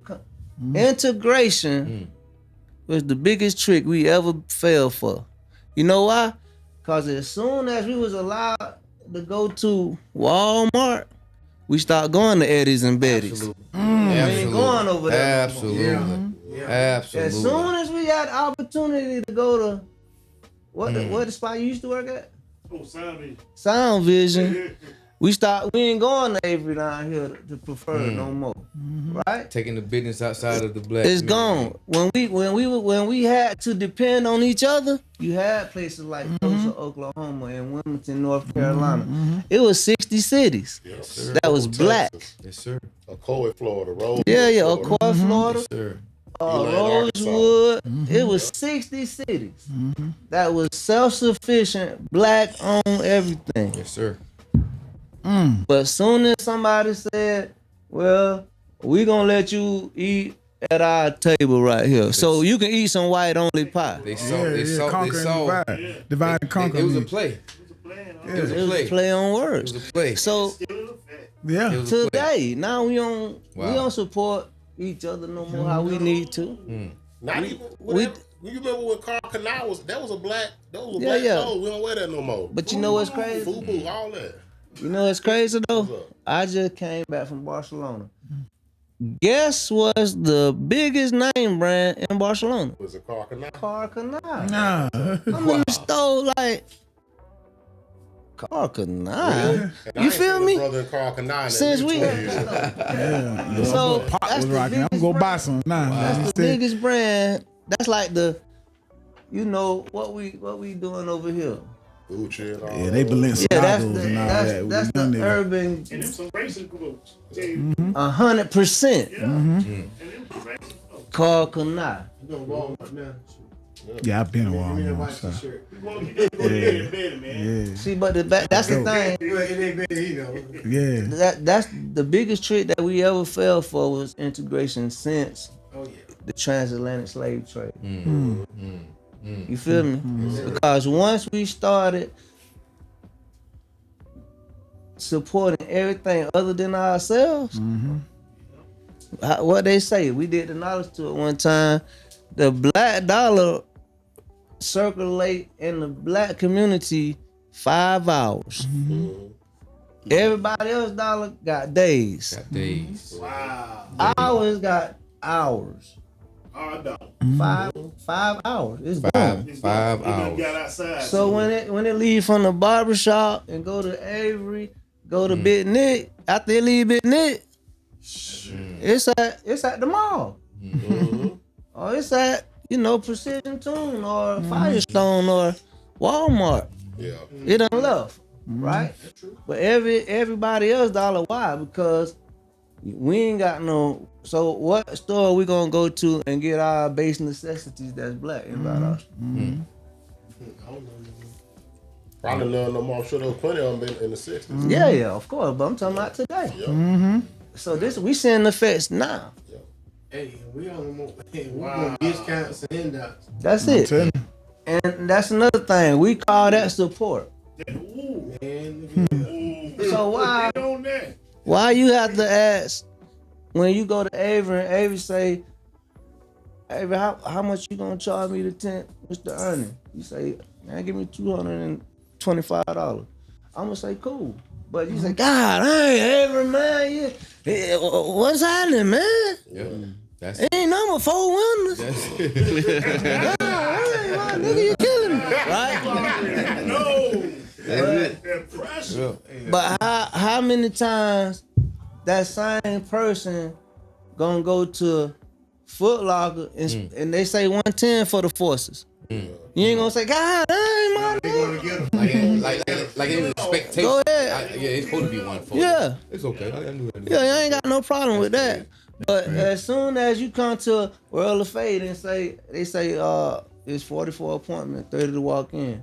God dang, my nigga, y'all killing me. I thought haircut was $15. Man, it's 2024. I was just gonna say that. Gas is $3. Yeah. Right. Gas is $3. So if I give you a haircut, I can't for $15. I can't even make it home on $3 gallons of gas. Wow. That's a fact. Yeah. So what are you talking about? Conversation $15 every week. don't even cover the gas. It ain't gonna move the gas. Yeah, like especially if I drive the truck. So the biggest trick that we've been on for the past 100 years,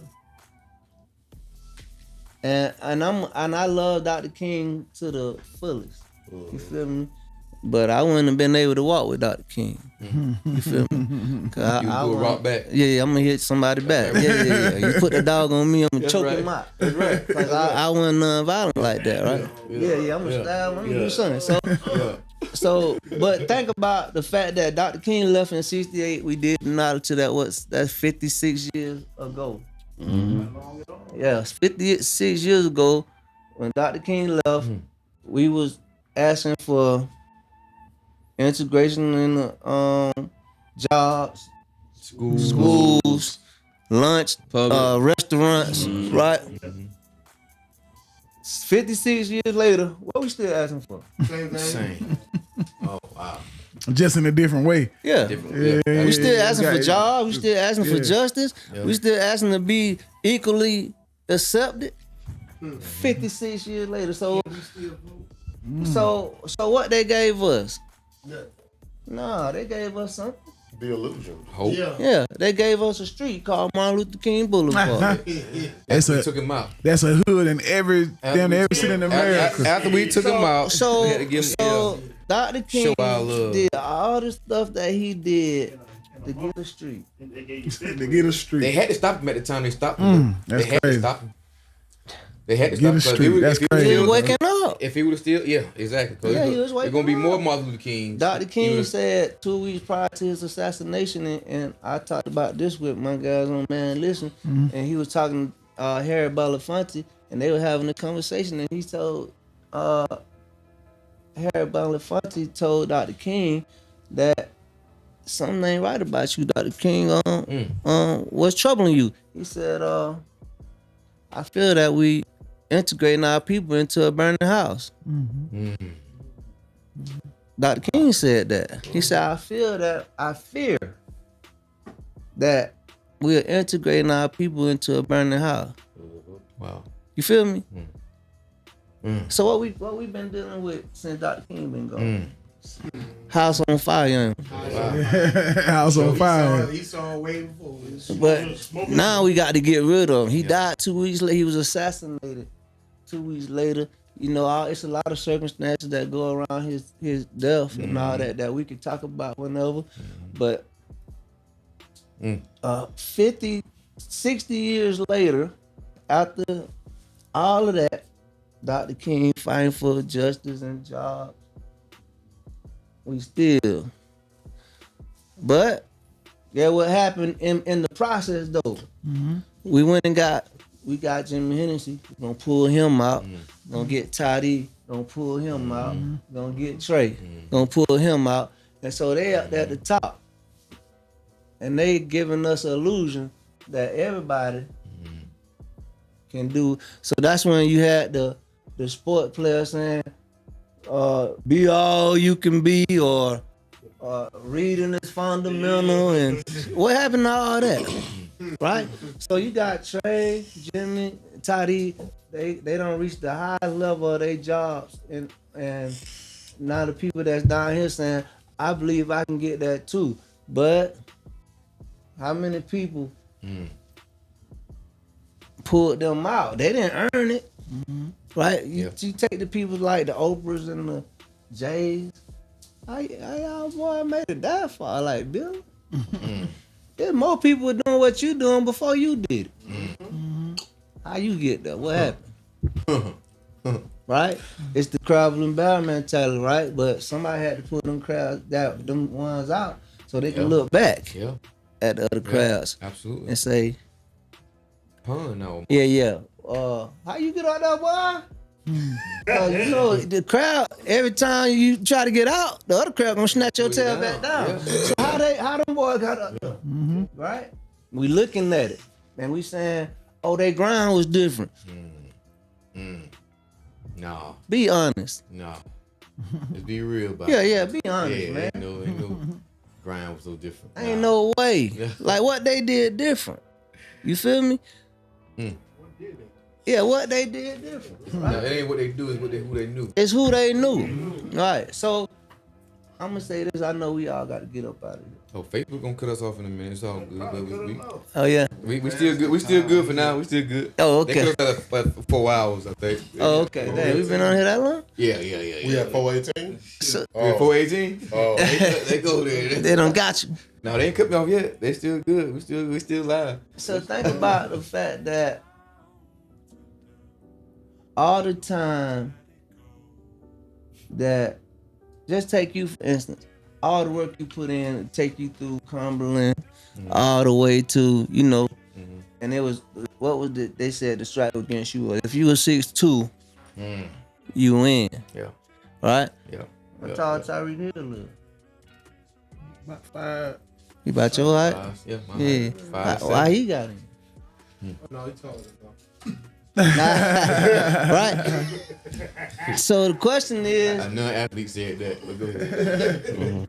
How did you manage to navigate your way through the system? Cause my boy Law real fast now. Yeah. That's what I heard. Yeah. Man, that nigga fast. and he got hands like crazy. Like I don't know. Like I don't seen a lot of receivers, in my face. Like man, I feel like some of them passes law caught. Like he would have caught them in contact and all. Yeah. Like I seen that man come up out of the crowd and still bring it in. I'm like, man, no way, man. Right? Yeah. But the world says it's only a few of y'all. Think about during the time that you was talking like think about chattel slavery, right? How did they select our preachers? You ain't just come out the thing being a preacher. Somebody pulled you out. They said, well, I think Calvin speaks very well. He charismatic and he'll be able to draw the people to him. So they pick and choose who gonna be the one that talk for the crew. Right? Yeah. That's how they pull the people out. They pick and choose. So I say Jimmy Hennessy, he kind of smooth. I think they'll follow him, put him out front, and let him pull. Yeah, let him he gonna be the one that carries our agenda. We tell Jimmy what to say, and Jimmy gonna take it back to the people. Right? So that's why you go to these theological seminaries. My bad. No, you right. Yeah, I was right first. You right first. Because just be honest, I ain't no Bible person and all that like that, but I done did my studies and all. So if God gave you a message, why you have to have permission to use it? Right? Don't the preachers got a license? So you gotta get permission from who to preach God's word. Wow. So who you believe in? Not you.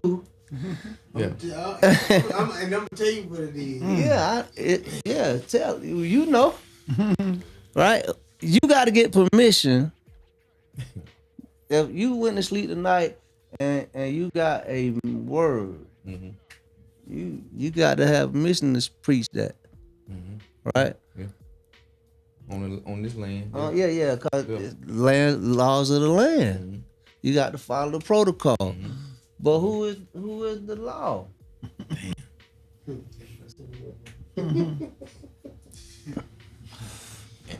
That's complicated. We ain't gonna it's complicated. However, it's not, because this is what I've been talking several weeks about. Y'all gonna get in trouble with that. Hey.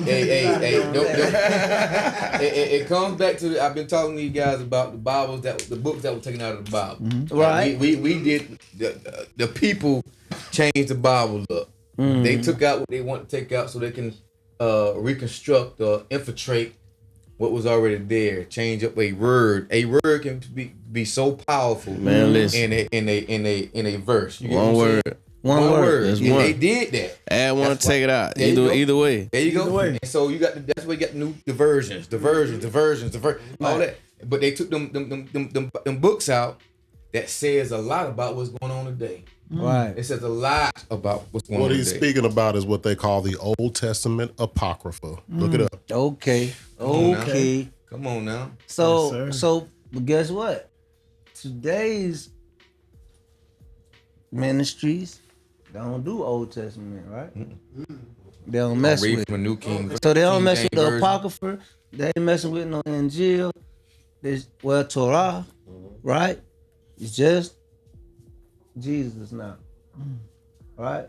Old Testament is God talking. Like, then God gives Jesus the message. Right. So you gonna take, we ain't gonna do that.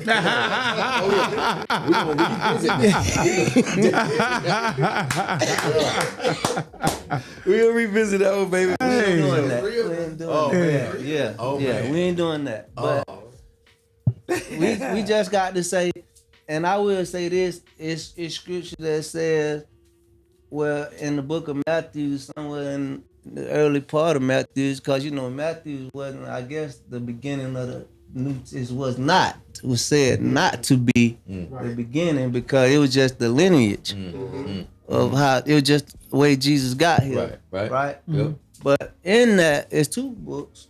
But in that book of Matthew, Jesus said, and I'm quoting, that I have not come to change no laws, but to fulfill them. But the laws is in the Old Testament. You feel me?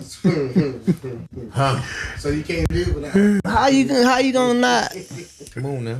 I ain't winning from the You got to. You sound like you don't want to let it go. I'm done with it. I just want to just sprinkle that. I just want to sprinkle that. Let the mind move a little bit. That's what you let the mind move a little bit. Them some questions. You know, that is though. That is though. Yeah, Real somebody good. might be able to interpret that for us. Cause obviously we can't read. We can't. Yeah. We don't know what we talking about. Yeah. We don't know nothing. Right? So me personally, I say, I was taught when I was behind the wall, the dude he was on the top bunk. He got 80 years. He been in here 15 already. He don't even want no bottom. He like, oh young man, you can get that bottom now. No, I don't want no bottom bunk. He climbing up every day. But he was the one that, my mom used to send me Bible scriptures and all that. And so I be reading. Be like, man, what you know about that book, man? I say, shit, I don't know nothing. I'm just going through what my mom, back then, they can send you paper, pencils, and all that. So I'm reading what my mama sent. He's like, what you getting out of it? I said, I really don't be getting nothing from it, because I don't understand it. He said, let me show you something.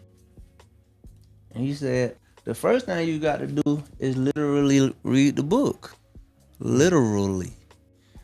You feel me? Yeah. That's the very first thing. In order to get any type of understanding, in order to learn how to do anything, what's the first thing you have to do? You got to do it, right? Yeah, you got to do it, right? So literally read the book. The second thing you do, you read it in a figurative form, right? You start putting the pieces together that make sense to you, figuratively. Right? And once you learn how to read it literally and figuratively, your eyes will become more spiritual. And once you start reading it from a spiritual context, you will understand it different. So that's why my boy Jada says, the older I get, the Bible start to make more sense. Because you keep on reading it through experience, right? And they start saying like, dang, nah, I see what he was talking about, right? Because you may have experienced something that you read, right? That means when you experience something that you read, it had a connection to you, right? I heard my boy 19 Keys say, I don't read every book I get from front to back. He said, I go in the index, and I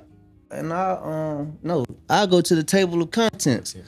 And I look through the table of contents and see what strikes my interest. And that's what I read. And then I put the book away. If the whole book don't strike me, then why should I read the whole book? Read what's important to you in the book. All books ain't made to be read from front to back. Shout out to 19 Keys. Shout out to 19 Keys. So all books ain't made to be read from front to back for every individual, right? So you might read the 48 Laws of Power from front to back, but Law 48 might mean more to you than anybody. Be water. And out of the 48, a lot of them don't mean nothing to you at all. Except individual laws that you like, nah, see, I can rock with that. Right.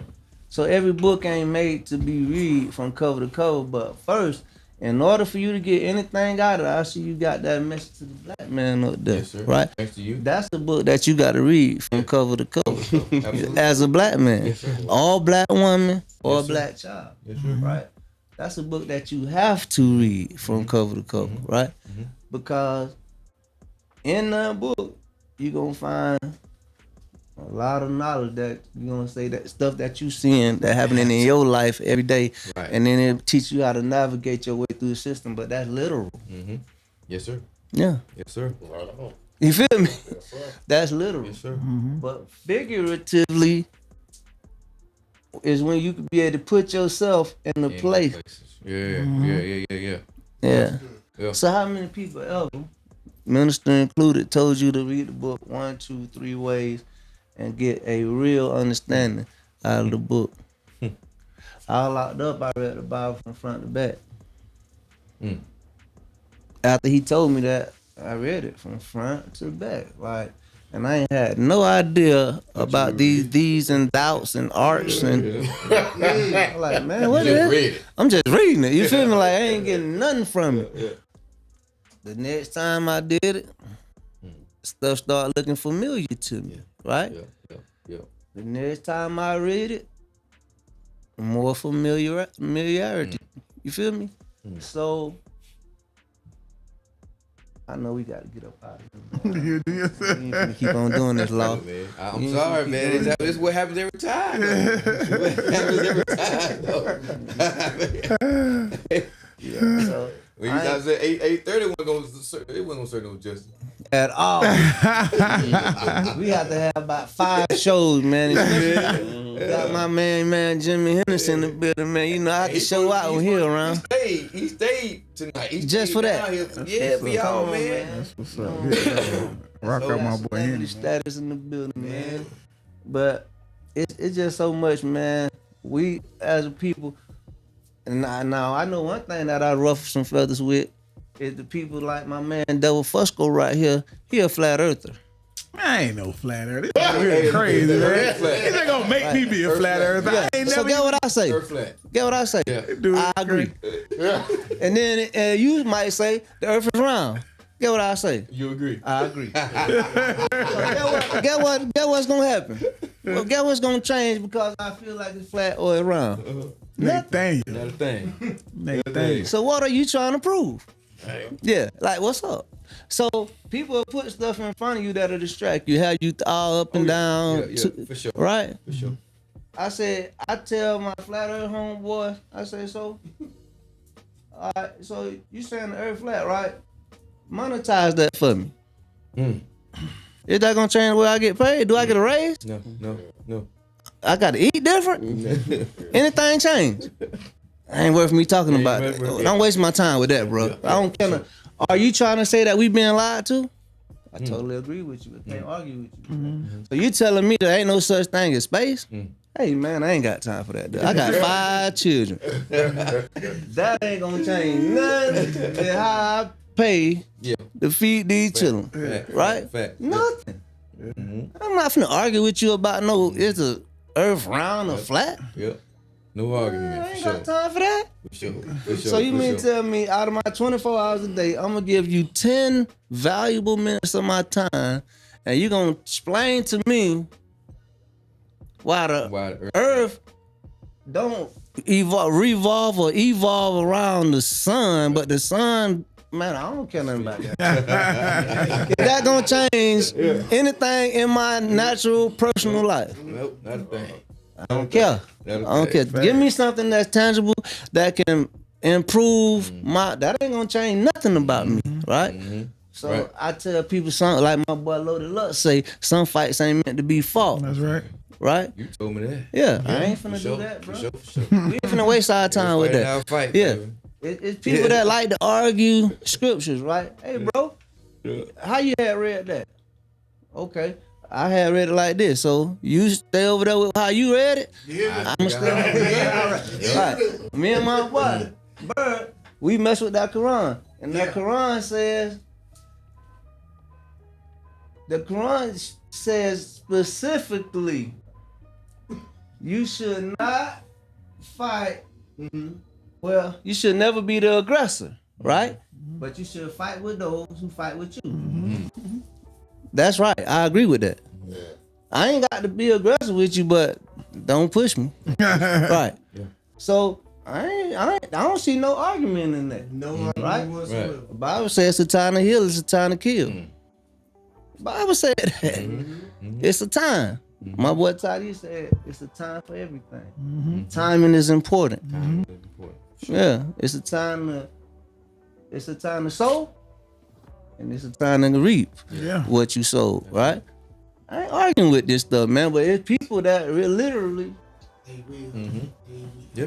Hey, I know Get how a kick out of it. Then that's if you let them do it. That's right. I know how to read, bro. You right. That's what I'm gonna say. You right. You right. You got it. You don't want that, bro.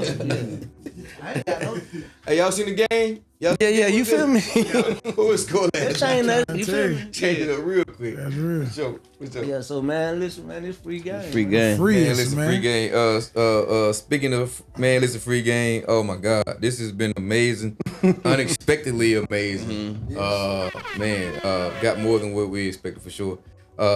We're here, Cigar Table Talk, man. We got the guys from Man Lissenn Free Game in the building.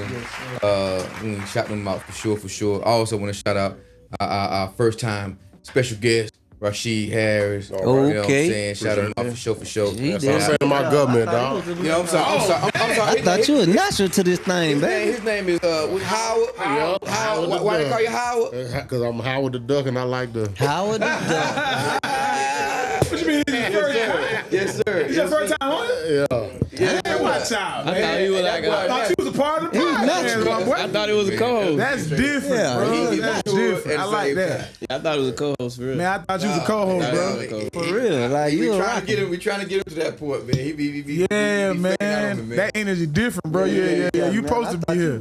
Y'all just saw when y'all got here. Yeah. Y'all ain't seen before you got That's here. crazy. I ain't know that. part of the community, baby. Yeah, you right on. And we definitely can't forget about our brother Cowboy Calvin in the Cowboy building, man. Cal. Celebrating his birthday this weekend, and Happy also belated gave us some love and some knowledge about his life and his Yes, upbringing sir, and man. how Happy he belated come to again, King. be who he is today, man. Shout out to you, Calvin, man.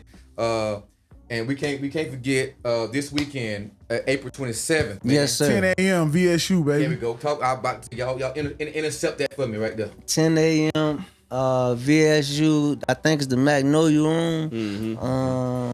Men's Conference 2.0. We coming back. Baby. Yes, sir. It's gonna be great. You can get at me at Talented Timothy Lissenn on Facebook for your tickets. You can get at Toddy Fusco on Facebook for your tickets, and we hope to see y'all there, man. That's right. Man, listen. Y'all want to get y'all want to take yourself out? Yeah, Devil Gigante Fusco on Facebook.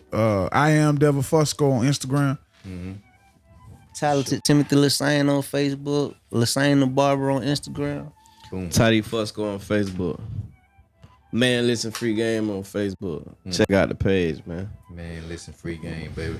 Shout out to my Seven Smoke family, man. Yeah, big shout out to Seven. Y'all, they ain't offer us no cigar. Yeah, he did. Avery did see it. Hey, troublemaker, man. Man, don't smoke or drink. I'm like, that man, that crazy. Out the gate he had. Out the gate he had. You know the cigar here for you. You know you don't smoke. Yeah. I offer a drink. I ain't offer no cigar, guys. Right. I know how it is. But anyway, man, hey, he trying to front on us right there, man. Yeah, man. Troublemaker, man. Yes, sir, man. No secular saying. That's your new man, man. That's one of them. You can go to Law McGee also and check us out. That's most. The one to see this one? Huh? The one to see this Yeah. Law McGee? Yep, Law McGee. Yeah. Okay. Been another episode of Cigar Table Talk, ladies and gentlemen, man. We've been here. It's been a great one. Yeah, it's been a real great one, man. Appreciate y'all for having us, man. Straight up. It was an honor, man. Y'all gave us more than we expected. Straight up, man. Appreciate that, man. We just thought y'all gonna talk about just the men's conference. You know Hey, man, if you ain't, what's your name again for real, bro? Hey, Howard. Howard, man. Howard. If you ain't thought about this, you should really, bro, because you dope, bro. I promise I thought you was, already a co-host, bro. That's real, man. So. That's big. Yeah, That's great big questions, that's man. Big. That's some confirmation in a lot of things right there too. We ain't gonna talk about it right now because we ain't got time. Yes, sir. That's big right there. Yes, for sir. Hey, man. Seven Smoke Cigar Table Talk. We did it again, man. Another great episode 16. Okay. Until next week, man. Hey, don't forget to love on your people. Check on your people. Wake up, pray up, run the day up, baby. Okay. Until next time, it's Seven Smoke Cigar Table Talk, baby. We out. Yes, sir. Peace.